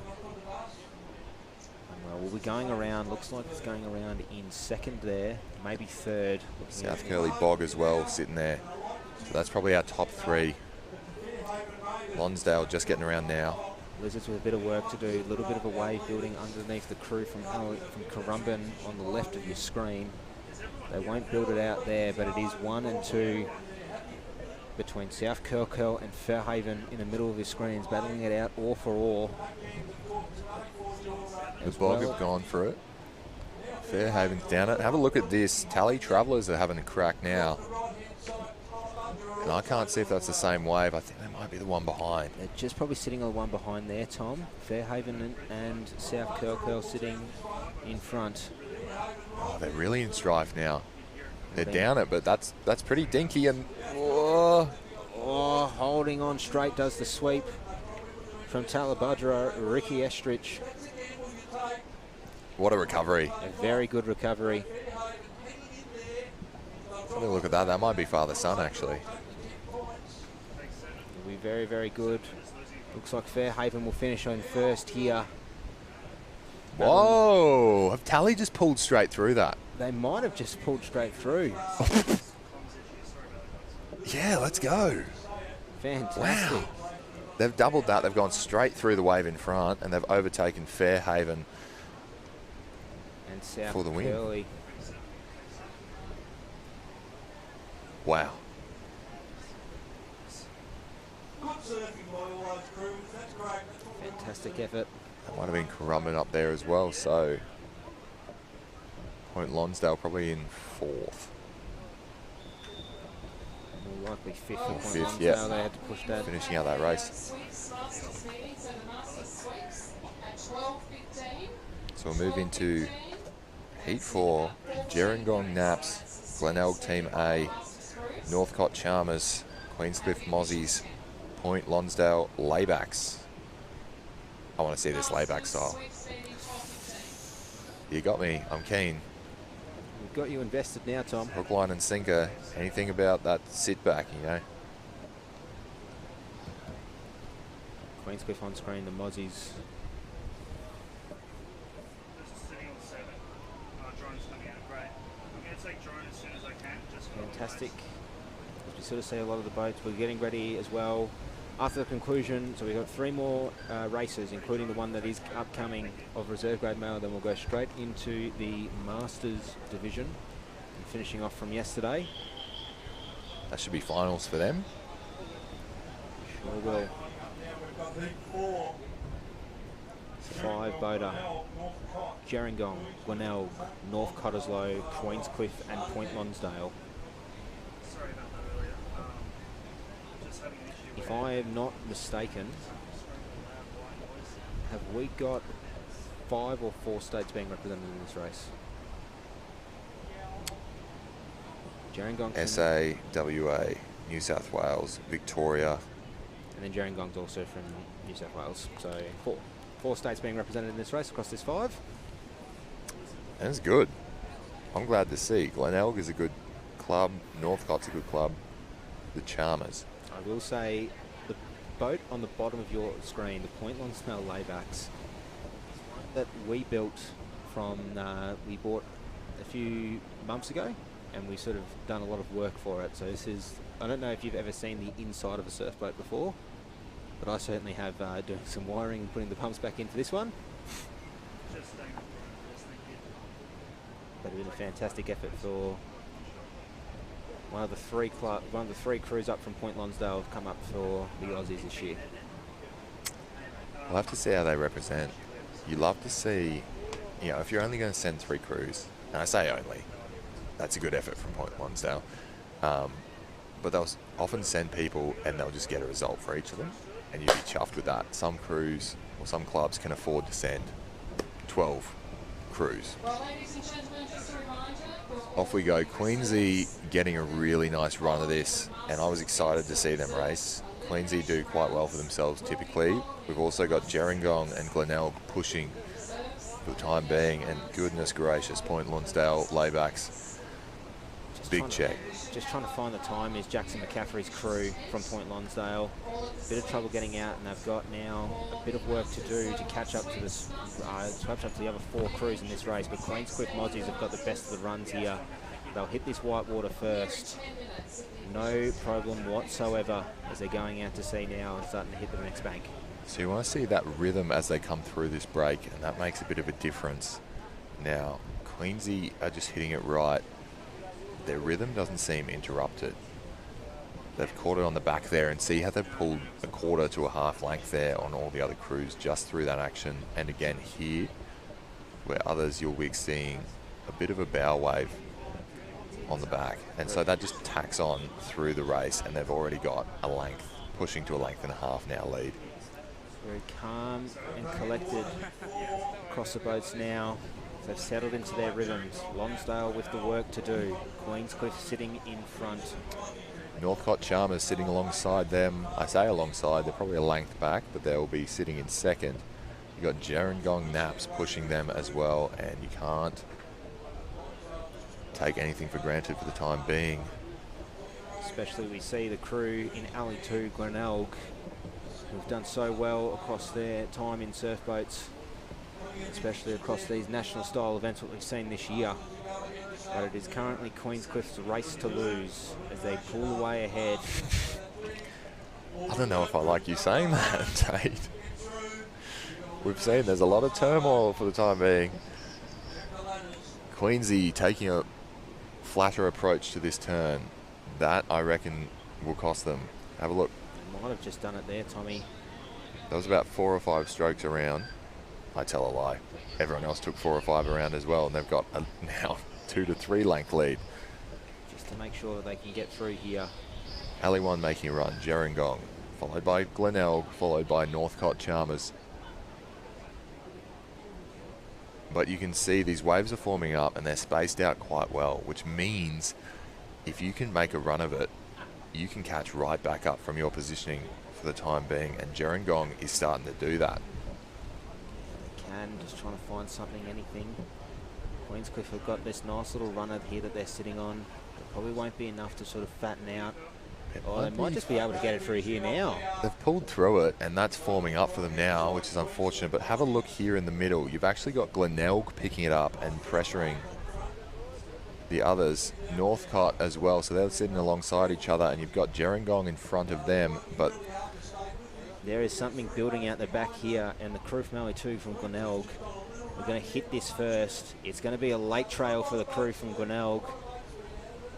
Enough boat speed coming through, they'll slew around, and which means that the next 2 crews here will have the best crack of it here. Queensy hitting deep water. It's pretty flat, but they've got a lead on the other crews, so I think they should be fine to sit through that one. And it looks like North Cottesloe from WA will take out second place here, and then should catch that nice little runner coming through. Gerringong are sitting comfortably in third at the moment. Jackson McCaffrey on screen with Point Lonsdale. Trying to find something to try and stay in front. Just trying to find that little pocket to push through as he straightens back up. Queensy wrapping up there. And that will be potentially their campaign done. The laybacks from Point Lonsdale. Regardless, here it's been fantastic to see another club jump up. We're looking forward to see their reserve women's tomorrow in the Lemons, representing Victoria. I wasn't really able to evaluate their layback style. I was a bit focused on the other crews. So we'll be prepping now. We've got Heat 5, Currumbin Krakens, Alley 1, BHMP Slow Brew, Alley 2, Currumbin Buccaneers, Alley 3, Era the Marts, Alley 4, Mollymook Madmen, Alley 5.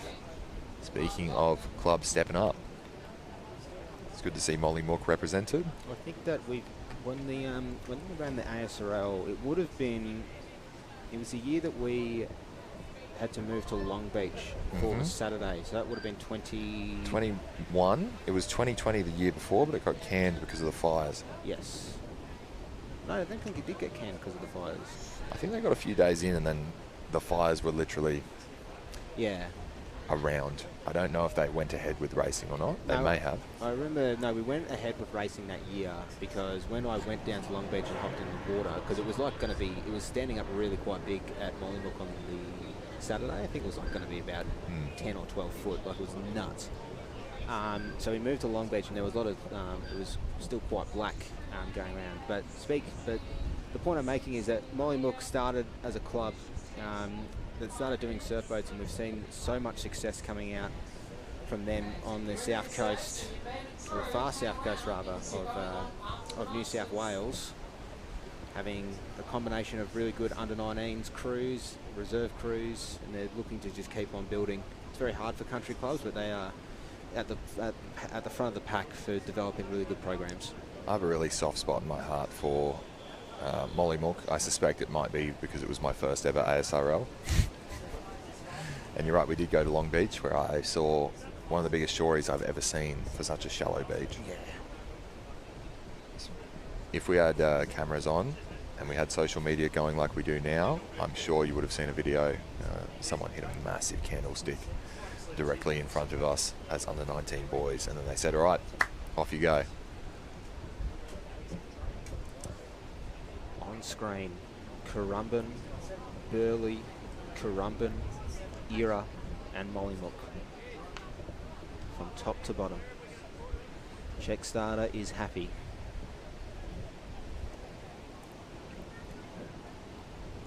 Probably still waiting for that clearing wave to come through. Gun has not gone up yet. Just waiting. Nose goes down. Still waiting for that clearing wave.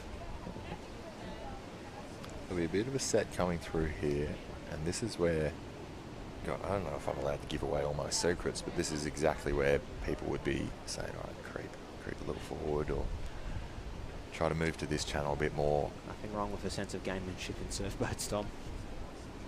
Now, in baseball, there's a saying, if you're not cheating, you're not trying. I'm not promoting cheating. Let me put that up front. But there are some grey areas. If it's in the rules, go for it. Absolutely. So we're just waiting for a clearing wave to come through, which is why the gun hasn't gone up. Just sort of so every crew can get a clean start. And the way that we tell it is if all the noses are down at the same time, because you don't want to disadvantage a crew. If their bowman can't jump in because the nose is really high up in the air, it doesn't really matter for you. You can jump into anything. If the break's not even, if someone would get 2 strokes in and be annihilated compared to someone else with no wave, you would have, or you should have, a sweep contesting it. So they'd rather just skip that and just take a bit of a longer time to make sure it's all even. Obviously it is the surf, so we have to be pragmatic at some point, but for the most part they do a wonderful job. Lyle Clark on screen with the Currumbin Krakens. His compatriot David Dwight, the Buccaneers, on screen at the moment. Still waiting. Speaks to the fact that it is a touch unclean. Just waiting for the best start. I have to wonder if clubs like this have favourite boats or good boats, and if they do, who does it go to? I thought you were going to say, I thought you were leading in somewhere different regarding starters and their favourite clubs when you said favourite boats, which I feel like is which might be my political position for the first day. Favouritism? Not true. We have courses about this. Now off we go. It's actually being led by Era the Mart right now, and as I say that, they get checked because I'm the true curse man. So we've got Currumbin out front. Yeah, Lyle Clark's crew, the Krakens going out. Oh, check start for all of them, but Lyle is out and away. Oh, the other Currumbin crew have lost their boat. That was the most tame roll. Oh, Era is gone. Again, Mollymook as well, getting pushed back. Mollymook have got the best start of it going out here, but Burleigh Heads Mowbray Park getting a nice little run, but they are all currently at the mercy of the Currumbin crew in Alley 1, who managed to get the cleanest start out of all of them. Now look at this one out the back. Nothing really coming. But there's one building over the second wave. So Year will go over the top of this little green here in maybe 3 strokes. There's another one building, but they're trying to catch up to the race leaders, or at least try and catch up to Mollymook. Lyle has skipped away with it. Now we'll have BHMP Slow Brew in 2, followed by, I think it's Era. I think Era got the best of that one. Currumbin, oh well, they did lose their boat. Currumbin did lose their boat. Mollymook are currently sitting in 3rd at the moment, a boat length ahead of 4th, who is Era the Marts. Now we've seen how people have got splayed out on the way in with those waves, and that was when they were basically neck and neck into the cans. I don't want to curse anyone again, but... No, do it. Okay, all right. Well, Lyle's that far in front, right? He should have such a lead on the way in. He can pick his waves. He can do whatever he wants, right? We've got BHMP. If you look at their stroke, I don't think they're even rushing it. They're sitting around 70% right now.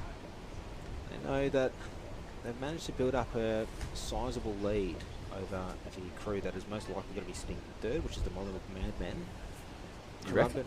I would say so. Currumbin's going around in 1st at the moment. Solid turn. Very, A very, very solid turn. Currently sitting, I would say, 4 boat lengths in front of BHP. BHMP, rather. Mile will have his pick of the waves here. But even looking around from this angle, there's not a whole lot coming. BHMP, oh goodness, look at him. Uh-oh. BHMP, where are you going? Genuinely, where are you going? You have just, all right. So they've cut directly across the Buccaneers course, and Era the Marts are going around. In those instances, the crew that is going out to sea has to give way to the boat that's coming back into shore. That's the them's the rules as written. Thank you. There we go. Yeah, I'm just a rower. I'm not paid to think. And you're sitting in the engine room too, so you're absolutely not paid to think. So Currumbin Krakens are out front right now. BHMP next to them, or I say next to them. They've swung super far wide, and what I assume they're doing is trying to pull what Molly did a while back and just get the run to the north. But if you look here, it doesn't really look like there's much of an angle in this wave. No, there is not. As we see the wave that BHMP have managed to catch on here now. And yet, they've just pulled directly on. They're sat there, you know. Currumbin's on the go. They're trying to hold the wave in front. If they don't, I think it looks like they might be having to tap away. They've probably got it in them, but look at BHMP closing the distance now. Currumbin's across the line. Oh! Era, what's doing? There was a lot of push and pull from the sweep there from Yira. Just trying to find something and anything to catch on. All right, head count. Boat is currently over. But now we have a Mollymook on screen at the moment. A good trail from them. Now, did I think Mollymook had third in them? No, but you're actually a prophet. Tate, and we've got 5 heads, so we're all good. All good. They'll try and flip the boat back over. All of them get on top of the keel, sitting wave side, the safest part to be when your boat's overturned. And that's the Buccaneers going past the scraps of Era. Still just trying to find something. They'll come back safely in. Buccaneers. Might be a little bit of a sheepish finish to pick up a spot. Emote on them as you go past. I don't think that the... I don't know if we've got like the youth currently sitting in reserve men so they can sort of pull out their emotes. So I think that's more of an under 23s and under 19s affair. It's possible. Now check the timing on this as they try and get in. Sweep can't do it. I don't know how someone's got an oar over the bow. We're still missing at least one person. We've got the... Oh, Sweep's getting helped in by the stroke. He's having a little bit of trouble. I wouldn't grab there, mate. That's slippery. He's gone 2 hands on the slippery. It's like gripping a bonnet in the rain.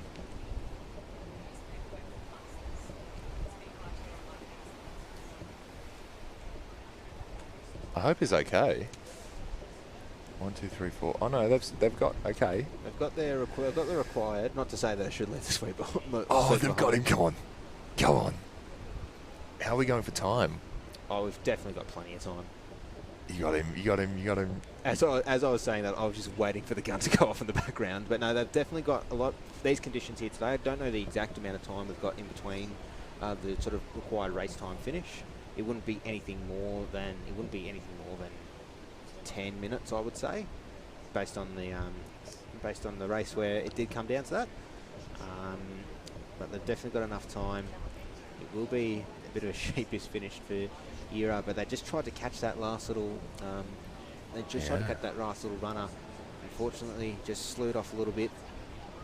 I'd take a breather, team. Shane Howe in the back of that boat. I think that'll just be enough. Oh, please, please, guys. Please, guys. Please, guys. They've definitely got time. Just picking out the. That will be. Well done, gentlemen. It's good. It's good. And you know what? I can't fault them. I think they were pushing for third, maybe second at the time. You got to go. You got to go. That is the penultimate race of the open category here today. Round 3, heat 6, the final of our races today. In Alley 1, the South Curl Tickles. Alley 2, Avoca Beach Red Dogs. Alley 3, the Point Leo Windies. Alley 4, Euro the Green Slime. Alley 5, it's the Maroya Magnums. This is getting ridiculous. I'm big fan of the names. People get real creative with the names, Rezzies in particular. Who's in charge of censorship? In censorship? Well... Yeah. Like, who decides on the name's appropriate nature? To be fair, Green Slimes is not a problem. That's not... I'm just thinking back on some of the crews I've seen through the day. I think it's... I think it comes down to... Let's call them the more level-headed members of the surf boat community that might go up to a club member and say, maybe you probably shouldn't call your crew that. The shoulder tap. Yeah. It's the pub test. The older I get, the more I realise things are just a pub test. Would it pass? So we've got Era Green Slime here on screen. Avoca Beach Red Dogs on screen at the moment now. Gun goes off for the last race of the reserve grade male here today. One last race, unfortunately, going around is the Point Leo crew. Need to just straighten up a little bit more now. He's just starting to feel a little bit heavier on the bank here. But hopefully we might be able to see potentially wave of the day here for the reserves in the last race. Potentially a good contender for wave of the summer as well. You love that. Well, there's a guy in the race at the moment for the Point Leo Windies who's put together the Wave of the Summer Instagram page, and Stack of the Summer as well. He's a great guy, and he's done a lot of effort to try and get a bit of a repository of all the great surf boat videos from back in the day. Is that an angle from one of those boats going into the surf? No. Okay, they've fixed that. We've got a 22 k an hour wind directly from the north now, which is going to be astern of these boats. Yeah, have a look at the tide. We're coming into high tide. We're about 2 hours off it. Still enough, still very heavy off the back. So I'm interested to see how the surf has actually, in my opinion, got a little bit more choppy. It's probably because of that sort of swing around from the wind. So we were expecting it to go from northwest to northeast. So it's just starting to swing back around where it's now pointing directly north, which will affect these races. The crews are all out and about here now. It's true. The wind was slightly offshore. Now it's directly across. Not too far off the turning pins. Two masters all ready to go. Pretty strong here coming through. Well, they've been waiting for a while. They've been waiting a couple of days, actually. Just trying to find out, they're sort of getting the lay of the land. All the crews are out safely to sea. Currently out in front, beginning their angle, is the crew on the left of screen, South Curl. And going around in second is the crew from Point Leo, the Windies. In third, it will be the Avoca Beach Red Dogs. Yura Glenstone Maroya will go around in fourth and fifth. So you can see Avoca there tucking the sweep oar entirely out of the water for that turn. Certainly helps there. Look at Point Leo, Windies. Here they come, the Windies. On a storming run. Hollywood, Buck, Gossie and Gus. They're being matched now by South Curly as well. Bright orange and red caps here on screen at the moment here. So they've cut off the Avoca Beach Red Dogs to follow this run, and the Red Dogs don't care. They're about to pull through this wave as well, if they can get it. They'll sit on the wave. It will be a party wave between South Curl and Point Leo. And the Magnum's dropping down it as well. goes round. Matthews has got to try and push it. That'll be a fantastically held wave by Jeff Matthews as the boys out of their seats. I think he saw something to the north and he's gone with it. So we've trailed, we've gone back to our seats now.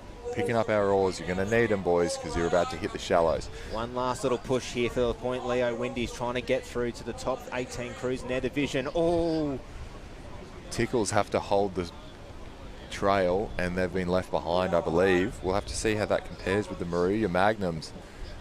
Looks like they might have slewed, so I'm not sure about their finish. But that's your top three.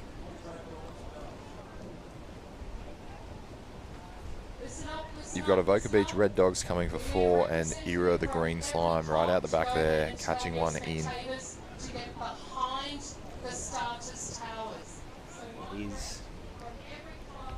That nearly concludes as Era start finishing off their race. On screen at the moment, Ed, Harvey as their sweep with Oscar, Baxter, Remy and Tim, the Green Slime. It will be, as they're coming through here now, Ed has a bit of a dip in the hot sun of Queensland. Green Slime's just lost their sweep in the shallows. He just wanted to go for a swim, Tom. He just wanted to get a bit. It's very hot here, very humid. We're not quite conditioned for this. And a little reminder, anyone that is not racing, please take your boat up to the northern end of the beach so we can. Currently, Avoca still sitting out at the back, just trying to have their pick of the wave. I thought they were were they not in front of? Well, they were cut. They got cut off by. Like in that going through. The Windies were sort of came through in front of the course. They must have had a bit of a trouble, maybe slewing off that last wave. They went to adjust, yeah. And that's you don't have power steering on these things, so if you start to turn, you've kind of lost it. There's not a whole lot of wiggle room in these. And I think that's earned over a few decades of experience, to be honest. Just takes time and effort. And you can see here they're about to go sideways again. That's just the work of this water moving around. So that'll round out our round robins for the reserve men's. That'll be them for the day. We'll come through and we'll finish off the Masters events from the last few days. I believe we're going directly into the 260 Masters. I believe so. Looking at our sheet that we've got here as we're waiting. Be sure to check out live heats as well to see where your crews that you're following have finished off in the reserve men. There are a few round robin events for us to get through, as well as a few finals in the Masters to conclude today's proceedings. While they've got them on screen at the moment, a big shout out to our officials. The power of work that they have done from across the country for all of the competitions in all of the states.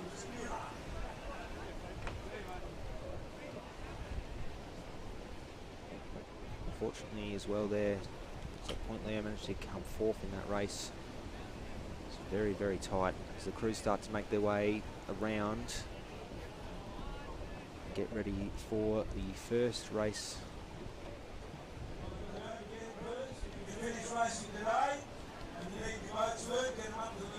So there'll probably be a bit of movement here. Surfers Paradise on screen, just getting their boat around. Oh, we're looking at Rosebud and McRae. Rosebud and McRae from down in the peninsula in Victoria. Yeah. So on the Portsea side. I think some of these Victorian clubs have a tendency to move around a bit more. They're all a bit.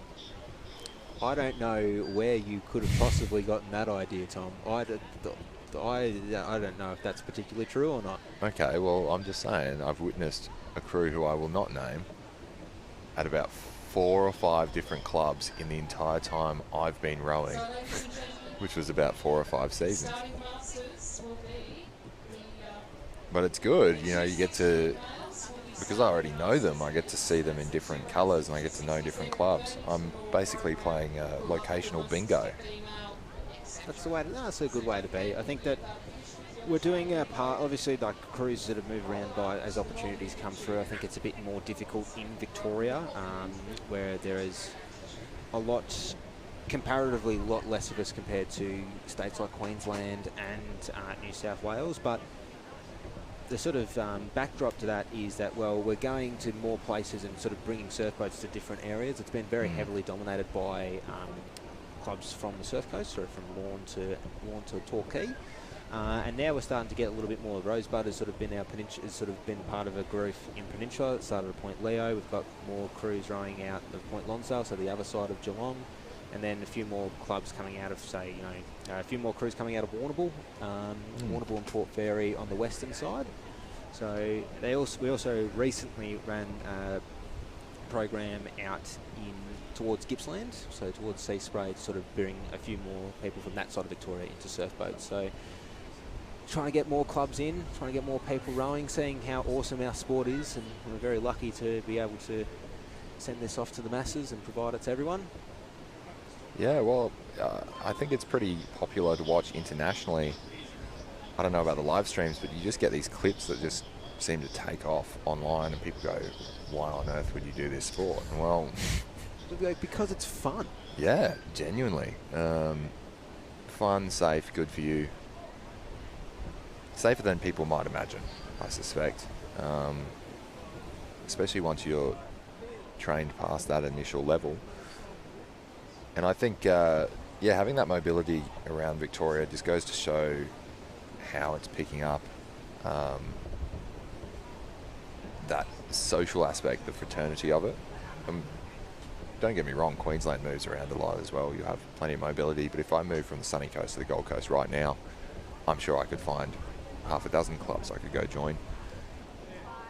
And that's just great for the sport. It's great to have all those different opportunities available, mobility, etc. So it looks like we've got Mooloolaba on screen here. It's on the Masters. That's my old sweep Luffy hanging out the back there. I can just imagine what he's telling those boys. Although I wonder if he has the same magnetism with a bunch of 260 Masters as he would. He had a lot of command over us as juniors. So for all of those in the reserves, in Revenge Channel, there's only 7 races in the Masters. So 7 races in the Masters. But then we do have... Tom's just given me a look of that I can only describe as beers with question mark at the end of it. Now, I think you're projecting, Tate, actually. What I I was looking at... I don't think I was projecting at all. There was the raised eyebrow, the look of like, I've got an idea. Yeah, there it is. Now yep. Bring back the biff. Let the Aussie larrikin fly, all right? We've got 7 races, right? I've just heard from our ground announcers. They said it should be pretty fast, except they're Masters. They're the fastest. Yeah, well, they're Masters by name. They're the fastest boats in the country. Mate, the older they get, the faster they work. Yeah, the years of experience that they have in the boat, collectively. None so much than the collective age of each of the rowers, which has to equal up to or more than 260. Yeah, so you've got your divisions. Now, the question is, do you commit to the bit and have 3 30-year-old? I'm trying to do the maths here. You actually cannot have 3 30-year-olds. No, you can't. It's got to... So... Do you know 200-year-olds who are able to race surf boats going around? Could you have... What is it? 3 50-year-olds? No, you couldn't. They've got to be old. They've got to be... It is... they've got to be old. So the average age, if I'm doing my maths correctly, you would be 65. Wait. As an average age of the 4 rowers. Not Hang on a second. Do we count the sweep? We don't count the sweep. We don't count the sweep? We don't count the sweep. How the hell do you get 260 Masters rowing? I'll give you an example from yesterday. So Kite and Rocks from South Australia. Yeah. Their sweep... Oh, they've got him... Their sweep is, I for the life of me can't remember his name, but he's young and he was at the Sweeps Academy up at Palm Beach. He is about 23 years old and he swept Kite and Rocks to their first ever medal at Australian titles ever, taking out the bronze in their division. Is that Sammy J in the back of that boat? That is Sammy J in the back of that boat. Sammy J, my boy. I'll have to buy him a beer afterwards, I think. So, You will. yeah. I hope he's still up the coast. Surely he is. He's No, got the critters, I think. He does have. He'll have the in critters. 19s. Sammy J, he got his bronze. Now they say they're chalky medals. So if you get the minor placing of the chalky medal, Medal is a medal. a medal's a medal. Hey man, first for First Kite for and Rocks. ever in any type of event. I hear Kiten's got rocks. I think that's their quote. That's their saying. Oh, really? It's literally like embroidered on their shirts. Beats me what that means. Well, like they've I got assume some- they've got rocks. Like yeah, duh. But Well, I think they have to say we've got medals. We've got medals now. Bit of Yeah. silver, bit of silverware. Cool. Kiten's colour got tin. The Kite and Rocks tin factory is open.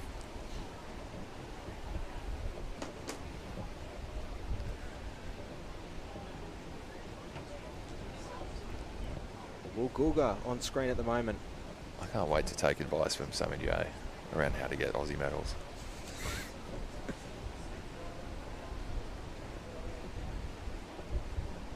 And it's embarrassing. I mean, I'm pretty sure he's like 3 years younger than me. He can grow the most illustrious moustache. Bummer, dude.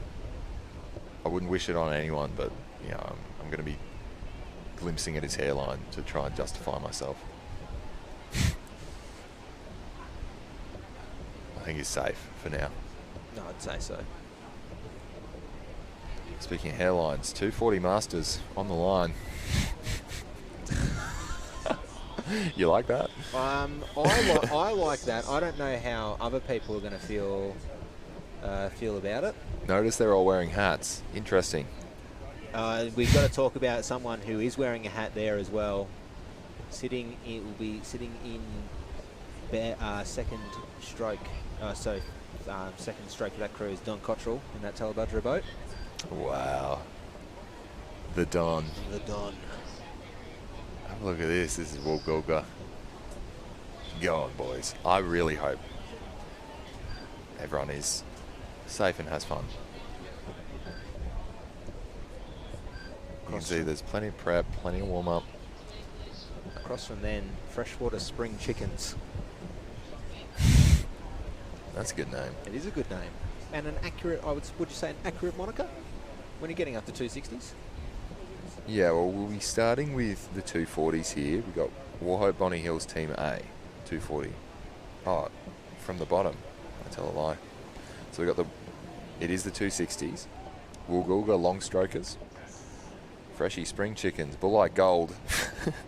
Real original, guys. And Gerringong Weary Men. Oh, Weary. That's funny. That's really... See, it's not spelled that way. W-E-E-R-I. Weary Men. It's funny. Good on you, boys.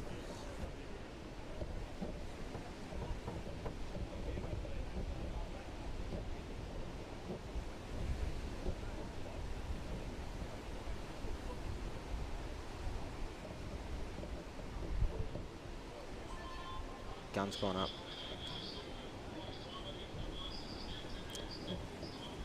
For the first race of the Masters at the first of 7. Woolgoolga in alley 1, Freshwater in alley 2, Bulleye Gold in alley 3, and the Gerringong Weary Men in alley 4. So the long strokers here on screen. Good on you, boys. Come on. Let's get it. People are getting up to speed. That's the Freshie Spring Chickens getting the best runner here. As we can see already, we got Oh. I'm getting tense. Gerringong getting checked. Freshie here. Spring Chickens. Here we go. Off we go, boys. That'll be Perry in the back, undoubtedly. Mr. Prairie at the back of their boat, getting the best of the runs here. It will be a two heats of 4 boats each to go into a final. But they are getting the best run is Freshwater. There's Whitewater out the back. Just calm, cool and collected with Carl, Brian, Mark and Mark. Mark with a K and Mark with a C in the Freshwater boat. I'm not going to lie here, Tate. This actually kind of gets me fired up. This is literally like the indomitable human spirit. You know, like these boys will not give in. Father Time be damned. Look at this. Bang. Off we go. Off we go. Off we go here. Bulleye Gold on screen at the moment. Christopher, Peter, David, Barry and Lincoln Costello as their sweep. But it is Freshwater in the front.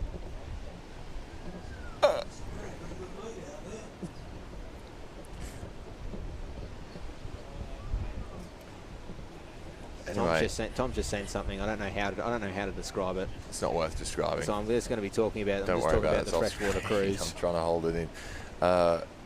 Freshie spring chickens. I want to see. Obviously, there's no like age cheating, but like surely you've got your 65-year-olds, and then you've got just like 75-year-olds in a different crew. Like once you're past that, I don't think we go past 260 masters. We do not. Well, then the average age to sort of get up to would be 280s, and then you're looking at 70 years old. So Freshie getting around clean here. Malcolm Trees, eat your heart out. They were going through some serious break there, and they were doing just fine, and I'm so proud. It does get you fired up, does it, watching the Masters? Yes. Absolutely. I'll have to see, like, I'm doing the maths in my head. That's what, like 53 years or 43 years for me to get to where they are, and I'll have to see how I feel about it when I get there. If I get there, fine. You'll get there. You'll get there for sure. Look at this, the longevity that you can get in surf boats. You've got people who are averaging age of 65 out in the boat and having a crack. So the long strokers have overtaken Bulleye Gold here in the turn. I have to wonder if these are some rivalries that have lasted like 3 or 4 decades. You know, some of these crews just will not give up. You get the Masters, like the 160, 180, 200 Masters, and they're still going from like Uncle Toby's in the 90s, you know? Maybe even further than that. On screen at the moment is a crew from Woolgoolga, the long strokers. Currently at the front though, Freshwater with a dominant display here and a nice little wave that will start to build underneath Nathan Perry at the moment. And it might just double up a little bit here as it begins to fatten out. It will be just enough. He's got them going too. Look at that. It's quite good. The spring chickens weren't lying. They were not. I thought it was tongue-in-cheek. They've just got something left. They'll just have something left in the tank, and then they'll just go sit in. Bit of a difference in times of races for the finals, with only the 7 here overall today in the Masters events. So if we have 7 races, like they pretty much instantly go to a cup.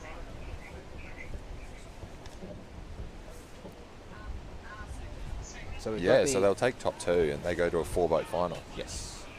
So Freshies booked their ticket.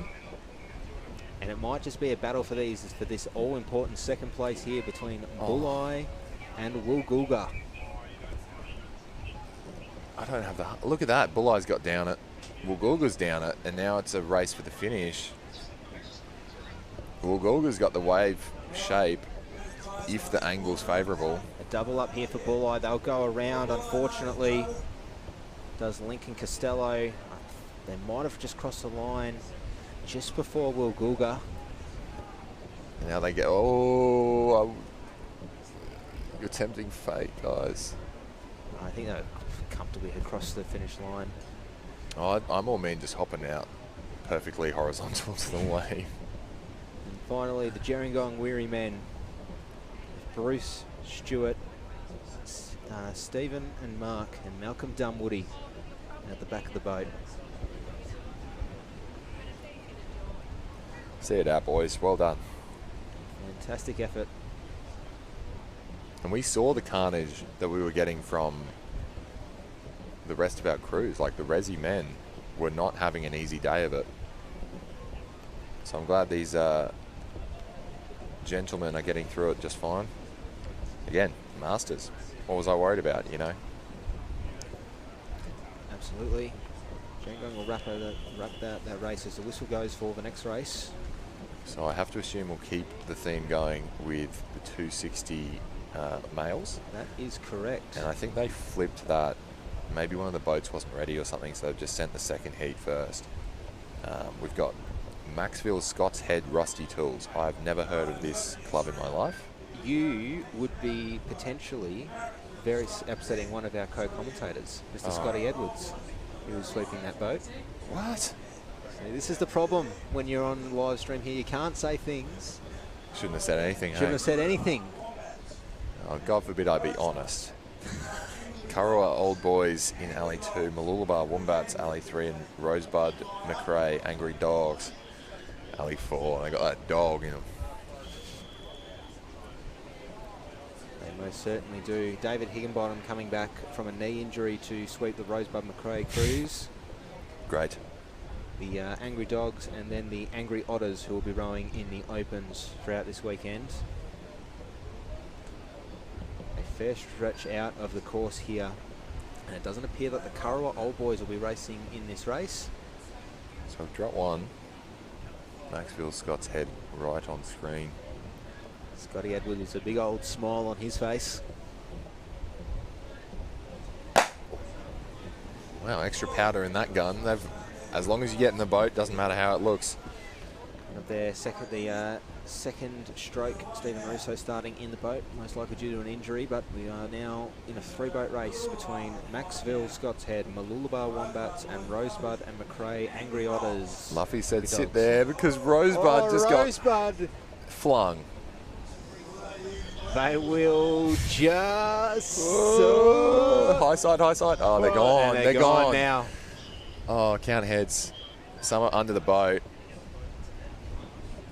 Mooloolaba just coasting along. 1, 2, 3, 4, 5. Hooray. All right.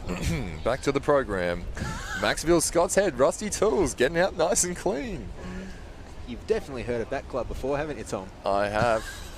Now, Rosebud and McRae got to figure out how to A, get the oars out, B, roll the boat back over, C, put them back in and go again. They've been around the sport for a while. They'll know how it's done. It is currently Maxville Scott's Head, the Rusty Tools, now in first. If you didn't know about them, you know about them now. Look at that. Flogging. Flogging everyone else. Mooloolaba pushing through a wave there. On you, boys. It is. They are very, very far in front at the moment. Rosebud and McRae still putting their boat back together. That's not the way I would roll it. You don't know. I don't know. There's years of experience in this boat, Tom. So, how many lengths would you say that is at the moment there, Tom, between 20? Maxville? Yeah. Mooloolaba's getting out, but they're in the break still. You got backs, knees, and other things to worry about. But I wouldn't call second just yet. Like obviously, well, I think they're going to go out of bed. Rosebud McRae. They're getting ready to go. They're getting ready to go. They're getting their timing good. So the sweep oar. So one of the oars has been broken out of Rosebud McRae. What? Oh, they're replacing it. And they've completely swapped out their all the oars are out. They'll put their squares back in. Oh, sorry, their cleaver oars back in. I had Matty Colker completely re-explain cleaver oars to me. I used to think they must have just got more bite. He basically said, the way I've taken it, they're almost like square person's rounds.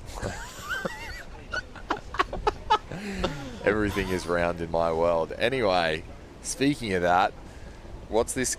Going around the Maxville, count. Scott's Head, Rusty Tools going around the can. Whoa. No, it's been good. Maxwell Scott's Head have done a very nice run out. They're not putting too much pressure into their oars because they've got such a dominant lead. Malulabar, yeah, that 20 boat lengths away. Half a race. Half a race. A full can away. And look at this. They've come all the way up from the peninsula. Rosebud McRae are going out once more. Genuinely, I don't like. Surely they've lengthened the race time for these fellas. Surely it's not like a 7-minute race time. Oh, we're not. I don't want to make any particular comments about that. I'll leave that straight to you. I'm sorry. Yeah, at a certain point, I'm going to start making the race judgments a bit more clean regarding length. Like past a certain amount of lengths, I'm not going to start calling 1,500 teaspoons behind.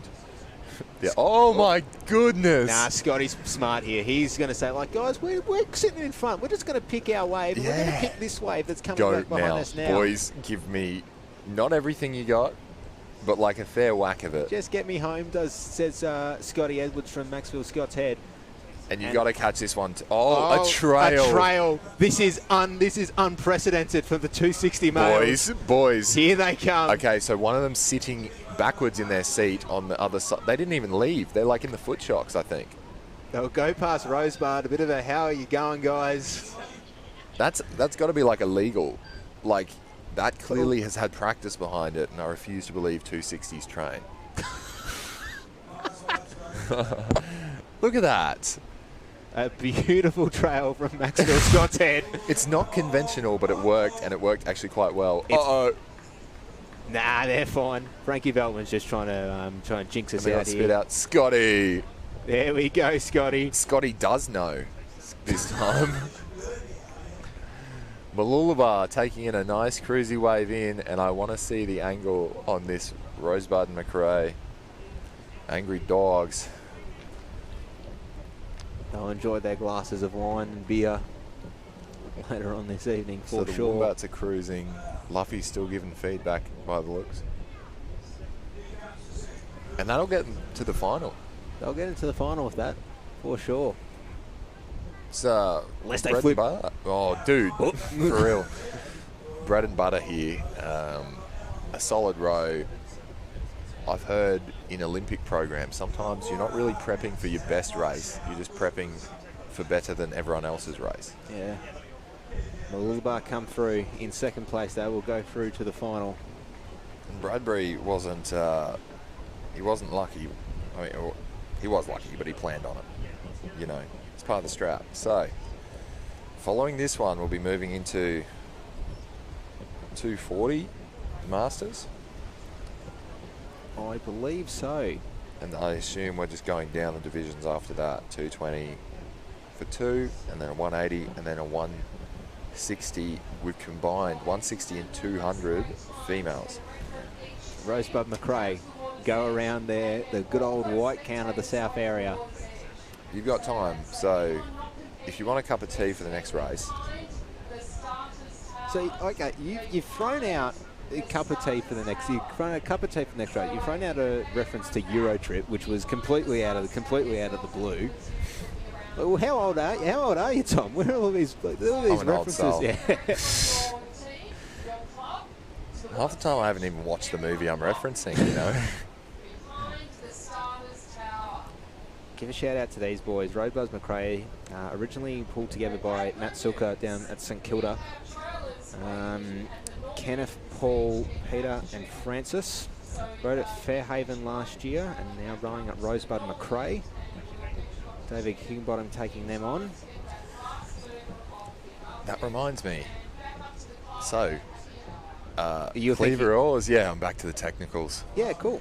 Cleaver oars, so the take I got from him is that the angle of the barrel of the oar is different. So you've got like the point of the pendulum kind of is further along the oar, which means you've got less bite back or push back, because as you turn literally around the oar, there's actually more in a conventional oar like that's pushing against it, if that makes sense, as you pivot.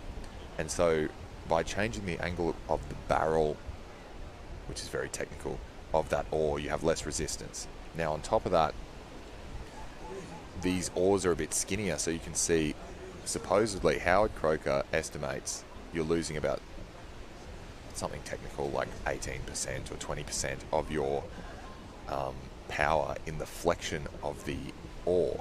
And if you let go before you've got that flexion released, you've wasted 20% of your stroke or the power in that stroke. So the theory here is that, like, by having kind of spaghetti noodle thinner oars, yeah, it takes more load, but then it gives it back at the finish, kind of like a bow, right? You load it up, you let it go. And because of the thickness of those oars as well, if you catch a crab, it's just going to pop out neatly anyway. It's like uncrabbable.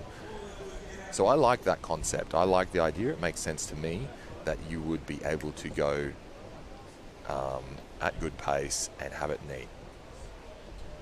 My personal theory behind that is that the counter is, as you go through the surf, you have oars that flex a lot more, but because you're going through the surf, you cannot get a full stroke and you're not going to get that percentage back. So you've sacrificed a lot in the break. But if you have good pace out the back, you can make up for it.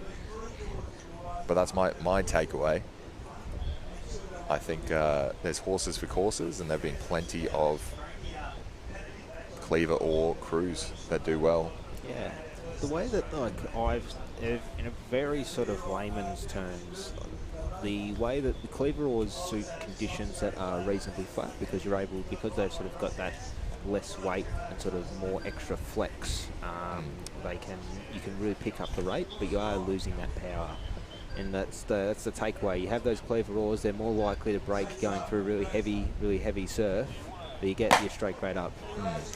So here it actually looks like we've got our combined final. We've got the 160 female and the 200 female surf boat here. Avalon Beach Lass in Alley 1, Brighton Broncos in Alley 2. They're both 160s. We've got a 200 Bateman's Bay Banshees in Alley 3. And so I suspect Bateman's Bay Banshees are probably going to still be pushing to win this entire race. But I think by default they're going to be winners in the 200s. But wouldn't it be nice if you got both? That would be excellent. And out of all the crews that we could have picked out of the Masters divisions, Bateman's Bay Banshees are probably the one that is most likely to do it. They've been haunting, I think, like open women's for yonks. Yeah, they are one of the establishment crews in surfboat rowing in both the reserves and open division. Is the Bateman's Bay Banshees. As the swell starts to pick up a little bit, these crews going out. So Avalon Beach have charged and then slowed down. We've got Bateman's Bay, you can see here, sitting in second.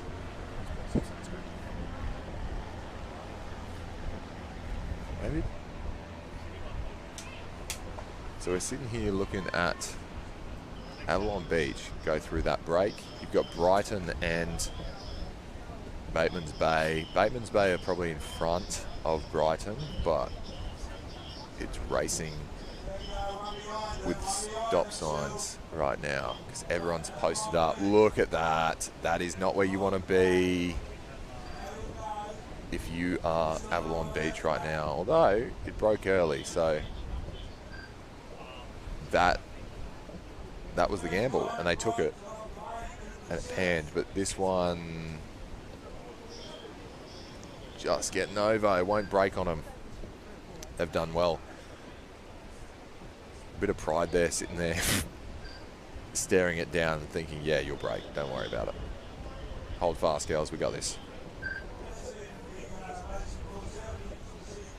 So we've got one mounting out here. It looks like Avalon Beach should be fine to get over that, but Brighton and Bateman's Bay, they're sitting there pretty green. Yeah. Certainly seems to have dropped off from that initial swell coming through. Bateman's Bay sitting in first at the moment, I'd say. First in both their race and then the 200 female division. And it is challenging, and I think that this is the second. Oh, the 12 Bateman's Bay Banshees are probably the oldest of the female races here at this event.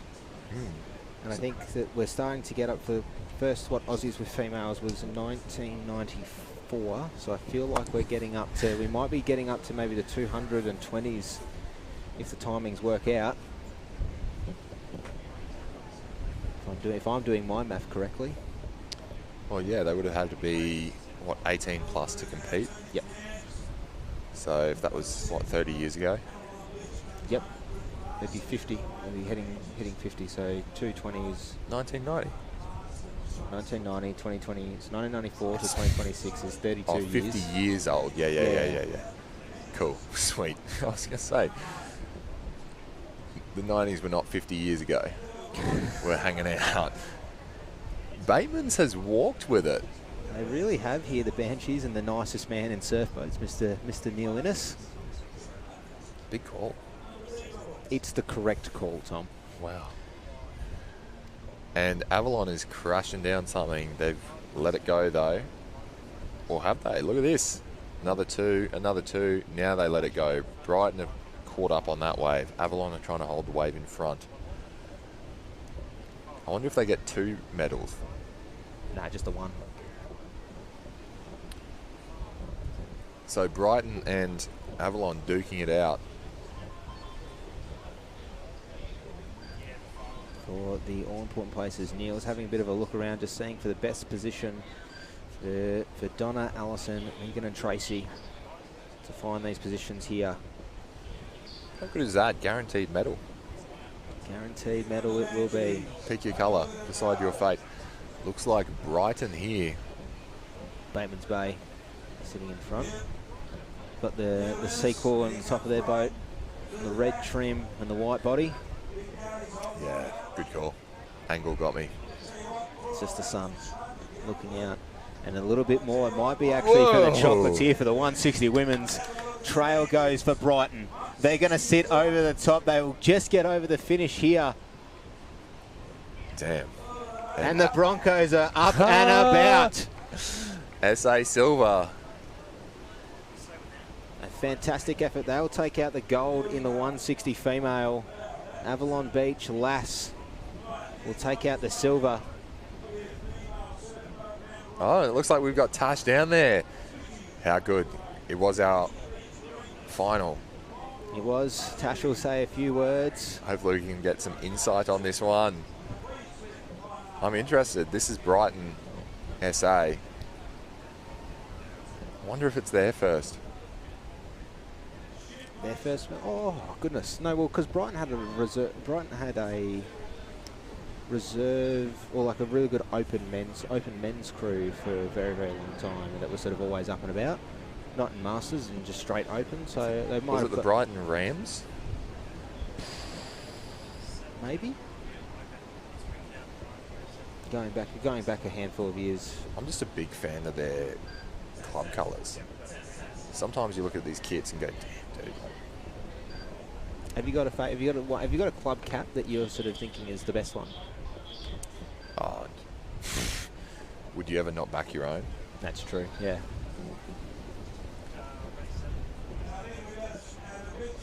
Big fan of those Maroochydore colours.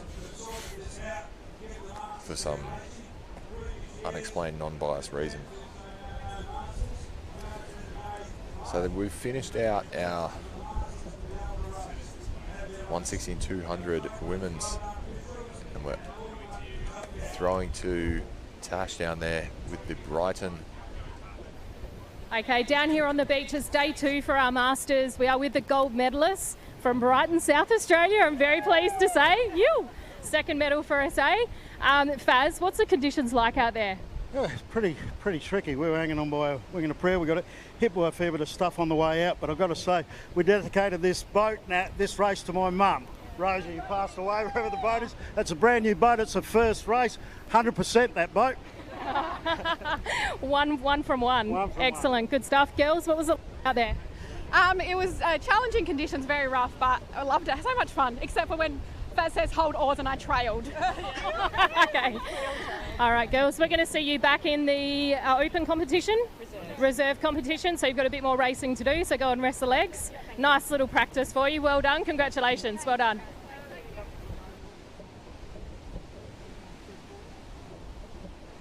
There you go. Thanks, Tash. It's good to hear. Brighton representing. And we have our, must be our 180s female surf boat. Looks like it might be another straight final. Straight final. Coogee on screen at the moment. They'll be at the top of your screen. Dicky Beach Dreamers in Alley 2. The Womberall Wasabi Warriors in Alley 3. And the Queen's Clip Ship faced in Alley 4. The triple W. Womberall Wasabi Warriors looking to get another W today. That was good. Come on. That was good from you, mate. That was fantastic. There you go. That looks like Brighton has just got their classic Malcolm Trees jumping photo. Every crew does it. Every crew. Unless you're too cool. Did you jump? Is that with... I've definitely got a jump with Maroochydore, but not in... It was like a mixed division or something. Was it the mixed short course? Yeah, That would've been the race. Maroochy Force aren't big into shalonting. You know? So 180 female, 4 boats. So we've got eyes 3 on medals up for grabs. Coogee overwavers on screen. I'm excited to see that. Overwavers is a good name. Katie, Tracy Lee, Gemma and Tarina with Rob Colton as the sweep, and they are out and away. That's a step in there. That was pretty good too. They're off to the races. Off to the races. They'll be on the left of screen, but currently in view, Dicky Beach, Womberall and Queenscliff. Queensy might be out front from what I can see. And they weren't checked either. Coogee getting checked pretty heavy, and Womberall, by the looks, boat full of water. Oh! Ooh. Air swing. That's not what you need. Womberall go, bet that back shoot. Coogee is struggling. Coogee is struggling a little bit. But not as much as Womberall. Oh, goodness. Bites flying back, but currently Queenscliff are in front at the moment. Dicky Beach following not far behind them.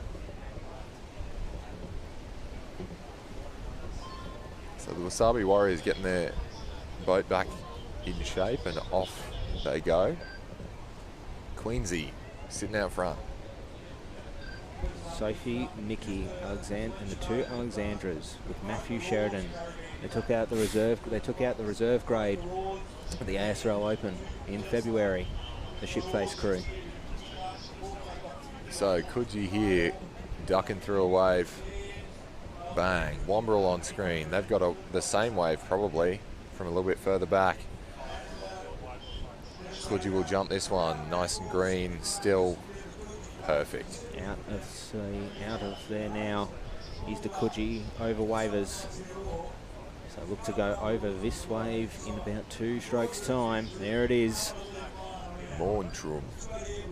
And Womberall with the work to do. Still far behind. Dicky Beach Dreamers as well. Whoa! Nice sit back, Womberall. Very, very good. Wasabi Warriors cutting through that one. Trying to find conditions, trying and catch up to the race leaders and back up to the pack. Nice sit back from Womberall sweep there, John Clark. Still just heaps of messy water at the back end of here today. Goodness. At Berlinga. If I had to hedge my bets, that is Queensy out the back of those brakes. And there's still something coming. Womberall will try and push through here. That will most likely be the last wave of the break.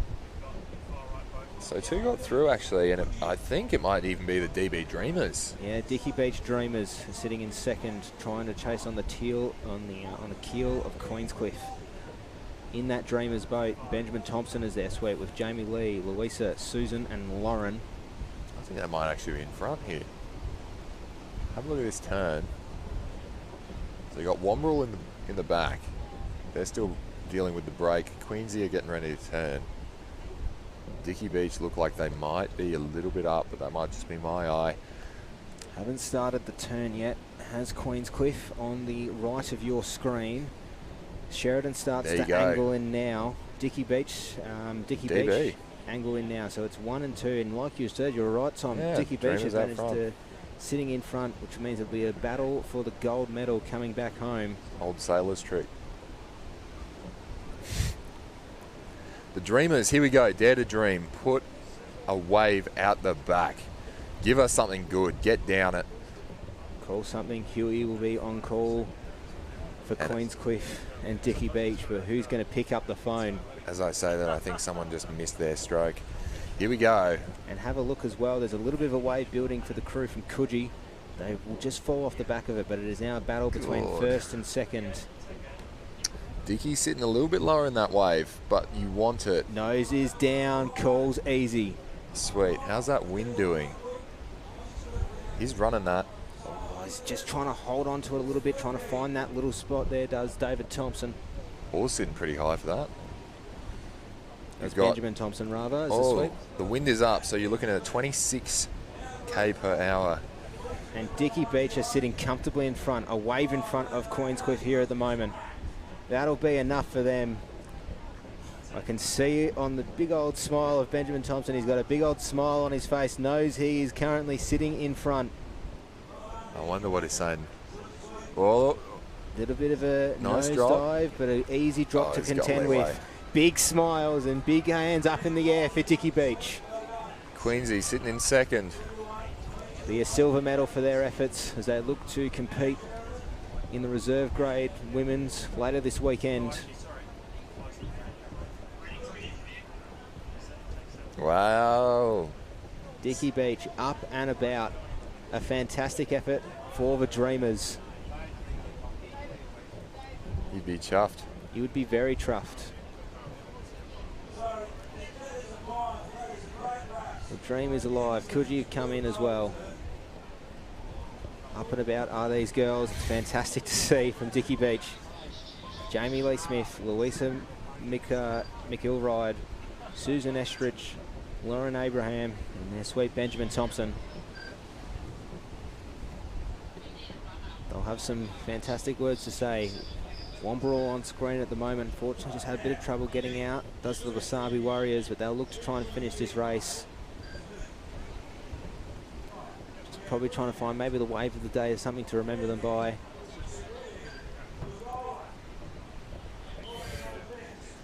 Where's the big one? As we're close to crossing over the Tash on the beach.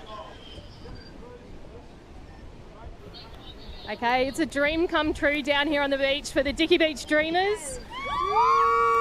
180 female gold medalists, Aussies 2026. Girls, how's the ride out there? That was fantastic. That was awesome. We've all been sitting on the beach waiting and wanting to get out there, and it was so good to finally get out. Tell me about your sweeping. How long have you been at it?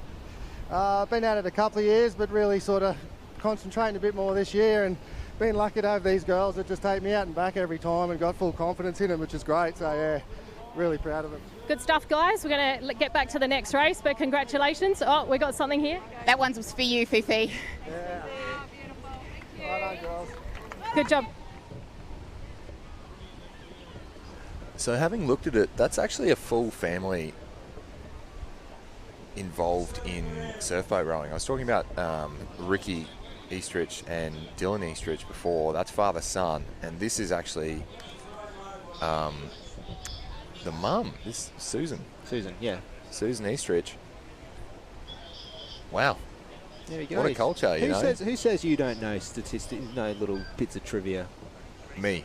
I can't Lies. recall it directly, you know what I Lies mean? and deception is what it is. When it pops up, it pops up. I can't recall what I recall. That's the problem. If you remember, well, if you know everything, you know where everything came from what you know, you'd only be able to know half as much. Right, you folded me mentally just now. I think I folded myself mentally. What I'm saying is I don't know people, but I know people who know people. So congratulations there, Dicky Beach Dreamers. That's an Aussie gold medal. Chalky or no, I'd be pretty chuffed. Surfers Paradise are out, looking to go here.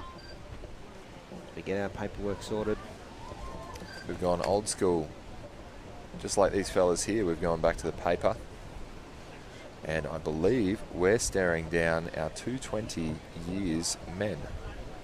We're looking at Frio HCM, Redhead Roosters, Bilgola OG.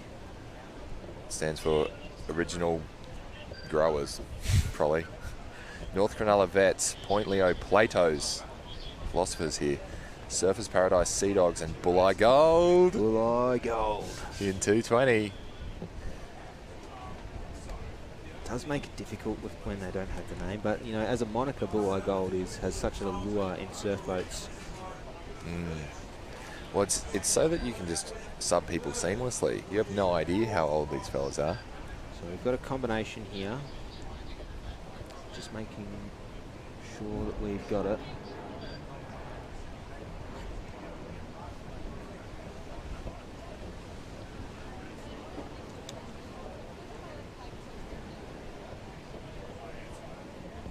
Fremantle HCM. I'm happy, man. I'm happy to see like people travelling a long way to be involved in this. And there's definitely a social aspect to it. It's probably a bit of a holiday aspect to it, to be honest. Welcome to the Gold Coast. That's the most Queenslander thing I've ever heard in my entire life. Oh, it's a holiday to come down to it must be a holiday for these crews to come down to the Gold Coast or come up to the Gold Coast. Am I wrong? No, you're not wrong. Yeah, you wish, bro. Like, frustratingly, you're not wrong. Yeah. So I said what I said. So we got 2 heats for the 220 males. On screen at the moment, Bilgola. The OGs. Surf boat, a lot of pedigree in surf boats. Next to them, Redhead, the Roosters.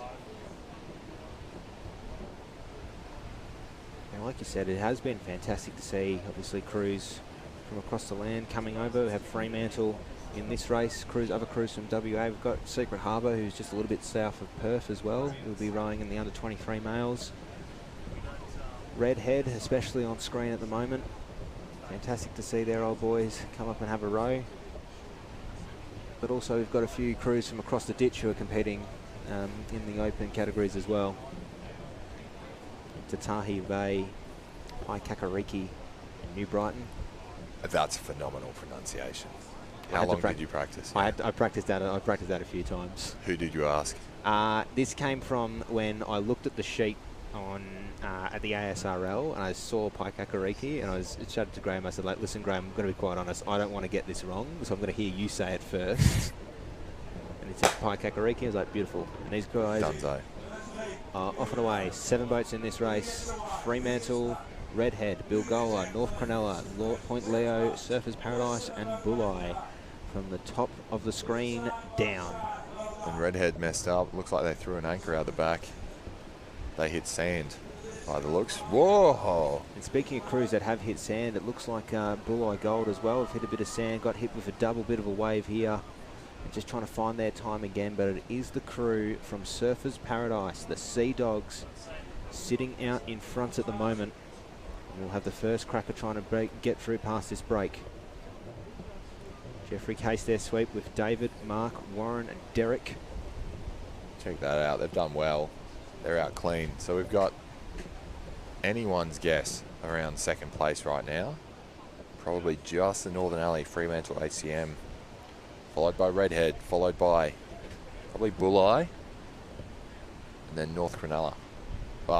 And the leaders have been checked big time. And they're most likely going to try and get over this wave so they can avoid getting checked again. They'll get the nice little run here as well as Bulleye. No crews getting checked, but it might just hit the 2 crews of Fremantle and Redhead. And again. Yeah. And look at that. Fremantle's right back in the mix. Absolutely. And the Redhead. Sorry, no, Fremantle's currently sitting very, very far back. Redhead sitting as well. Trying to catch up. That's right, we've got holes in our net, so I can't figure it. Especially with this lighting, it's a bit difficult, but good effort. Looks like North Cronulla's Vets, the 4th boat down, sitting in front at the moment alongside the crew in Alley 2. Actually, Alley 3, rather, Bilgola. Fremantle with the work to do on screen at the moment. Just getting checked really back hard back at the start there. A lot of work to try and catch up. So we've got a 7 and a 6. So the top 3 will go through from both of these races to form a 6-boat final. I froth this kind of surf. Yeah. It's not easy, but I love it. This is exactly what I'd want to be in. It's a bit of a tradition. I feel like the Masters always get the worst of the conditions, and it flattens out, and then it sort of flattens out, and then becomes a lot cleaner as the weekend goes along. Well, that's right. They're the prototype. They get the tough run. We go, okay, well, we'll throw them in, and we'll see how they go. And if they're struggling, well, maybe we'll make some adaptations in the program. Bilgola is in Alley 3, goes around in first alongside their compatriots in Alley 4, which is the North Cronulla Vets. Bulli go around in third.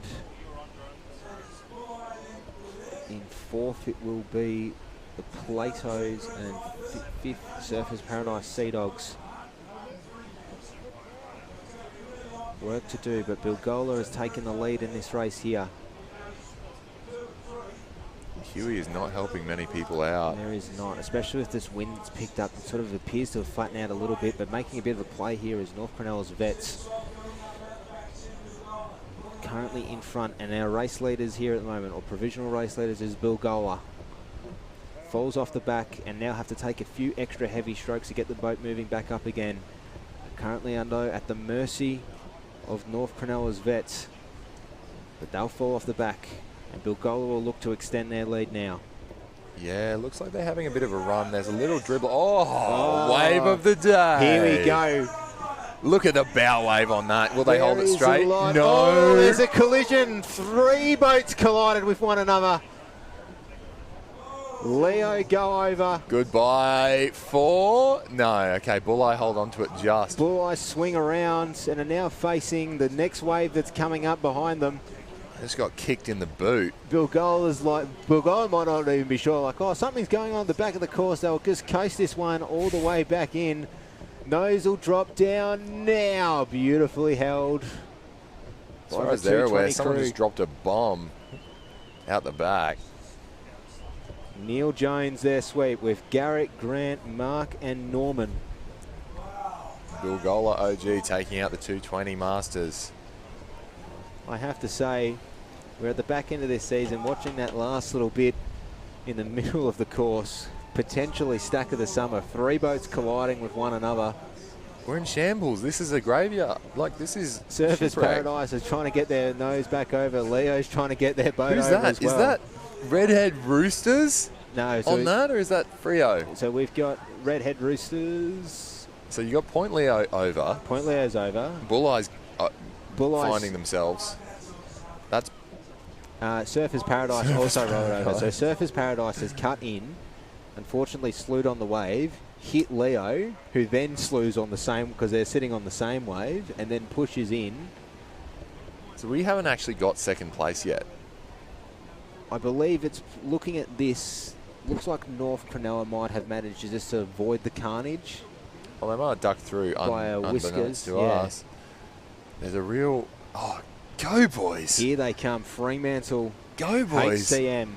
Sneaking in from the back. I think they're up for... That's a bronze. Potentially in their heat to try and get through. Kenneth, Paul, Michael, Nicholas, and cheers from the beach. Redhead come in as well. Wow. Michael Cameron putting in a power of work. Swept his reserve men's crew today for Fremantle. Oh goodness, who's gone over now? And there's still a lot of movement going on from the beach. Check it out the back. We got Ghost Boats Ahoy. Who is that? That would what be. Boat? Is that Surfers again? That's Tamara. That's the Tamara Bourne boat from Point Leo. No one is sitting in it at the moment. 2 Ghost Boats and a broken sweep oar. I think they've been outdone by their own boat. Like, they're actually genuinely trying to swim back and they can't get there. That is North Cronulla there. So North Cronulla didn't get over. This is carnage. Make sure to check out live heats. We're not even sure what's going on here. Too much carnage. Either Fremantle or Redhead have taken second place. Third place might still be up for grabs. Who is that? That's Bulleye's still coming through, so we're happy to probably say that Bilgola finished in first. Fremantle and Redhead, who came in second and third respectively, because Bulleye's still sitting out trying to collect themselves. The Surfers Paradise and Point Leo boats are ghost boats, no one's in them, and North Cronulla Vets have just crossed over the line now. So I'm no expert, but I was at one point I'm like, I don't even know if we got 7 boats out there right now. Tell you what, we got about 11 heads in the water. I love Surfers Paradise propensity to cause carnage. You know, like I'm pretty sure in the open women, they've ducked down a wave and rolled it at one point, which was admittedly very bad luck because they had, from the heavens, caught something, no one else has got it, and then they've just been flung at Burleigh. So they'll go for it, they'll take that chance. Bulleye, we're now testing 220 Masters' ability to swim. Now I was going to say you've all got to be competent level swimmers, but they're all probably like, oh, look at this sweep hanging. That counts as 3 people in the boat. 3 people in the boat. 3 oars in control. Surely you'd get yourself out the water. He's not even, that's ridiculous. That's all time. That is all time class from Bulleye Gold. Yeah, that's massive. Here we go. They'll cross over the finish line. He's holding that bad boy straight. Well, if you can't use your sweep oar, Tom, you might as well become the sweep oar yourself. You said, yeah, use yourself as the sweep oar. How about both? Yeah, How about both? How about why that? not both? Intuitive. Very human design. Now, who is this we're moving to? So we've got Surfers Paradise. Where is everyone? The power of the water crew. We're looking at Surfers and we're looking at Point Leo. Point Leo's been dragged a long way. They have. They have 3. Do they have enough oars? No. Not at the moment. They got to find an oar. The Tamara Braun's still just making its way down. It'll just sort of move it around, cross over the finish line.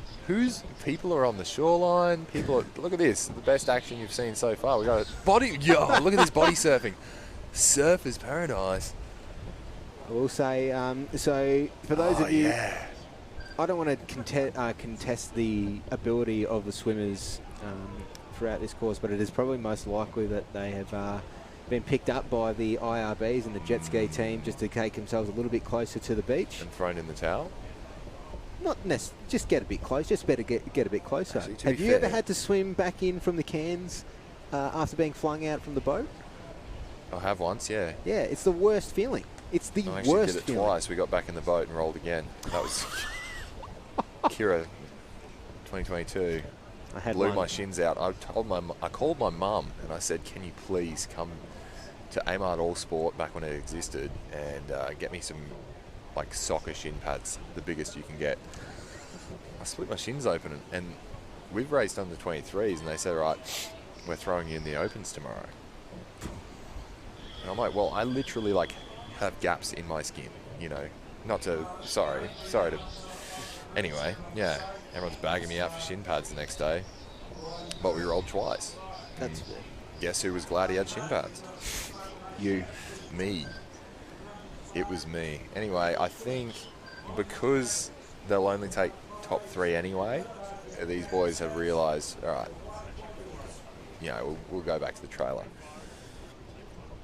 Now, we are eyeing off Heat 2. Heat 2 of the 220 male. You got Currumbin Spartans, Alley 1, Terrigal Quicks, Alley 2, Mollymook Mavericks, Alley 3, North Cronulla Coros, Alley 4, Talabudra Cabsabs, Alley 5, and White Pointers of Newport in Alley 6. Oh. That word got me. But the Cabsabs of Talabudra. Yeah, we've got the man himself. Swoop and Donny Cottrell, the duo. Mollymook on screen at the moment. The Mavericks. Paul Jones, Kevin Whitford, Brent Harding, Russell Bartlett, and Marty Drysdale. I can see a bit of a Tom Cruise smile on them. They've just seen, like, we're going to go, they've just seen the last race and they've gone, oh, we're going to go out in that. Talk to me, Goose.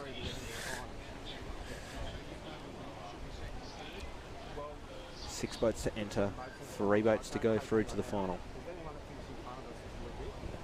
Looking for that clean bit of water. And if you win, cab sav, and if you lose, cab sav. Is that what I'm hearing? I don't know. I think that's what you're hearing. Gun goes up.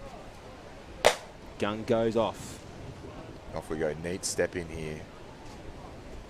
From the crew from North Cronulla, the Koros. I Bit of a wonder what bell. that is. Is it Greek? Koros? Koros, yeah. Oh, great Oh, angle. Mollymook has a bit of trouble getting off the start there. They'll go sideways a little bit. They'll easy up here. Currumbin going out. The Will Spartans. McDowell in the back of their boat with David, Sydney, Richard, Whoa. and Stephen Purcell. Is that who I think it is? Ducking out. That's Newport, actually. The White Pointers. Gong. Mark, Todd, William and Darren and Michael Evans as their sweep. Unfortunately, Terrigal. All right. A few back shots to row her out. They'll try and get back out again. Because you never know until it's over. You might have a bit of carnage like we saw in the last race. But the White Pointers of Newport currently out in front at the moment. Got the cleanest ride out of all of them. They've done really well. They're holding pace now. Who are we looking at? We've probably got Mollymook and Currumbin. Sitting in second and third, but it's currently there. One of the crews in front at the moment. The White Pointers of Newport probably getting the cleanest of the run across them as the waves start to build up a little bit more in the north area than it is in the south. From the top to bottom of the screen. Currumbin Spartans with the work to do. But the North Cronulla Koros as well pushing through. Talabudra Cavsavs with a little bit more work to do. And the Mollymook Mavericks in the pack as well. But 1, 2 and 3 is pretty clear at the moment between Currumbin, North Cronulla and Newport. Newport getting to work, but it looks like Mollymook are chasing him up. Had some good pace out back. Long strokes in the water, just try and keep the boat speed up. It is bumping around a lot more as the wind has started to turn around again. Newport start to look their angle in. It's going to be quite a tight turn for the crew from Sydney's Northern Beaches. They've just hit the can. It'll be very, very tight. No, they've got it, but he's had to slow him down for that. You'd hate if it popped out the other side. The benefits of a left-handed sweep giving him a bit of an extra push to get around the cans. Without the braking on it. They've done quite well. And Mollymook as well having a bit of a run here. And we know those northern alleys get a bit more in the wave. And as I say that, look at that sit. What has formed up for Newport here? It is very interesting conditions. As rather than going straight back to the beach, there's a bit of an angle to these waves here. Whoa, looks like Terrigal's lost it. Terrigal is still as well having a bit of trouble trying to get back out. So that northerly breeze has picked up. It's probably about 30k an hour and it's coming straight from the north and maybe even northeast now. It's completely changed the face of these waves. As you can sort of see there, Newport trying to find the line. Talabudra going from the middle of the screen to pass through the left. There is one building behind Newport here at the moment. There might be enough for them to get through here, but right hot on their tails is the crew from North Cronulla. The Vets, and it is a party wave for 1 and 2. Holy dooly, look at, I think Terrigal's still putting themselves together. 1 and 2 will be okay. That gets you through to qualify, so it's not worth blowing a gasket now. It is not. They will go through. Newport sits out there. They'll fall off the back of it, but it will be enough to secure a second place at least. North Cronulla on screen. As we hear a bit of words coming from Frank Veltman. What is happening out the back? He is having... Uh-oh. It is having a wider look at the screen, trying to find something. They'll get through the North Cronulla crew in second place. Unfortunately, Currumbin Spartans as well, who are sitting in third spot at the moment. Not a whole lot happening in their boat. They're sitting there waiting on this wave. Are they even going to pick it up? Something's going on. I don't know. Okay. Yeah, fair. Just waiting. Just probably just waiting for the next wave as we begin the pan over. There was a bit of carnage going out in the middle of the course. Goodness. As we see there, Mollymook's sweep is out of the boat. Oh no, Talbudra's sweep's out of the boat. No. They're just rowing. They're just rowing. It's a full. Boat. They left him. Nah, this is where the coxless rowing from River comes in. Are they actually holding that too? They might actually. Is that coming through? Come on, boys. Oh, you need third. All you need is third. All you need is third. I don't know. They might have got that. They might have got that sideways next to Currumbin. That is, you know what that one is? That's a leave to the line judges. That's it's too close to call from here. Too much carnage. So we've got 3 in a boat, and we've got 4. That's terrible. 4 oars, but it's all theoretical now. You're not getting any extra points on this one. Terrible. Thought about going out, trying to organise themselves, but unfortunately have chosen against it. We'll just roll it back in. They'll get a D and F. Well, I don't know where the oars have gone. They had a few mayhaps. Just they got checked a little bit. A few rowers are out of the boat, so it's likely that they've been flung out by the power of these waves. Even though it has dropped off them this morning, there is still a lot of power behind them.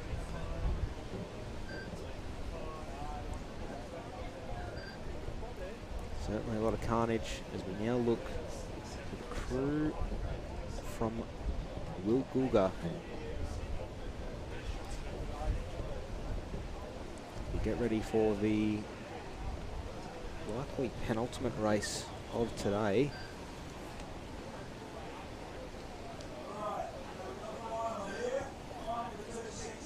There we go, Frankie Veltman, the final of the 260s. So starting us off earlier in the Masters program for today.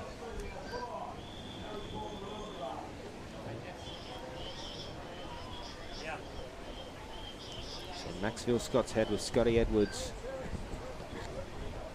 At the back of their boat, they had a very nice race coming through. Albion Alley 2. From the top of your screen will be the Freshwater Spring Chickens, Maxville Scott's Head in Alley 2, Bulleye Gold in Alley 3, and the Mooloolaba Wombats in Alley 4. 4 boats enter. 3 boats will come out with medals.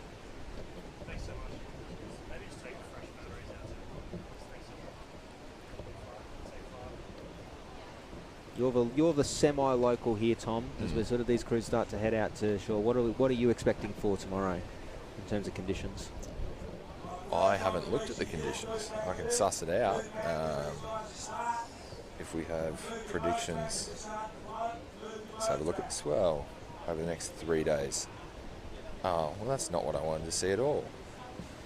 So they're predicting lowered swell over the next weekend, picking up towards Sunday after a bit of a drop, but lower than today. However, max today 2 metres,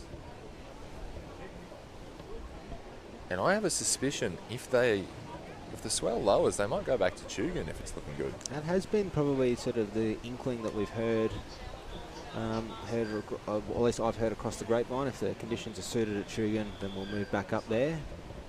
Make sure to check out both the SLSA and ASRL information for those watching at home, or people here watching from today. So, yeah, the swell's predicted to follow suit at Tugun. It'll be getting a little bit smaller towards the weekend and then picking back up again into Sunday. But I love, Tugun can be really, really clean at times if you get it right. However, I don't know what it is about the afternoon. It always seems to become a bit of a cauldron later in the day. There's a few beaches like that. Tugun's one of them. Dickey Beach as well, probably.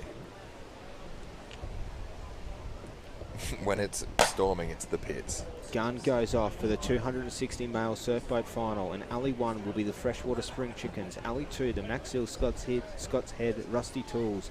Alley 3, Bull Eye Gold, and Alley 4, it's the Mooloolaba Wombats. So they've had a bit of time to recover now. 4-boat final. Maxfield Scott's Head actually had a boat handler dive out of the way just before. Yeah, they had their second stroke in the boat, sitting in, ready to go. Their number 2 seat. Likely due to injury? Likely, it's a it can be a combination of whether it be an injury or something that they just can't quite jump in the boat. As long as they let the officials know beforehand that there's going to be someone starting in the boat, then it's usually all kosher. Has not, you sort of just missed that sort of extra balance in the boat at the start of the race, which you might not get if the timings are there, but it hasn't stopped them before. They're currently sitting in a provisional first place alongside Freshwater on the north end of the course here. A little bit of white water for Mooloolaba and Bull Eye to contend with. Bull Eye's getting checked a few times, not for lack of effort, mind you. That sweep is really throwing his weight to the back to try and make it work. We go from the top of the boat, Rick Andrews, Kenneth Laverty, Stephen Russo, Michael Coulter and Scott Edwards as the sweep in that Maxfield Scott's Head boat, the Rusty Tools. Sitting a boat, probably half a boat length in front of Alley 1, the Freshwater Spring Chickens of Carl, Brian, Mark and Mark, with Nathan Perry at the back of their boat. It's starting to build up a little bit more. Swells have died off in terms of cleanliness, but they are still up and about here. We're expecting to see some fantastic last little runners coming through for the rest of today. And this is where fellas start to have a bit of a dig. It's not clean, but it's got to go ahead. There's no other option right now, and it's going stroke for stroke. Alley 1 and 2 making their way towards these cans. I'm just going to provide a bit of an update as well. Time permitting, the elimination round of the reserve men may be held today following the completion of the remaining Masters races. We will bring that information out to you as it is coming. We haven't heard anything from the commentary booth. But Freshwater Spring Chickens will turn around in 1. Maxfield Scott's Head will turn around in 2.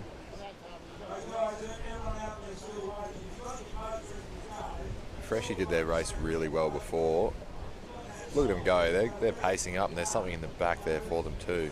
There is, but it's just something probably went wrong with that Freshie boat where Maxfield Scott's Head have come up a lot more closer than what they were entering the cans. But there is a nice little wave building that will just hit the cans now, which will lift up the keels of the boats in about 2 strokes time. Maxwell will get the first little bit of a run for it. That keel is going to go down. It won't be enough for them to stay on it, and they'll try and fall, and they'll fall off the back here. And now it is Freshies to take. Now we fall off the back of it too. Well, you don't have anything you'd want to save, you know. This is it. This is where you spend your bickies. And here it is. Mooloolaba have just fallen off the wave that Maxville and Freshwater will pick up here now. Weight to the front. Weight to the front. Nose is trying to get down, and Freshwater have gotten the better of it here. A very, very nice wave as they have called that up to aft here, does Nathan Perry. Very, very well held. So they've got weight up the front now. He's trying to hold it. A little bit of a move across the bow. We'll have to see if it flattens out, and it looks like it actually might. Have a look at that. There's a rip there, and now second is...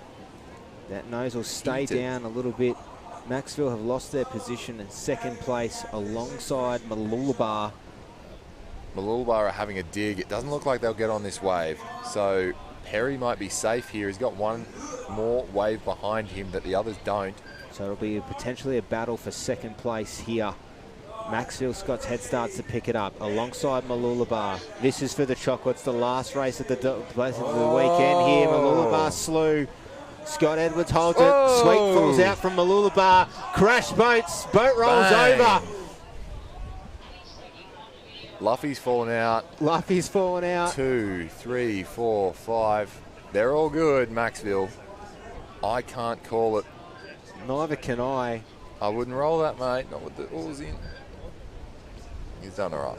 Look at this one bloke doing that himself. That is muscle, man. That's adrenaline.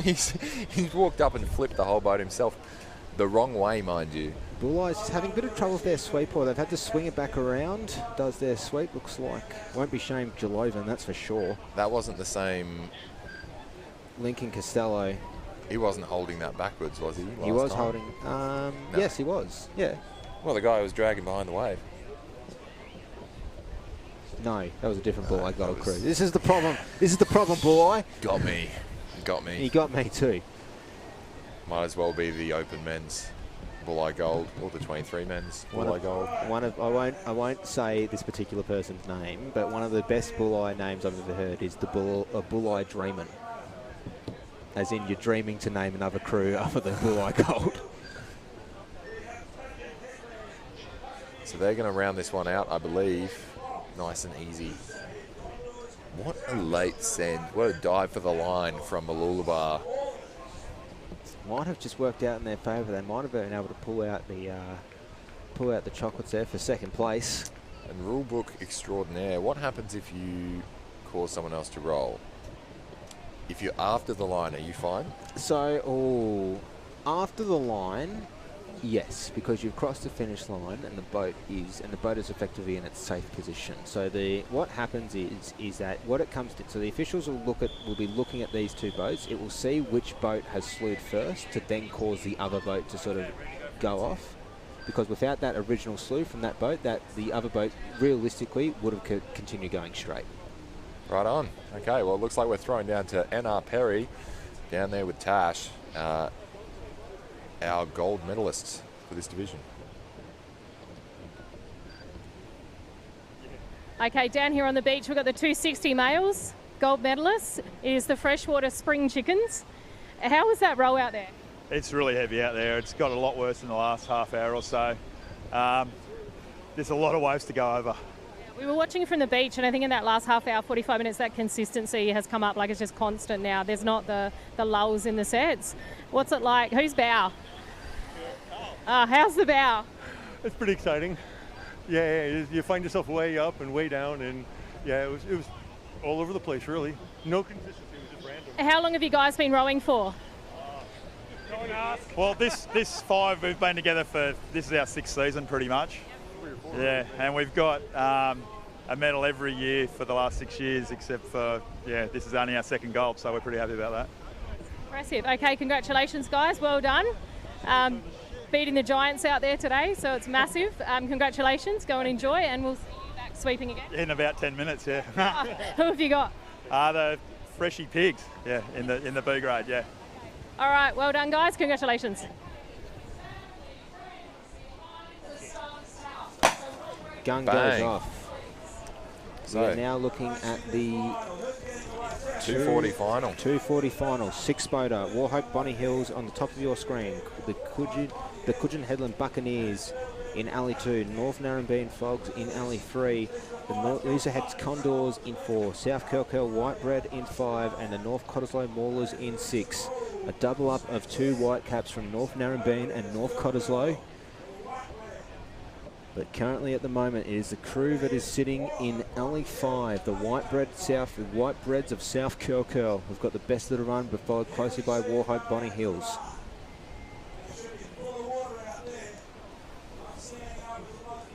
A lot coming through here. South Curl go over. It is a pretty much all for all going out between our 2 race leaders, and then followed by the pack is the remaining 4 crews between the Coogin Headlands, North Narrabeen, Noosa, and North Cottesloe.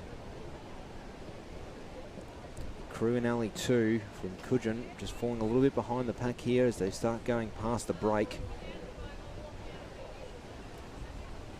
But it is still very, very tight. The water is very, very messy. We will confirm that we will be continuing on the Masters, the Reserve Men's program for 6 races So on screen here with the South Curly Whitebread. They're out and about, and it looks like they've got about a half to a full length lead here on Warhope Bonnie Hills, followed by, I think, Noosa Heads, just the Condors. And they're getting tracked down by the Warhope Bonnie Hills. We'll just have to check that angle into the can. They should be pretty close. Probably very close here. Warhope Bonnie Hills have gotten a nice little second quarter burst in this race. Is the angle deceptively not straight? But they will go around. Oh yeah, they've got it. Well done, the crew in Alley 5, South Curl, Trent. The two Rogers brothers of Trent and Peter. John Mark Campbell, Robert Buckingham and Christopher Fleming at the back of the boat. So Warhope getting around now. That's second position tenuously. You're probably looking at Noosa Heads Condors in third place. Lots of white caps in this race here. But currently Christopher Fleming is leading the pack, and a considerable lead at that.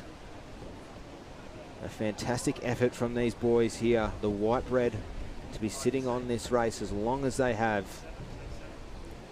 And a lot of empty space coming through here. Nose goes down, a nice little runner for Christopher Fleming's crew. They've got a good run out of it. They've got another one up the tail there, and they've got a fair bit of space, so they shouldn't be too worried. Just want to make sure they hit this right.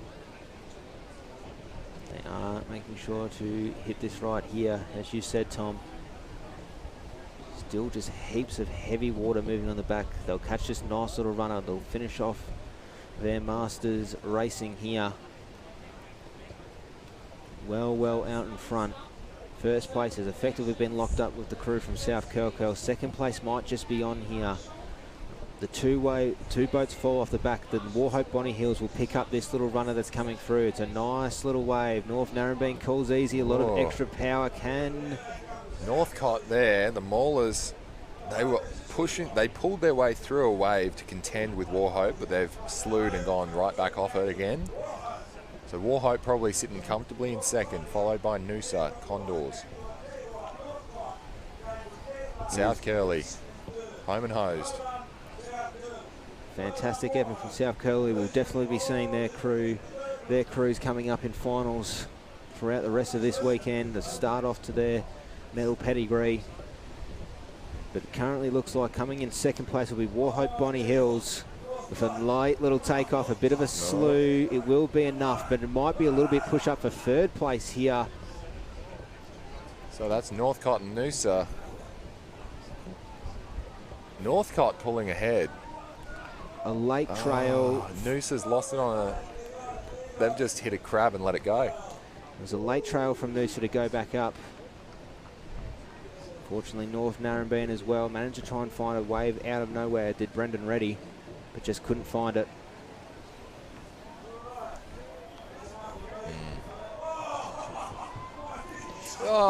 Just to finish it out. That looks like Coogin Headland Buccaneers.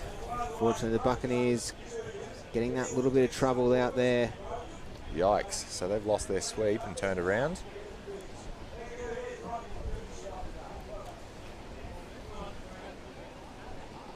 Fantastic effort to finish off. As we'll throw in a second to Tash, to the winners of the 240 male, the South Curl Whitebread. So it's interesting there, you've got North Narrabeen Fogs and Northcott Maulers. There is no distinction in the club cap. Good old two white caps. And then to make it even more difficult, Noosa Head has only got that little stretch of red.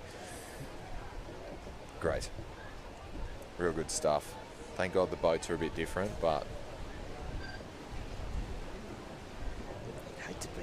It's probably like, I think who, we were chatting to one of the, what was her name who we were chatting to earlier? About it's like really difficult to try and find, like, figure out who's individuals for like the individual events. Oh, that's actually Eva. Yeah. She's over at Metcalfe. She's one of the, apparently they're not egg and spooners. I call all other eventers egg and spooners, but apparently that's specifically the beachies. But I thought that wouldn't be the case because we call beachies beachies. Do you not? Okay. I think we'll be close to firing down to Natasha Tunney, who will be interviewing the winners.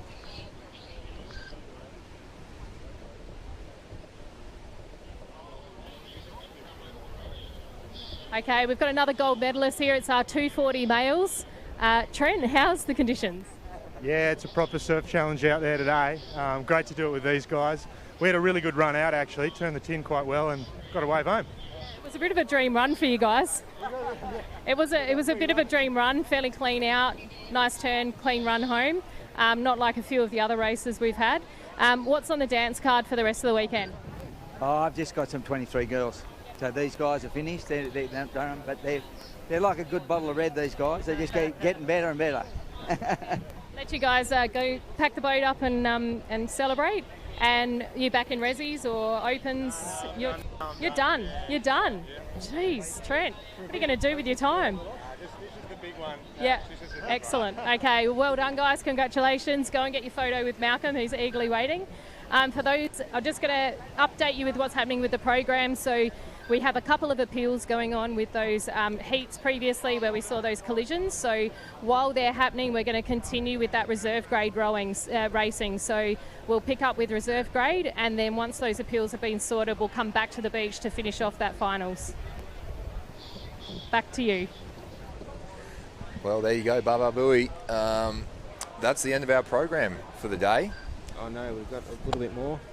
Do we? We've got, mate, the surf boats, we never end. You out. I've fully faked you guys out. It never ends, Tom. That's the end of the program I was given.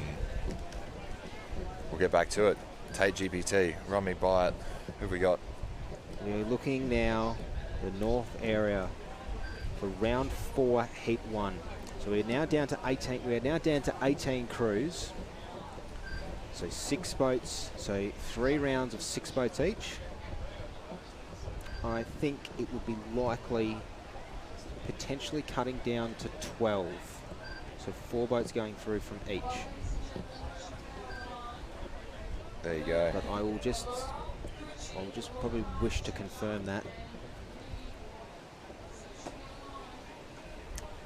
I see. So looking at the live heats here, I've been eyeing off the ETA and I realised we've merged arenas. So of course that would push things a fair bit. But I think the big shout out to the officials here. They've done quite well for themselves. Moving things around.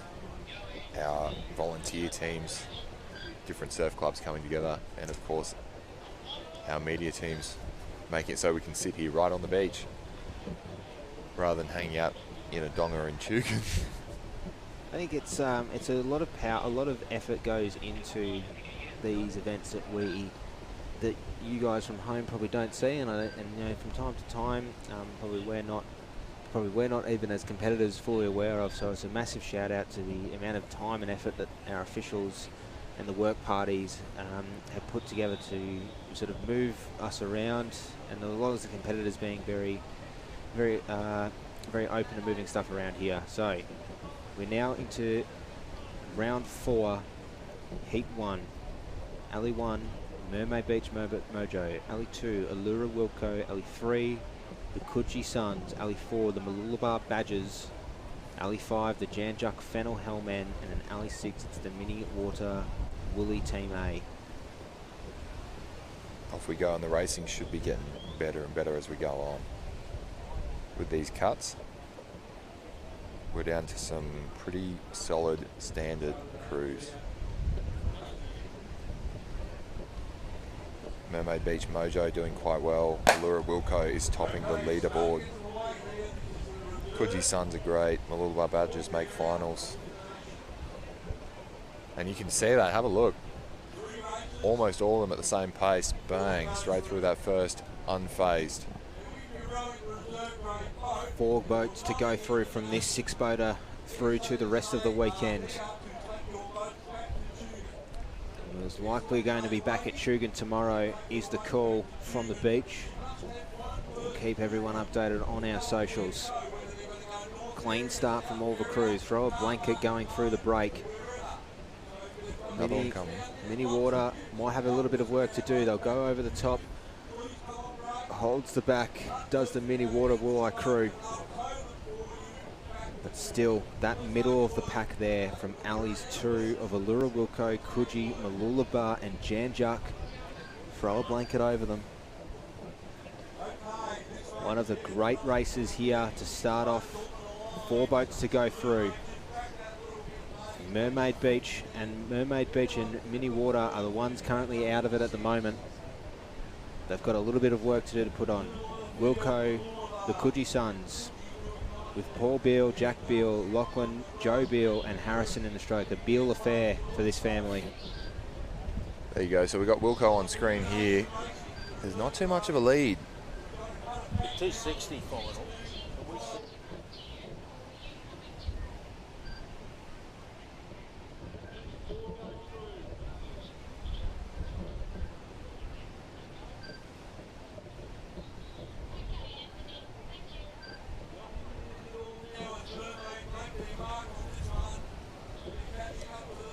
So this is really interesting to see. I haven't seen such consistency through these heats yet.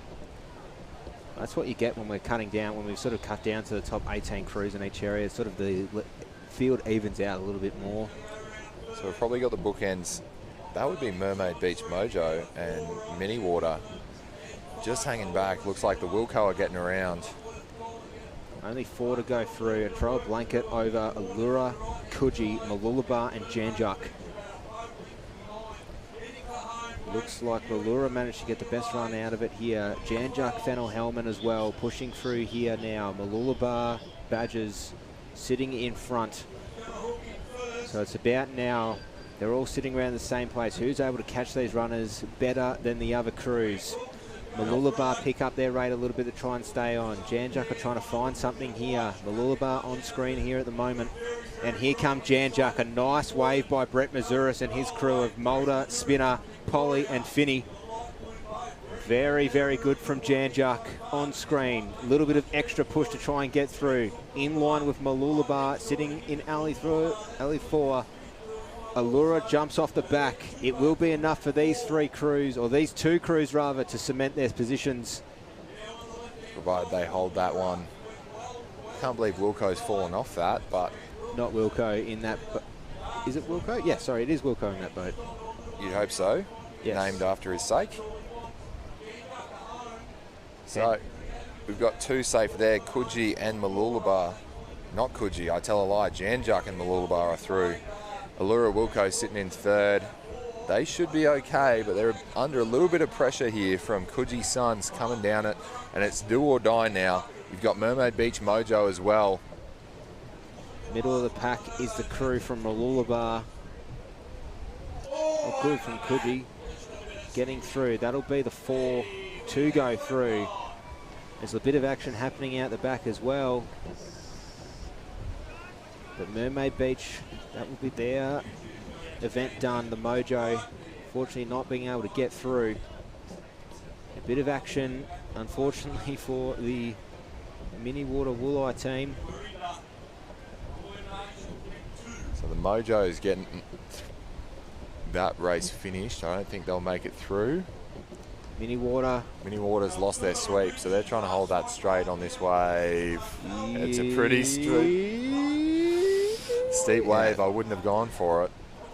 I don't think there's going to be much of the pick of the waves coming through here at the moment, Tom. They're almost going backwards now. He's trying to find the best position for them. Oh, and he's crabbed. That is not what you want to do. He's trying to straighten up. He's just being the pivot point, straightening up here. Try and find this next wave that's coming. They'll just be straight enough here.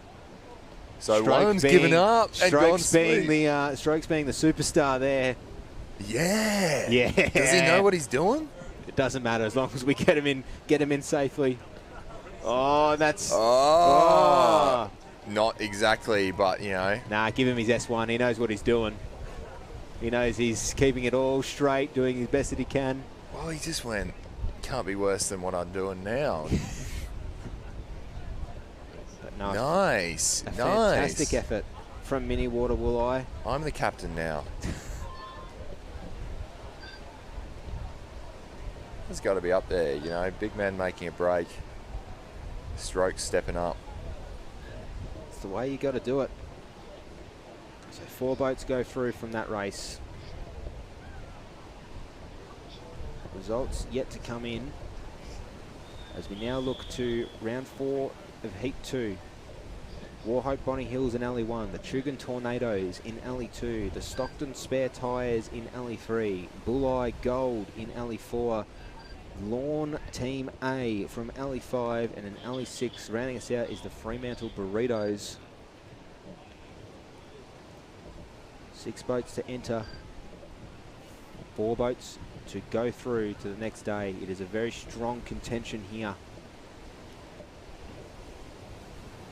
We'll get those results up to you when they're coming through from the reserve grade male round 4 Heat 2. This is the second of 6 races to cut it down to 24 crews all up. Gun is up. Waiting for the clearing wave to come through. Stockton on screen. Crew from New South Wales. In the blue and red checkered hats. Clean wave will be coming soon. As we see Bulleye, Lawn and Fremantle from left to right. Checkstarter is happy with the line. All crews seemingly in line with one another. Gun goes up. Warhope Bonnie Hills are ready. Gun goes off. And these crews are out and away. Bulleye Gold in Alley 1. Warhope Bonnie Hills. Alley 2, Chugan Tornadoes. Alley 3, Stockton Spare Tyres. Alley 4, the Bulleye Gold. Alley 5, Lord Team A. And then Alley 6, the Fremantle Burritos. Even now, it's sort of starting to push off a little bit. There's a lot of space in between the Bulleye crew and the Lawn crew, who are coming quite close. There's a bit of a hole in that middle of the course in between alleys 4 and 5. Coming through here now. A little bit more extra work to do for these crews as Tash Tunney jumps into the commentary box. Just ran us out for the last few races of today. Yeah, we'll just pop in here and then I'll duck back for that last final. I think they've sorted out all of the appeals, so we'll finish off these Resi elimination rounds and then we'll move on. That's a pretty bold contention of you to say that they've sorted out all of the then when we've got cuts to races for the next over the next few. Yeah. Well, the appeals for the Masters. Oh, there we go. The appeals for Masters. So yeah. Right, so what have we got on the line? Resi men? Resi men, round 4, Heat 2. 6 boats entered, 4 boats will go through to the next few days. Warhope Bonnie Hills will be on the far left of your screen. Chugan, Stockton, Bulleye, Lawn and Fremantle. The conditions out there have really picked up. A lot more consistent. Not getting those lulls that we had earlier in the day, so it's very challenging. Lawn are currently a little bit off course at the moment, so they've had to try and come back around and catch in. But currently, our race leaders at the moment seem to be the crew out in Alley 1, the Warhope Bonnie Hills Nightmares, doing quite well as I'm sort of peering through and having a look at the course behind the officials' tent. But yeah, we did notice, Tom and I did notice, that sort of the crews have become a lot more consistent. The conditions feel a lot more consistent as well. They're just having to contend with that wind that's sort of still doing that change around to the northeast. Yeah, and you can just see just the cap of Stockton that was on screen then, which gives you an idea of how big the sets are coming through when we lose sight of the actual crew. Bulleye go around in 1, followed by Stockton going around in 2. Lawn goes around in 3. So top 4 going through. And there's Stockton on screen again.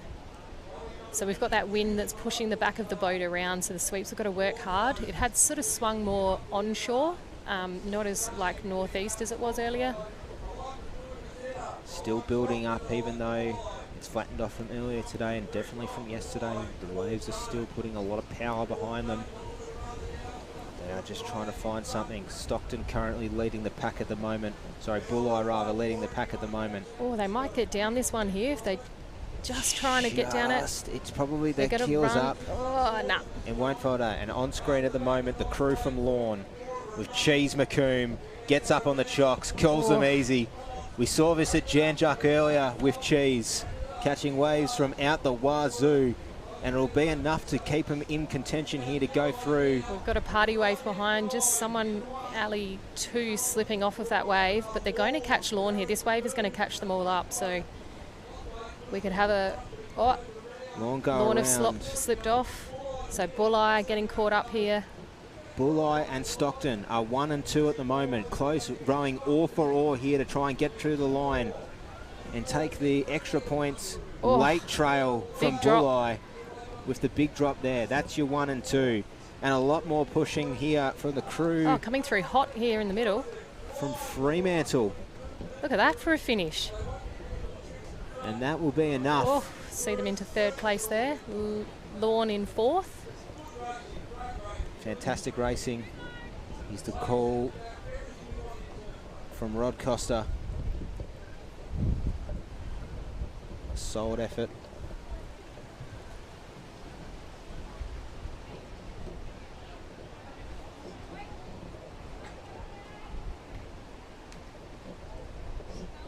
Still waiting here. So we now go to the last 6 survivors of the North area.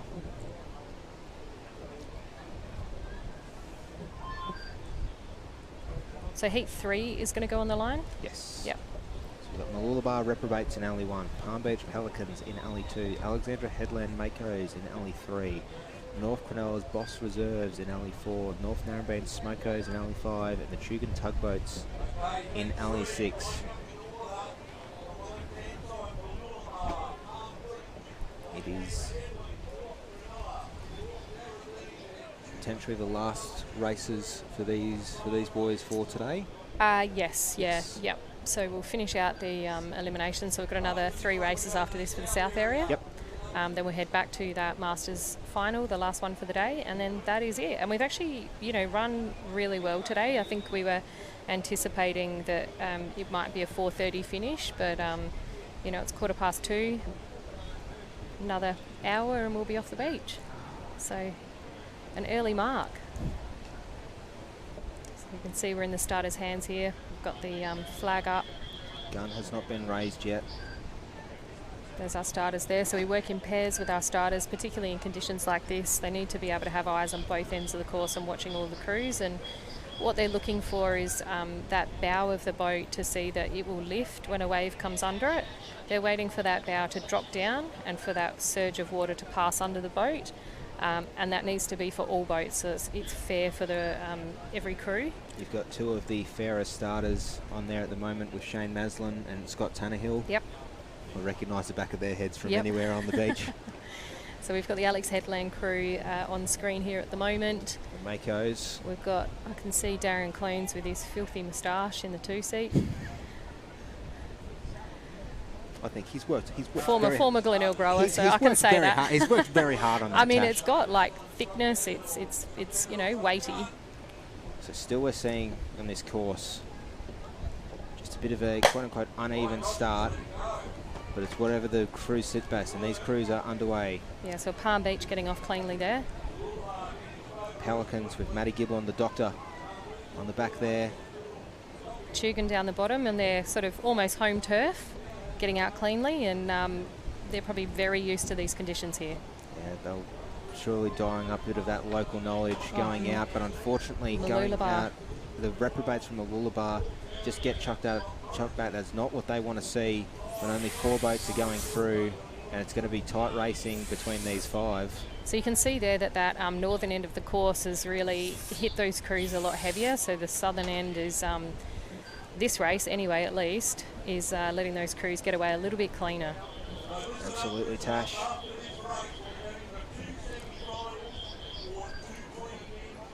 This is going to be quite interesting.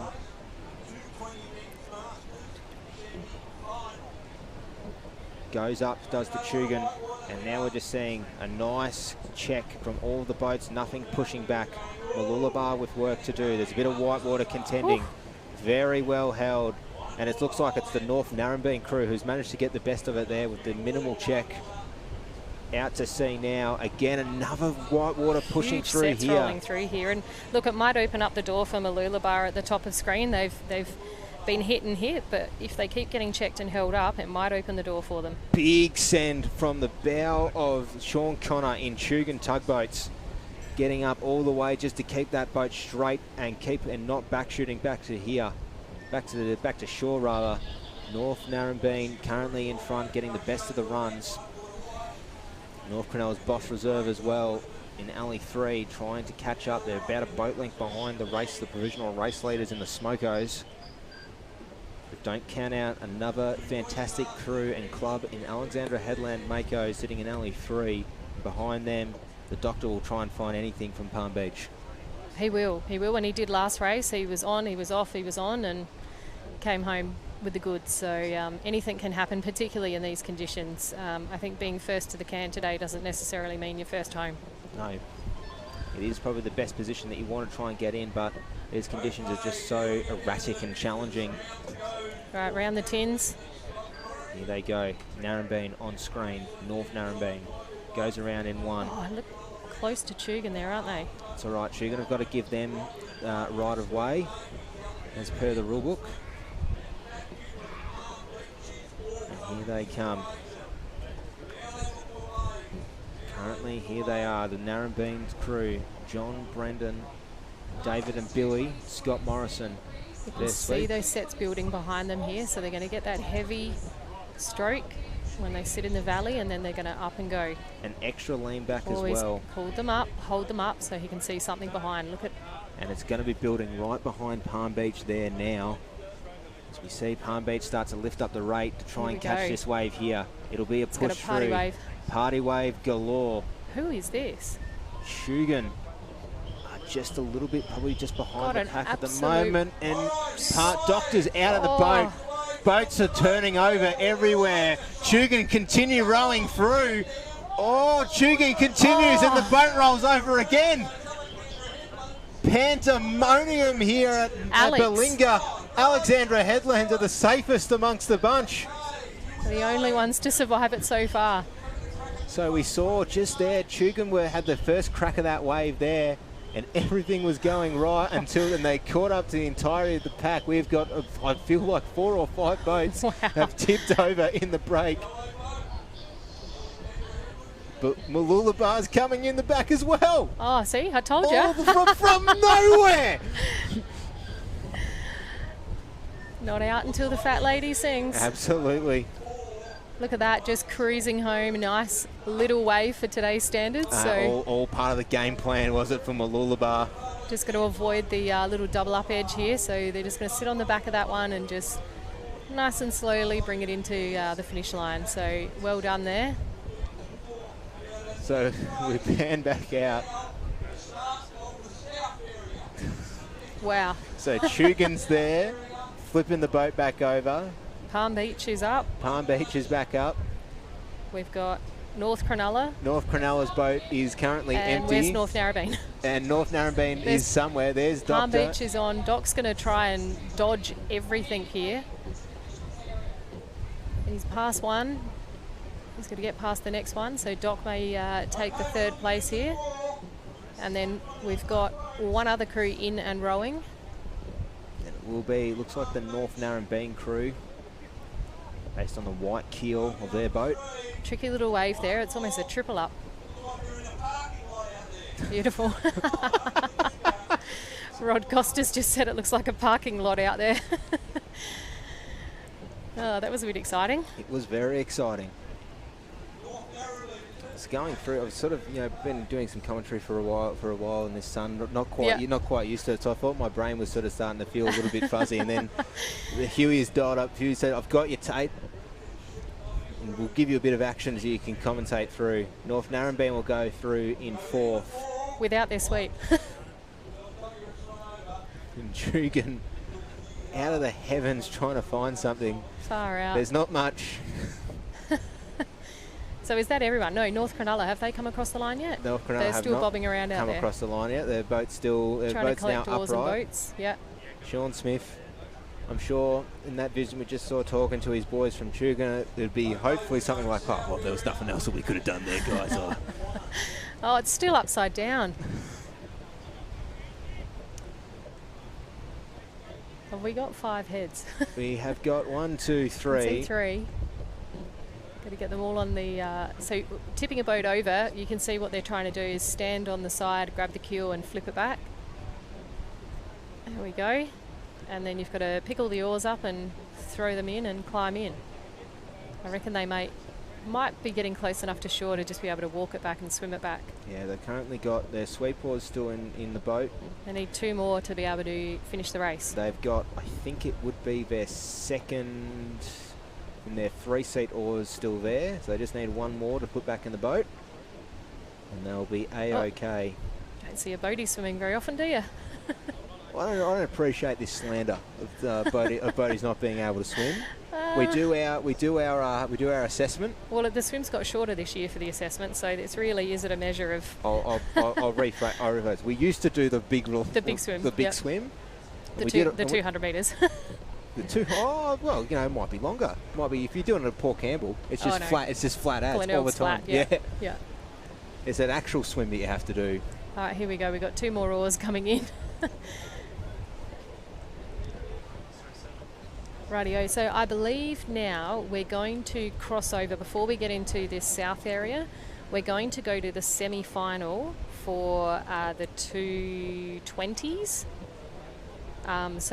There was some protests and appeals going on. We're going to come back now to, I believe, the 220s, get their semi-finals done, bring the South Resi Mail on, and when they finish it, then it'll be the 220 final. So this should just allow enough of a break between these crews to have a bit of a rest for the 220s. Yeah.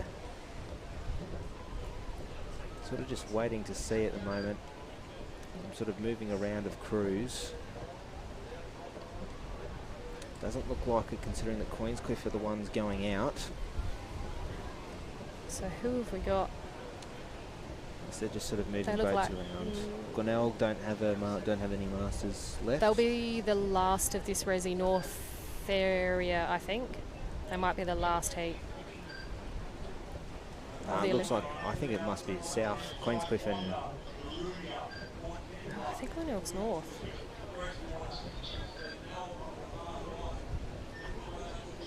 We've just wrapped up Queenscliff on screen, the Mozzies, who are in the south area. So we're looking at round 4, heat 1. Okay.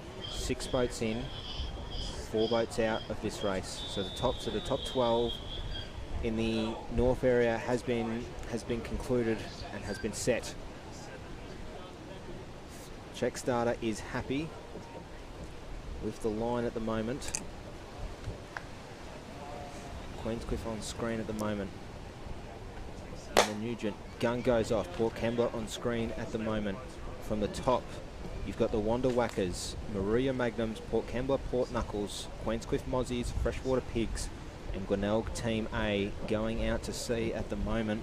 And the crew from Alley 3, Port Kembla, have got the best little bit of the run. They'll hit the wave first, a bit of trouble, and Glenelg get batshot there, Tash. Oh, bugger.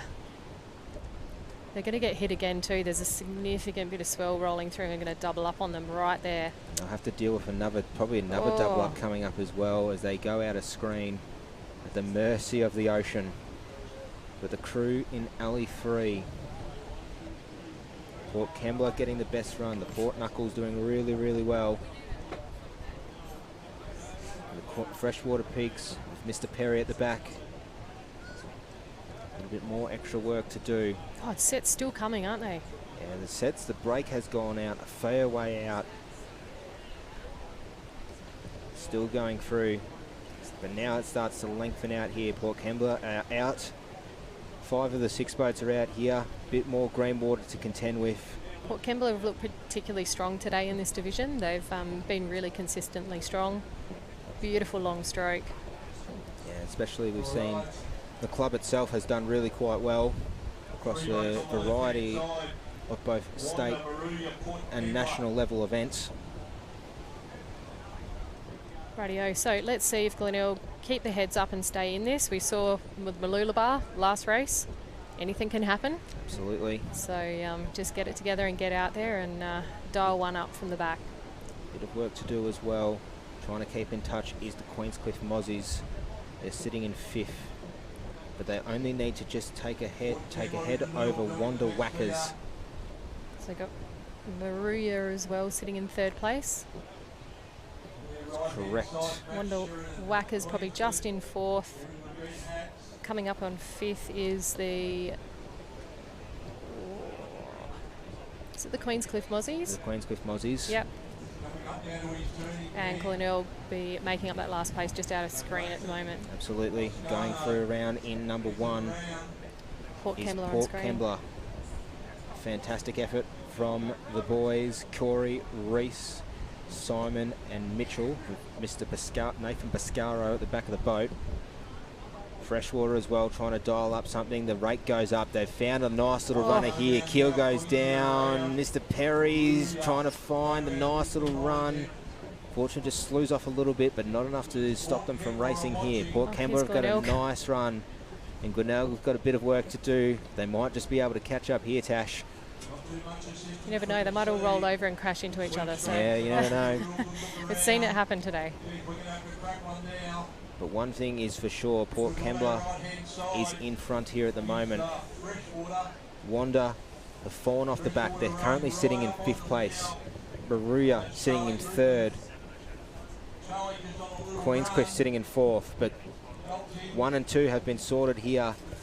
Barring any changes, Port Kembla is trying to keep their nose down as much as they can. It will potentially be enough. They're just coasting on the top of that wave, and there it goes. Just making sure to work those waves does the crew from Port Kembla. How's the work from the sweep there? That's impressive. Very impressive. And looks like Queenscliff have caught a very, very nice wave to come right up to the tuck of Freshwater. Really well held. So those guys have swapped positions, haven't they?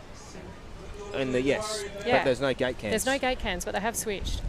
So it's just about finding, usually when we see you go through the gate cans, from there it's anyone's game. You've got to make sure it's on the right. Yeah, well, normally, yep. Normally. Nathan's looking particularly trim. Looking very slim at the moment, Nathan. I feel too scared to make any comments on that. He's looking fit. It's good. I don't know him well enough.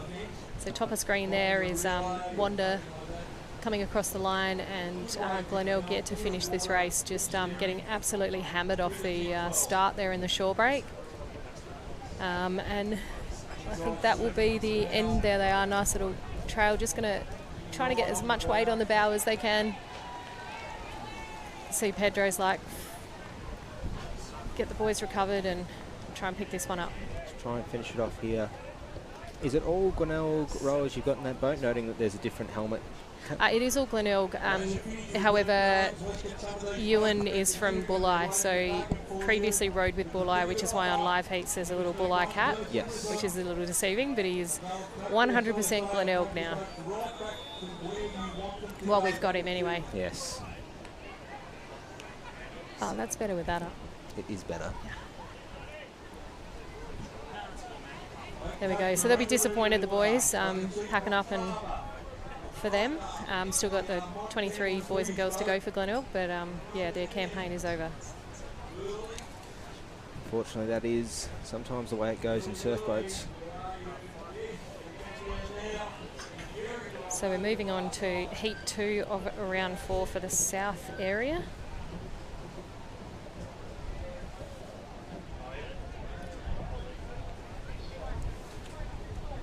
Is going to be interesting. Currumbin Huskarls in Alley 1 from the top of screen. Currently only seeing 5 boats in this race.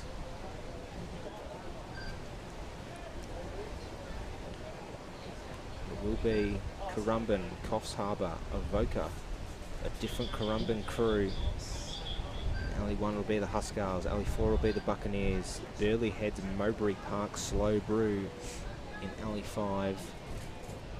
and Gerringong Naps in alley 6, handing out to the course line. Avoca on screen. Jack, Sonny, Darcy Mitchell and Matthew Mitchell in the boat. Now with Burley Heads, Christopher, Phillip, Richard and Josh with Brendan Pittman as their sweep. Gun has not gone up yet. We see the look on the second in the 3 seat. There we go, guns are up. Gun goes away. Off and away these crews go. Should be a cleaner start for this race. Gerringong got a little bit of to work through, potentially a double up wave for the south areas. Burley Heads will get the worst of it. A little bit of a check start for the crew in alley 5, Burley Heads Mowbray Park. Fantastic, looking to try and find anything. Gerringong getting through, sitting in first place here at the moment. Coming through in alley 3 is the crew from Avoca Beach, and alley 4 is the Buccaneers of Currumbin. Their compatriots as well, the Huskarls, have got work to do in alley 1 as the field begins to spread out and begins to tighten. Gerringong, one of the potential 2 provisional race leaders, neck and neck. Malcolm Dunwoody at the back of the boat with Richard, Michael, Mitchell and Mark. The old school Budgie Smuggler-esque look of Malcolm Dunwoody. Going through here now, they're going to finish off this, they're going to try and finish getting through this break. One last green roller to go through. Over the top does go Gerringong. It will be enough to go through and sitting in front. In alley 5 as well, Burley Heads Mowbray Park have got the work to do. Alley 2, alley 3 rather, Avoca Beach Red Dogs will be having the round Rolex that Tommy Barrett is so passionate about. Goes over the top. Swells, even though the swells have dropped off from time to time, Gerringong trying to find their time here again. Swells are continuing to build up. We might be on here for potentially wave of the day at the back end of today. The sets are rising here. So get your cameras out. Start talking to Malcolm Trees on the beach. Start talking to Coralie Askew or Ryan Yokins. There might be some fantastic vision coming through here now. Gerringong going around in 1. Malcolm Dunwoody starts his angle in. Goes around, 1 stroke, 2 stroke, 3 stroke, and they're out. Going around comfortably in first is the crew from Gerringong. Hot on their tails is the Avoca Beach Red Dogs. 1 and 2 have locked in for the time being. 3 and 4 between Burley Heads Mowbray Park and Currumbin Buccaneers. Work to do for Coffs Harbour and Currumbin Huskarls. And look at that, a bit more pressure coming through here. Late takeoff here for the crew from Burley Heads, but Avoca Beach continue going on. A lovely wave there. Sailed straight past, didn't they? Matthew Mitchell, fantastic effort. Takes first place away from Gerringong. Look at that, it's just holding there. Push, push, push, push, push. It's got to push that oar away from him to bring that bow around. Just making sure powerful white water coming through here. A little bit more of a wave starts to build out. Oh, look at this, boys. Good job here. They've just picked it up, back on. 2 strokes. Fantastic Burley Heads, and looks like Gerringong will try and catch this wave here, but I'm having a look at this wave that's going to build out behind Burley Heads Mowbray Park as Avoca Beach finishes on the line here. It will be a late takeoff coming up. Tricky. Very, very tricky here. Oh. Unfortunately, Burley Heads Mowbray Park just can't quite get it in time. There's too much weight in the bow. Nap stuck in dead water. They'll have another pretty late takeoff as well. Is it Stockton there? Gerringong. Gerringong. It's hard when all the caps are the same colour, the helmets. Yes. Yep. And then sometimes you've got to worry about which quarter chequered is it? Yeah. Yeah, and which side? Yes.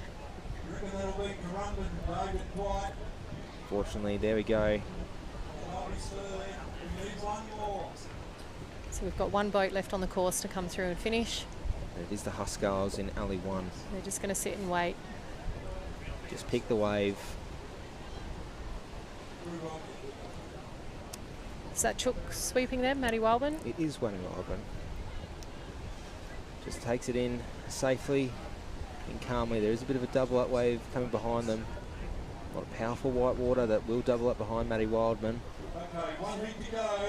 But he'll just coast them in quite easily here. Okay, so we've got one to go with the Rezzies, and then it'll be back to our Masters 220 semi-final. Yes. So the Repacharge for 220s is the next race. The Repacharge for And now we have a look going out to sea.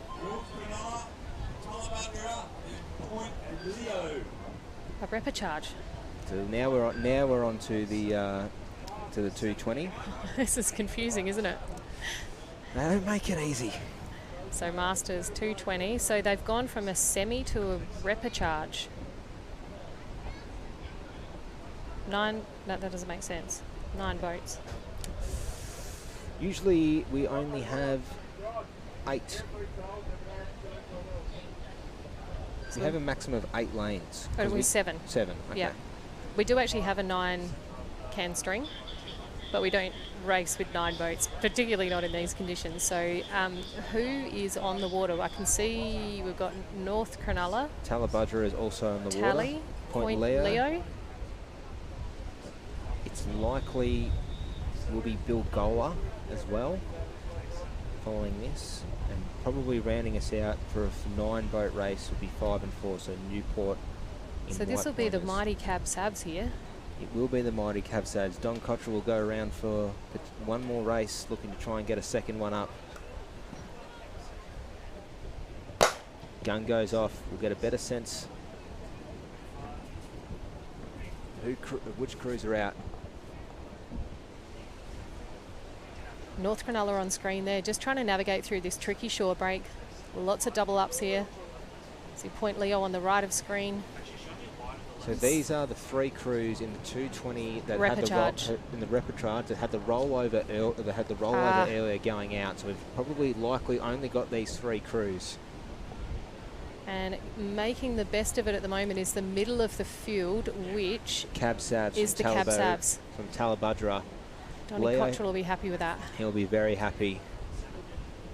Leo had a bit of a checkered start going out to sea. They're currently behind. So currently Talabudra is in front. North Cronulla is in second. And Point Leo is sitting in third. But if there's anything I know about Jeff Matthews, he'll be whipping these boys into shape. So Cab Sabs are just going to pop over this one, I reckon. They'll be fine. Point Leo up. Go over the top. Swell is building out the back. There is a big one coming. Looking forward here. Just feathering at the top there.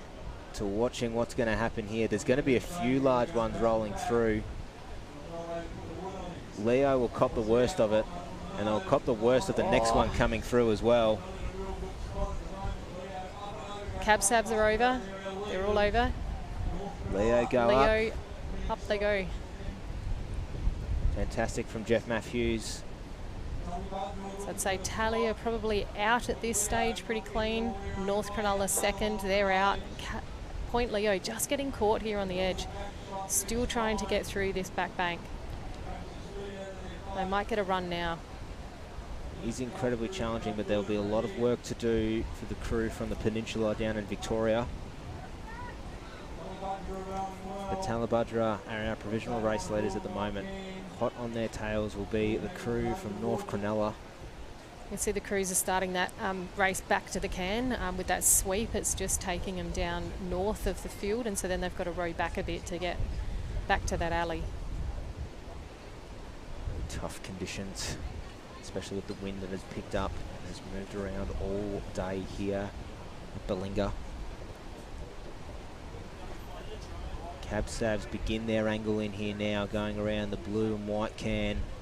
Goes around, that's 3 strokes. 3 strokes and taken away. 4 takes away. North Cronulla turn around as well. Oh, bring it round. 1 and 2. Talabudra with a bit of a wide exit from the cans. Might have lost maybe half a boat length to a boat length of their lead, but still sitting in front at the moment. Here we go, little run, little lift. Little lift, North Cronulla on screen, bopping up and down. One last crack for these crews. Leo go around the can. You can see the sweeps just looking back over their shoulder consistently. It's just hard to see as soon as you're off the back. We've definitely seen it as soon as the swell starts to pick Sabs up a little bit. Cab Savs as well. Yes. Nice little run. Let's go, boys. Donny Cottrell will be very, very happy with these boys. Get that nose down. Won't be enough. Did they want it or didn't they want it? Well, did they chicken out? I'm not sure. They probably might have a bit of a better run on this little wash here, trying to get their nose down. But there is one building behind the back here. It's going to bring North Cronulla up with them. I think they're both going to be on this one, so it's going to be who can actually hold this wave. Potentially a late takeoff that might result in a comer for Talabudra. North Cronulla are off, slewed sideways. Easy, as calm as you like it. One little stroke just to make sure that nose gets down. Little tweak from the two-seek there. See the boys leaning into the boat, keeping it steady and balanced. Yoo-hoo! Nice work, boys. Like Rod Costa said, Talabudra boys will get a chance to defend their title from last year's Aussies and this year's ASRL Open. Well done, boys. And we're back with the North Cronulla crew. Just finishing it off. Bluey's not happy. Sometimes that is how surfboat goes. And just having a look past here, it's a very good wave from Jeff Matthews. Oh, beautiful. The Tamara Braun. Seen many videos of him on long waves at Lorne. He's the place to catch waves. One of the best spots to do it. He's been taking out his reserve men's crew at Fairhaven a lot as well, catching waves there. The Windies. As we now look, so what are we? We're going to go to the last. We're going to do the last race of the south area for reserve men.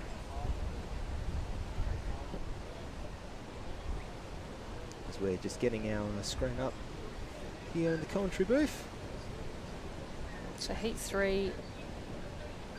So Currumbin Krakens. Correctamundo. North Cottesloe Charmers in 2. Then we've got Northcliffe Hurricanes in 3. Currumbin Sauce Monkeys in 4. Talabudra Travellers in 5. Point Lonsdale Laybacks in 6.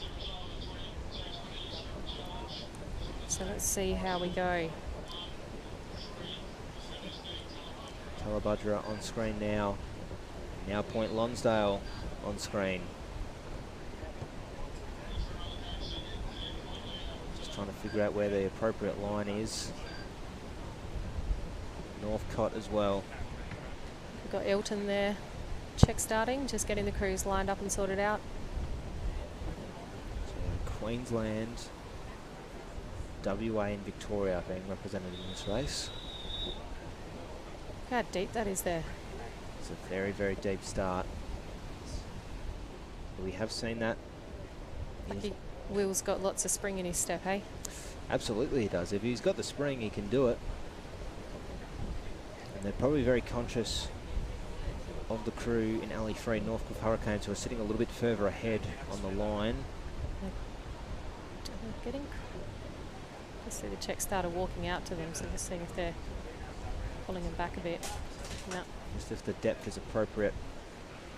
But it is looking like it's really, all the crews have found their line. You can't say that there's going to be much of a disadvantage from a starting position. Out and away, Northcliffe hit the first wave first.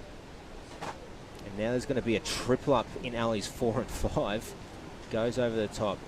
Very nicely navigated here. Ooh. A triple up now for Point Lonsdale on alley 6. Goes over. McCaffrey's got to, tells his guys to hold the boat in. Fortunately, they've just been shot back. Alley 6 is running heavy. Very heavy, and they'll have to deal with another one. Oh. Hard travels. Same alley Glenelg got caught in, so you don't want to be in alley 6. Do we say it? Might be death by alley 6. Yeah, we're saying it one day. We're saying it one day in. Another building out the back. But it's currently Northcliffe and Currumbin Sauce Monkeys sitting in alleys 3 and 4 who are leading the charge at the moment. The Currumbin Krakens as well. So Currumbin's I think that's the 4th Currumbin crew that we've seen in the top 18. Yep. Not bad. Not bad at all. Speaks to the power of the club that they have just a little bit north of up here. North Cottesloe just getting checked at the back there on that one. It was quite a big steep one for them. We're looking to try and catch up the boys from Northcott of Stuart, Benjamin, Angus and Benjamin number 2 with Mark McDermott as their sweep. Really nice rhythm there for that Northcott crew. Their sequencing is like they're moving together perfectly. Catches are beautiful. Nice long stroke. Really opening up the shoulders as they come through that sort of half slide towards the finish of their legs. Absolutely, and it's definitely going to help them in terms of fitness wise because the boat is still moving up and down as the swell starts to build up a little bit. They're holding on to 4th place at the moment. On their tails is the Talabudra Travellers in alley 5 in 5th. But the crew from Northcott will try and extend their lead a little bit here so they can even catch up to the pack, which is currently being held by Northcliffe Hurricanes. Yep. Going around in 1. Damien Claypan at the back there. Currumbin go around as well. The Krakens in alley 1 and the Sauce Monkeys in alley 4. So 1, 2 and 3 are currently set at the moment, barring any particularly egregious swell conditions here. As we see the set start to move Victorian. Potentially these crews are just off the back of it here. I'll let those ones roll through, I reckon. They're pretty big. Yeah. Looking forward to tomorrow potentially moving back over to Tugun. Yeah, we have started the boats moving back there, so we hope. There's a wave building out the back for the 2 Currumbin crews to catch up to Northcliffe. And there's another one that we're building out the back there. That's a whopper. They don't want to be to the mercy of that. Who was on that? I believe that would have been... Was that Tally? No, the crew in alley 2 that was the Northcott Travellers. It's a touch of a roll, might have happened out to shore, out to sea. Damien Claypan in full contention here at the moment with another 50 metres to go to finish off this race. Followed by the Krakens in 2. And then the Sauce Monkeys of Currumbin as well in 4. A little bit moving around. There's a ghost boat as well. The Talabudra boat has no one in it at the moment. There it is on screen. Where are they? They are somewhere. Oh, they're miles behind. They're somewhere in the water. Still back in the break, right at the top of screen at the right. A fantastic effort. North Narrabeen as well. Sitting out in the far of alley. Sorry, Northcott rather, out the far back. A nice little wave for the gentleman from WA. Beautiful wave. Very well held. That'll round out our 4. Oh, that is tricky there. A lot of water coming through. High side, guys. The boat. Get over, get over, get over, get over. Ooh. No, they'll be fine. They'll be fine. Unfortunately, it won't be enough of movement for the Point Lonsdale crew with Jackson McCaffrey at the back of the boat there to round out. So He's doing a good job sweeping, Jackson, isn't he? He is doing a fantastic job, taking on a new challenge at a new club. And he's taken on the chairperson for the VSRL? Yes. Yep. Taking over from a fantastic effort that that Chris Campbell did, Soup, for the past handful of years. And a brand new challenge for Jackson, but he is a very important part of Victorian surf boats and a very important part of the brand new Lonsdale Surf Club coming back into surf boats. Yeah, cool. After nearly 20 years away. Oh, wow. Just a touch dejected, but the boys have made it up. I'm sure that Going trying to get back in the boat. I'm sure that a lot of the Point Lonsdale, we'll give a shout out to the guys down at Point Lonsdale. Oh, we've got 1 oar, 1 sweep oar, and 3 people. Just finish off the points. I think this is the new tally boat too, the Great Northern boat. Yes.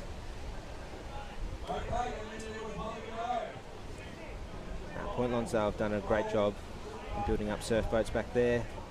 We'll be looking forward to watching the Lemons represent Victoria at the ASRL. But oh, not bad. Not bad at all. Oh. The tactical move from the one of the Talabudra rowers, just to sort of duck out of the way.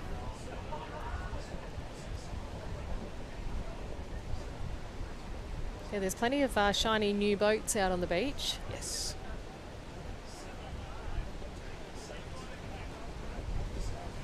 Okay, where are we going now? I believe I'm going to just have a peek over the... Are we going to Masters?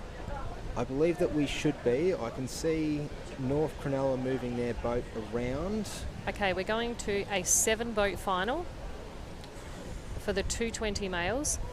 I may run away if I can find where I put my microphone to do an interview. Well, I got that, but no, that's not it. A little bit of movement in the commentary booth.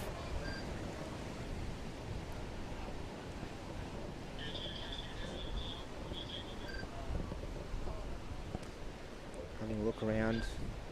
That concludes that was the penultimate race of today. One more race to go to finish us off for day 1 of your coverage. Technically we're looking at day 2 of the Australian Championships in surf boats. Has been fantastic to see. Combination. Just heard we're taking a short break before the next race, just to give the 220s an opportunity to continue rowing.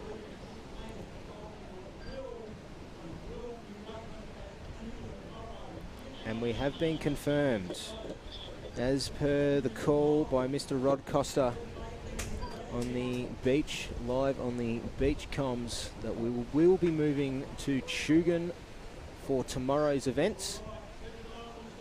A 500-metre walk up the beach back to the original club.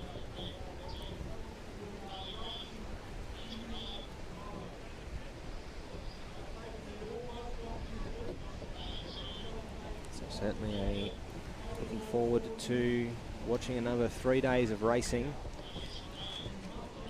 as the clubs start moving around. I've got my t-shirt.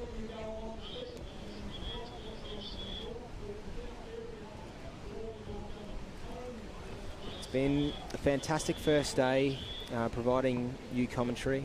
Make sure to check us out on the socials. Feel free to send some shout outs as well to the commentary team. It's been fantastic. I feel pretty confident speaking for the rest of the team. We've seen Tom Barrett, Natasha Tunney, Scott Edwards and Don Cottrell, who have been with you today, as well as you'll be hearing from Phil Stefano throughout the rest of the weekend as well. It's been an honour and a privilege bringing you this coverage for the ASRL, for the ASRL. Sorry, not for the ASRL, for the Aussies for 2026. Going through the strategic events departments is Experience Gold Coast and Tourism and Events Queensland. So thank you very much to them for giving us a hand in hosting this event. Our event partners is BRP, Fins and Nutrigrain.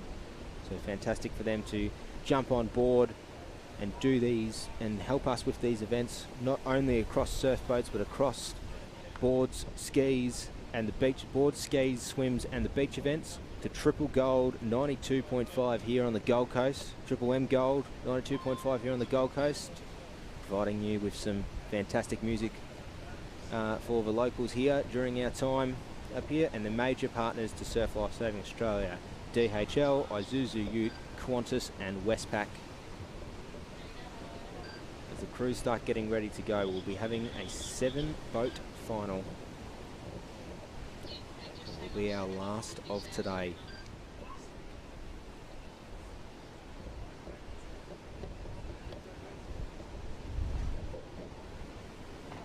And it will round us out.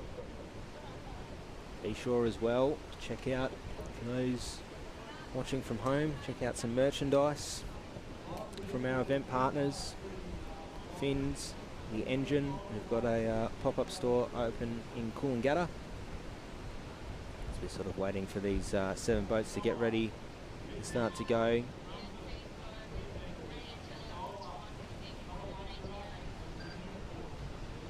It is. It's not very often that we see. So as we were speaking earlier, between Tash and I, Tash is just standing in the wings. She's getting ready to do her awesome job of doing some beach commentary. So we usually would have a 6-boat final is the norm. We would usually have a 6-boat final if it's the norm. For any time of things that come up where we do have a protest and we can't separate the two going into a final, we would be going to a 7-boat.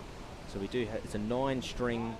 Our course is 9 strings, where you can put 9 cans on it, but we usually just keep it to the 6 or potentially the 7.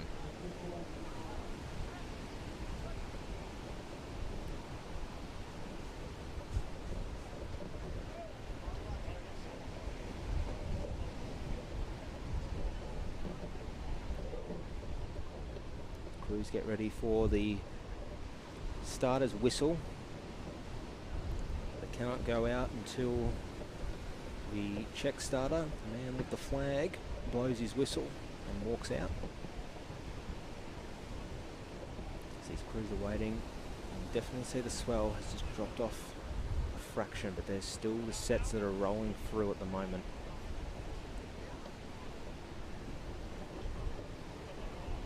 As well, the crews that we are seeing as well packing up their boats to send off to Tugun, rather than rowing around in the morning, potentially hazardous surf.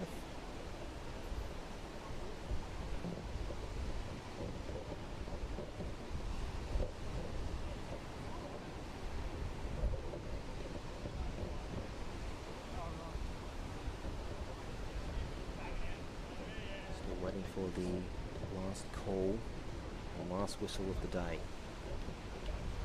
7-boat final.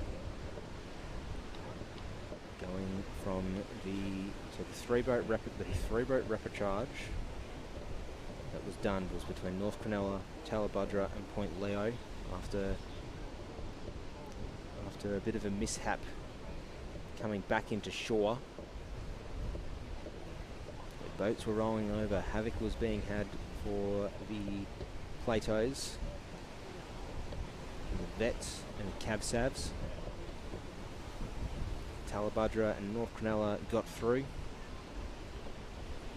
Unfortunately, Point Leo will be out of this race. 7 boaters: North Cronulla, Redhead, Currumbin, Fremantle, Bilgola, Talabudra and Newport.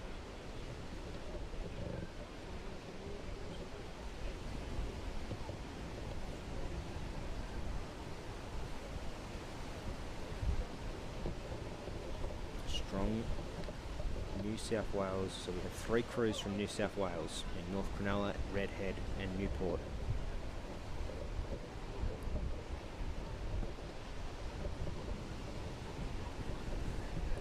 Two, 3 from Queensland in Currumbin, Bilgola and Talabudra. And Fremantle is the sole representative from WA.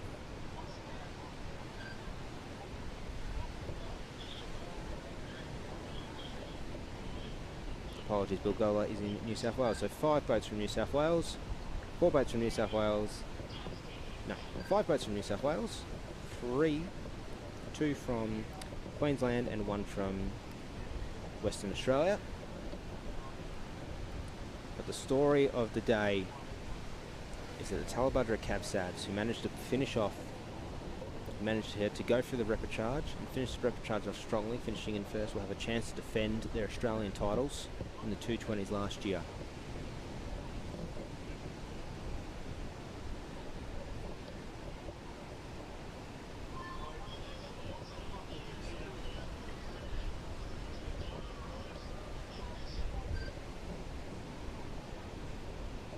Through the crews here for North Cronulla will be at the top of your screen.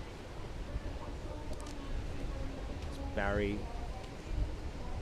Schutrump, Michael Crutcher, Braden Fleming, David Boggess and Mr. Adam Purdy as the sweep. From Redhead Roosters, Chris Bird, Robert James, Gregory Webster, Darren Matheson and Jay Holey at the back of the boat. The Spartans, David Dwight, Sydney Norman, Richard Oswald, Stephen Purcell and Will McDowell. Fremantle HCM, Kenneth Ringrose, Paul Kohler, Michael Cameron, Nicholas Palmer and Javier Mogolon. Big chairs out from the Currumbin crew. And to support Bill Gola on screen, Garrett Smith, Grant Jacobs, Mark Parsons, Norman Pounder and Neil Jones. Talabudra Capsavs, Mr. Donny Cottrell, Matthew Cleaver, Shane Thompson, Gary Williams and Robert Mills. And rounding us out in the 7th, Newport, Mark Balsley, Todd Moore, William McCleary, Darren Gore and Michael Evans. Gold medal on the line for these crews. 7 boats to go through. 7 boats enter this arena rather. 1 comes out with the gold medal. 2 come out with a little bit of tinware, but 4 crews will exit.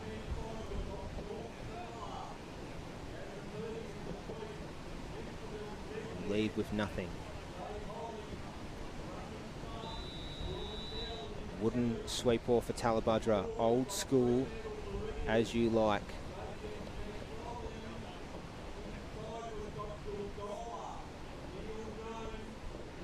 Fremantle as well. WA, a strong representation from the Fremantle club.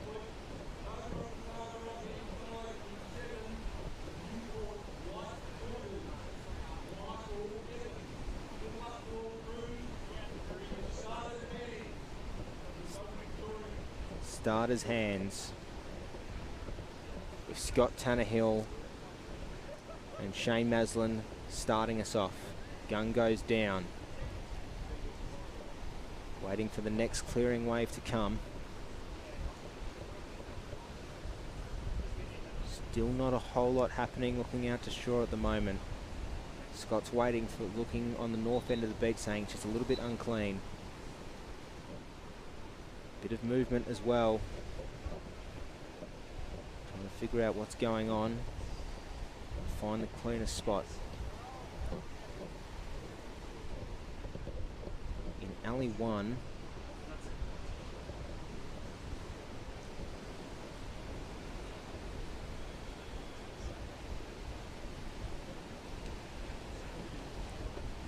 One last roll of dice for these crews in the 220 final. Flag is up. Waiting for the clearing wave still, looking in the direction of Scott Tannehill. Speaking with Shane Maslin on where is the next clearing wave. Even adding this 1 extra boat makes it very difficult. We're trying to find out where the best position to go is for all the crews to get the cleanest start and the fairest start possible.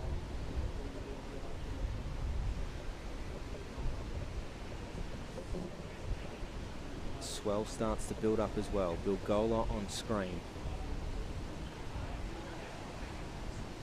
Gun goes up. Gun goes away.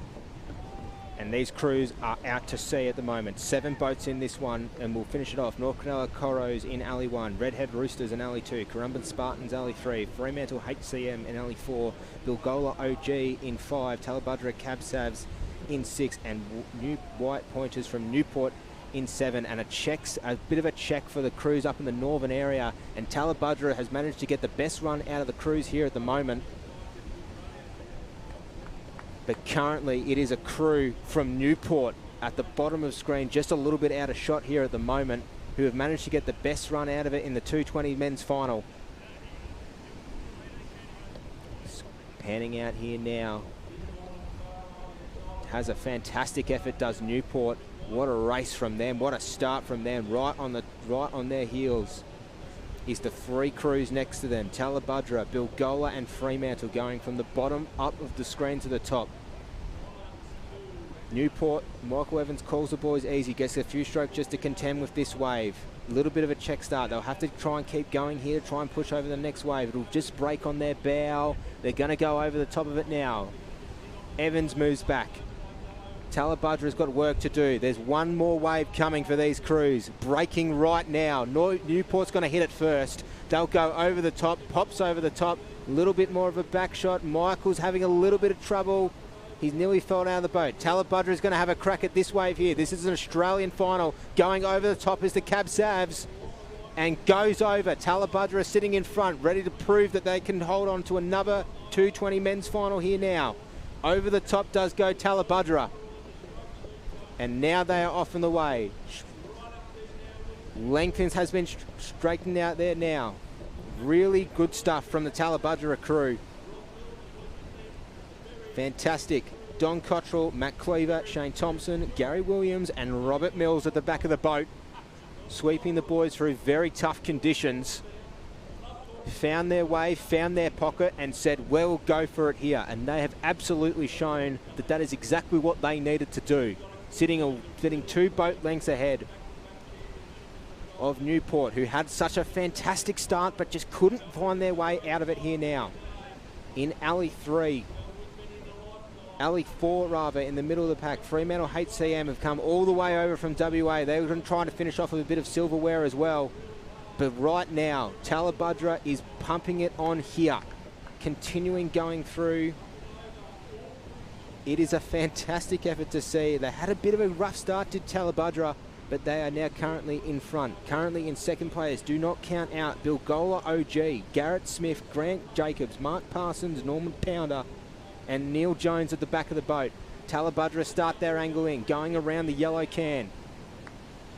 1, 2, 3, 4 strokes to go, and they are off and away to come back home, trying to find the nicest wave that they can try and catch through here.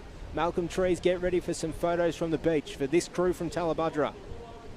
As their crews start going around, a wide turn for Bilgola. They're still going around. They've lost to probably an extra boat length on their going around the cans and at the mercy of Fremantle, but there's still a boat length ahead. Newport have got a little bit of work to do as well. The Coros from North Purnell have also got some work to try and catch up to the race leaders. 1 and 2 has been set.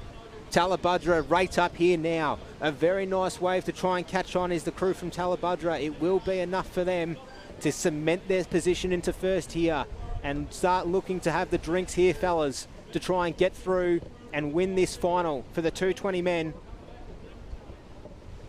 One last roll of the dice. Bilgola sitting in second. There is a wave building out the back. Fremantle will just fall off the back of it here. And now Bilgola will be able to catch the best of the run here to try and catch this little bit of a runner. Newport call easy. A bit of a late takeoff from Newport sitting on the top of the screen now alongside Fremantle. Waves building out the back for Newport. Newport then send. Calls easy does Michael Evans to try and catch up. Talabudra now sit very comfortably in front. Going through now. A brilliant wave from Talabudra to sit in first here. A fantastic effort from them. What a finish as we see the Talabudra crew get up and about. Big shouts and big whoops. Bilgola have fallen off as well, sitting in second. Newport have managed to find themselves back in. Goes around, does Newport. A late slew. Will it be enough to cross the finish line in time? Bilgola has a bit of trouble. They'll have to just try and get around as well. That'll be a third place for them. 1, 2 and 3. Talabudra finish it off strongly. A fantastic effort. Back-to-back champions in the Australian titles in the 220 men is the Talabudra Cabsabs. Cheers galore for the Talabudra crew and the Talabudra club.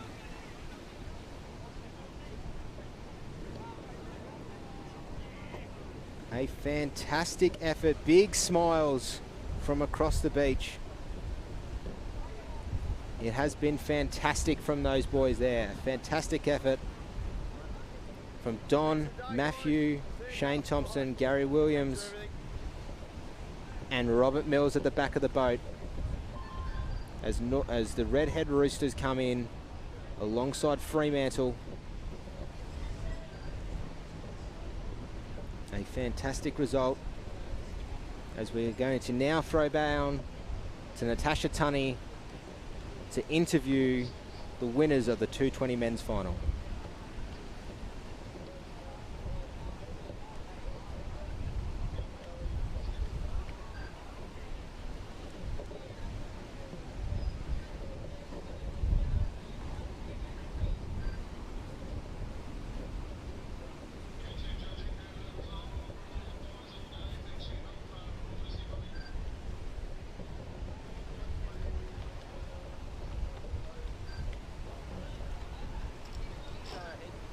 Rightio, down here with the Tally Cabsabs, gold medalists in the 220s. I'm going to hand the mic over to Donnie Cottrell because he loves to have a chat. I'm just going to ask, you got through on a Repacharge. What happened? How did that scenario come about? I think it did us a favour. We had a shocking first row.